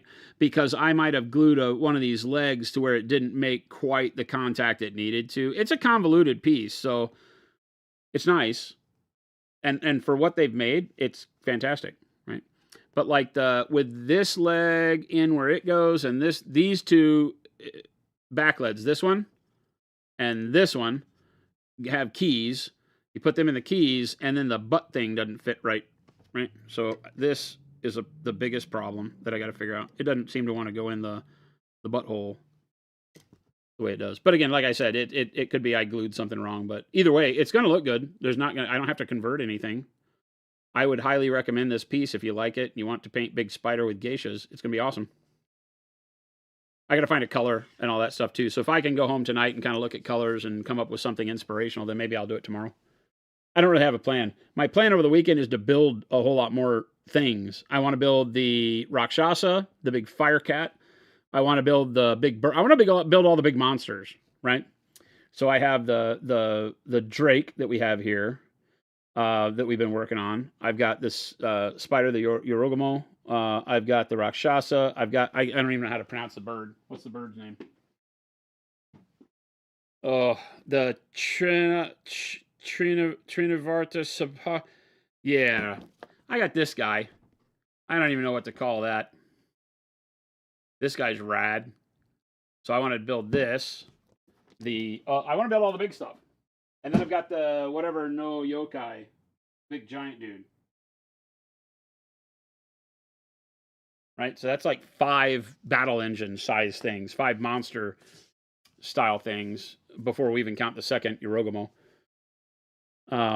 And before my 100 Kingdoms gets here, which has 3 of the big giants in it. So those are going to be rad too. Birdman.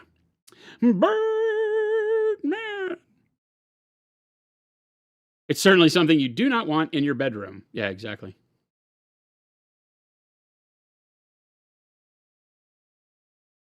Yeah, I'm doing the one with the umbrellas first, right? Or no. I don't know. Which one do you want to do? I like the one with the ukulele. Let's do her first.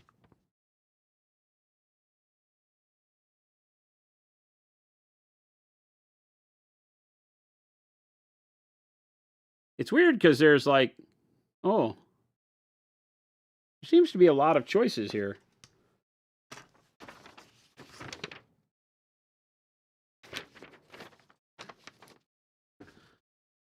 The musician variation. So you have one that's playing a flute, one that's playing a git fiddle. You've got the two of them can be playing instruments, and the third one seems to always be doing calligraphy, scribing. So the third one can only do the scribing. The other two can either be playing instruments, or one of them can have a parasol. The other one can be... I'm going to have one playing a flute, and one of them playing the guitar, or the 3-stringed fiddle. And I'm totally butchering these for any of you that happen to know Japanese instruments. Yeah, so I think we'll do this one, because somebody said the parasol is stupid fragile. So let's wait till later on that. Let's do this one as the musicians. So we'll do the two musicians, the one playing the flute, the one with the ukulele, and then the scribe on this one. They're cool. The one with the parasol is cool too.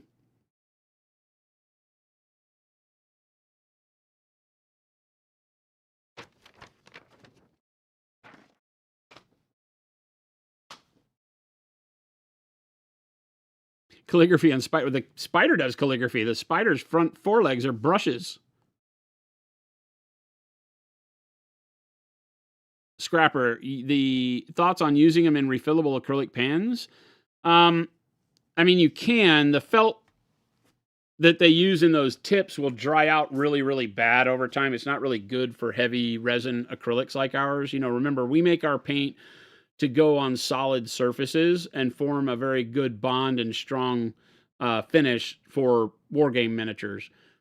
Acrylic paint pens are made for using on porous surfaces that are flat.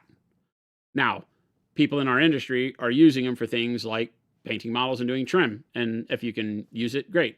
I'm not a fan. I think that for our paints especially, you can put them in the refillable ones and they will work. You will need to buy a bunch of replaceable tips, because those tips will go bonkers on you, because they start getting brittle and crack and spread and aren't usable very long, and can scratch your model if they have dried paint in them. So be very careful, because you'll use the pen the first time, it's great, and then it dries out, and then you'll load it with paint again, but it will still have stiff points on it that when you put it over your model could scratch your paint down to the plastic.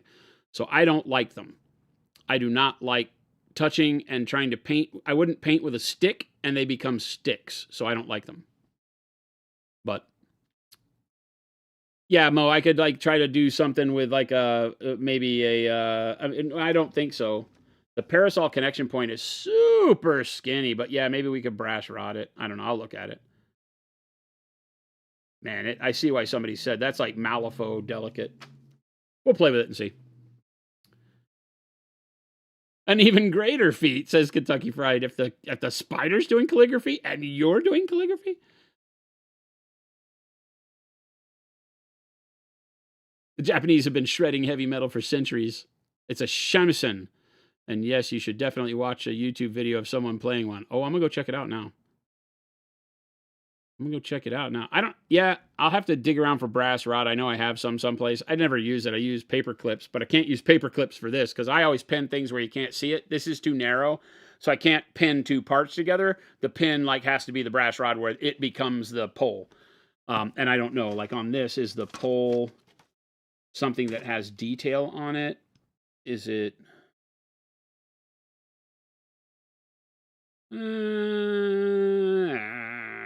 yeah, I don't know. That's super. I mean, look at that. That piece is super narrow. It has detail down at the bottom. You could probably drill that out and put the brass rod in there and be okay. I think the bigger issue at that point is how much... oh, you got quite a bit of space here. Right? Because it goes into that, but that has quite a bit of vertical depth. Not quite a half inch, but close.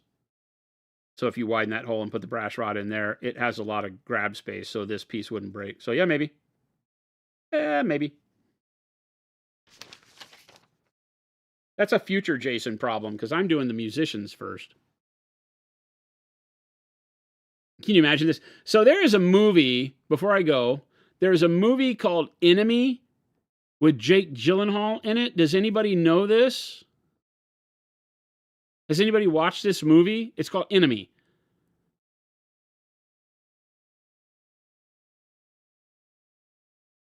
Oh no. Did we get a raid?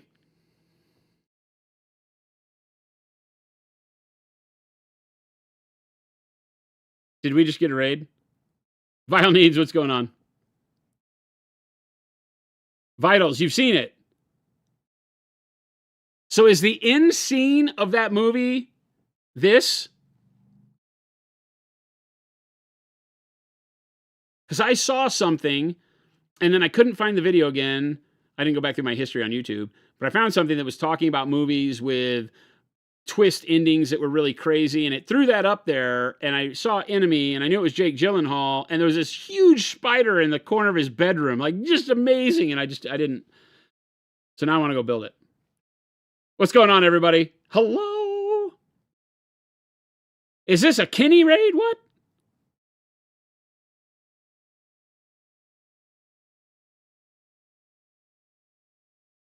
Replay, you've seen it? Enemy? Kenny, my man. Oh, dude, I love it. I love the new beard, my man. We haven't hung out since you've had the full beard. He's full on hobo mode now. What's going on, everybody? Welcome. Welcome, all of my next level painting buddies. What is happening? Replay came from Kenny. What do you mean? Replay's good, people.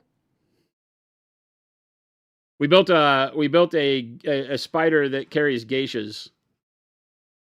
I'm on a Conquest kick, so I'm building all of the monsters from Conquest. We've been doing a what's this thing called? Ironclad Drake. I think it's called an Ironclad Drake. So we're doing an Ironclad Drake, which is the dwarf beast of burden. The dwarves ride these into combat. So it's a big nasty bastard. And dwarves. Dwarfs. Except the dwarves are as big as Primaris Marines in this game, so I like it. They're big, huge dudes. Because it's a very large-scale game. But I'm enjoying it. And then we just built... we painted a little bit of the Drake today, and then we are just now finishing up, talking trash, and with the spider that carries geishas. I get to touch your beard? Careful. Don't threaten me with a good time. Sadly, he knows you. Yeah, I was going to say, Replay, what have you done? Show us on the doll, Avian.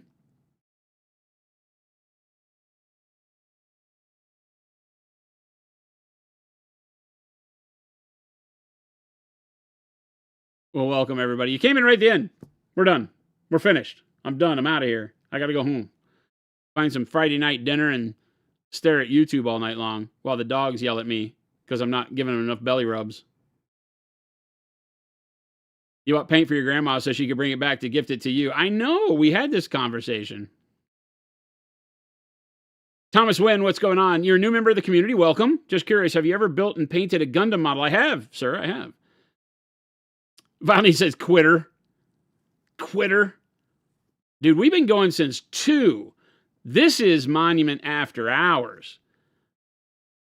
I've just had the Wild Hare this entire week, right? I streamed Sunday. We streamed we've done late shows. Whenever the hobby urge is this strong in one, you have to roll with it. And that's what I've been doing. It's Jason After Dark. What's going on, Play Jay? Sugar says, you used to go all day. I used to not run a paint company. That's when we used to stream. We used to do this 8 hours.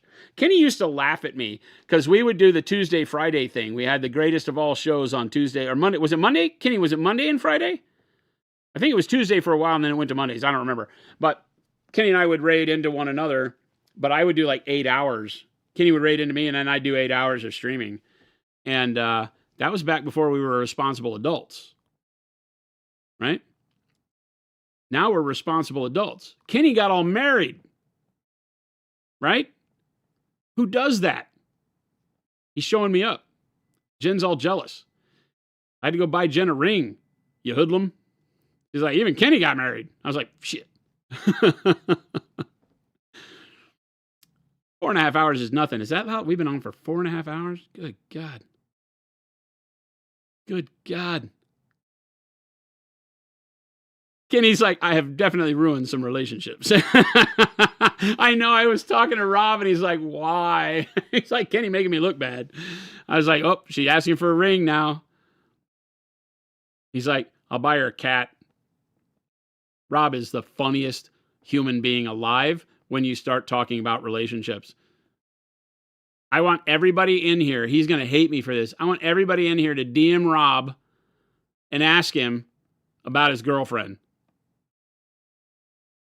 You get the most awkward conversation in human history from that man.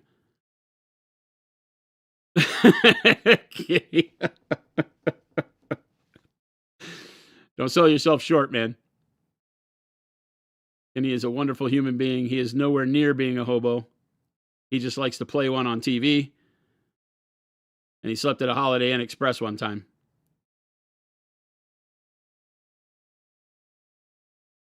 But yeah, I'm going to come back again tomorrow, I think. I make no promises on weekend streams, but I think tomorrow, like I said, we'll come in. I will get this based because we have to paint it in sub-assemblies in order, because they put the freaking scroll on the front of this and then hit it behind the spider's ass.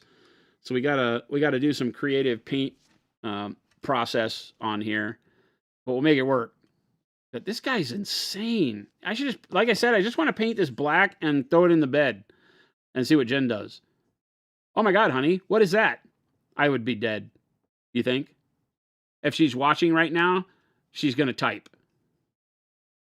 But I think that might get a man killed, because this thing is that thing's a little too real. It's a little too real. Yeah, I think she might kill me. She might think about the value in the situation a little bit after the fact, but I think beforehand she would just react and I'd be dead. Pretty sure. Put googly like glow in the dark googly eyes. I have some of those somewhere around here someplace. Can you imagine? Just like I was saying, tape it to the wall. Holy crap. But who's in the will? What do you mean who's in the will? She is. She gets all my stuff. But she owns everything. There's no benefit in that for her. She gets it's all her, except for the models. She don't want the models. She don't want any of this crap. I have cookies, though. I have a bag of cookies from some of our viewers, so she might want the cookies.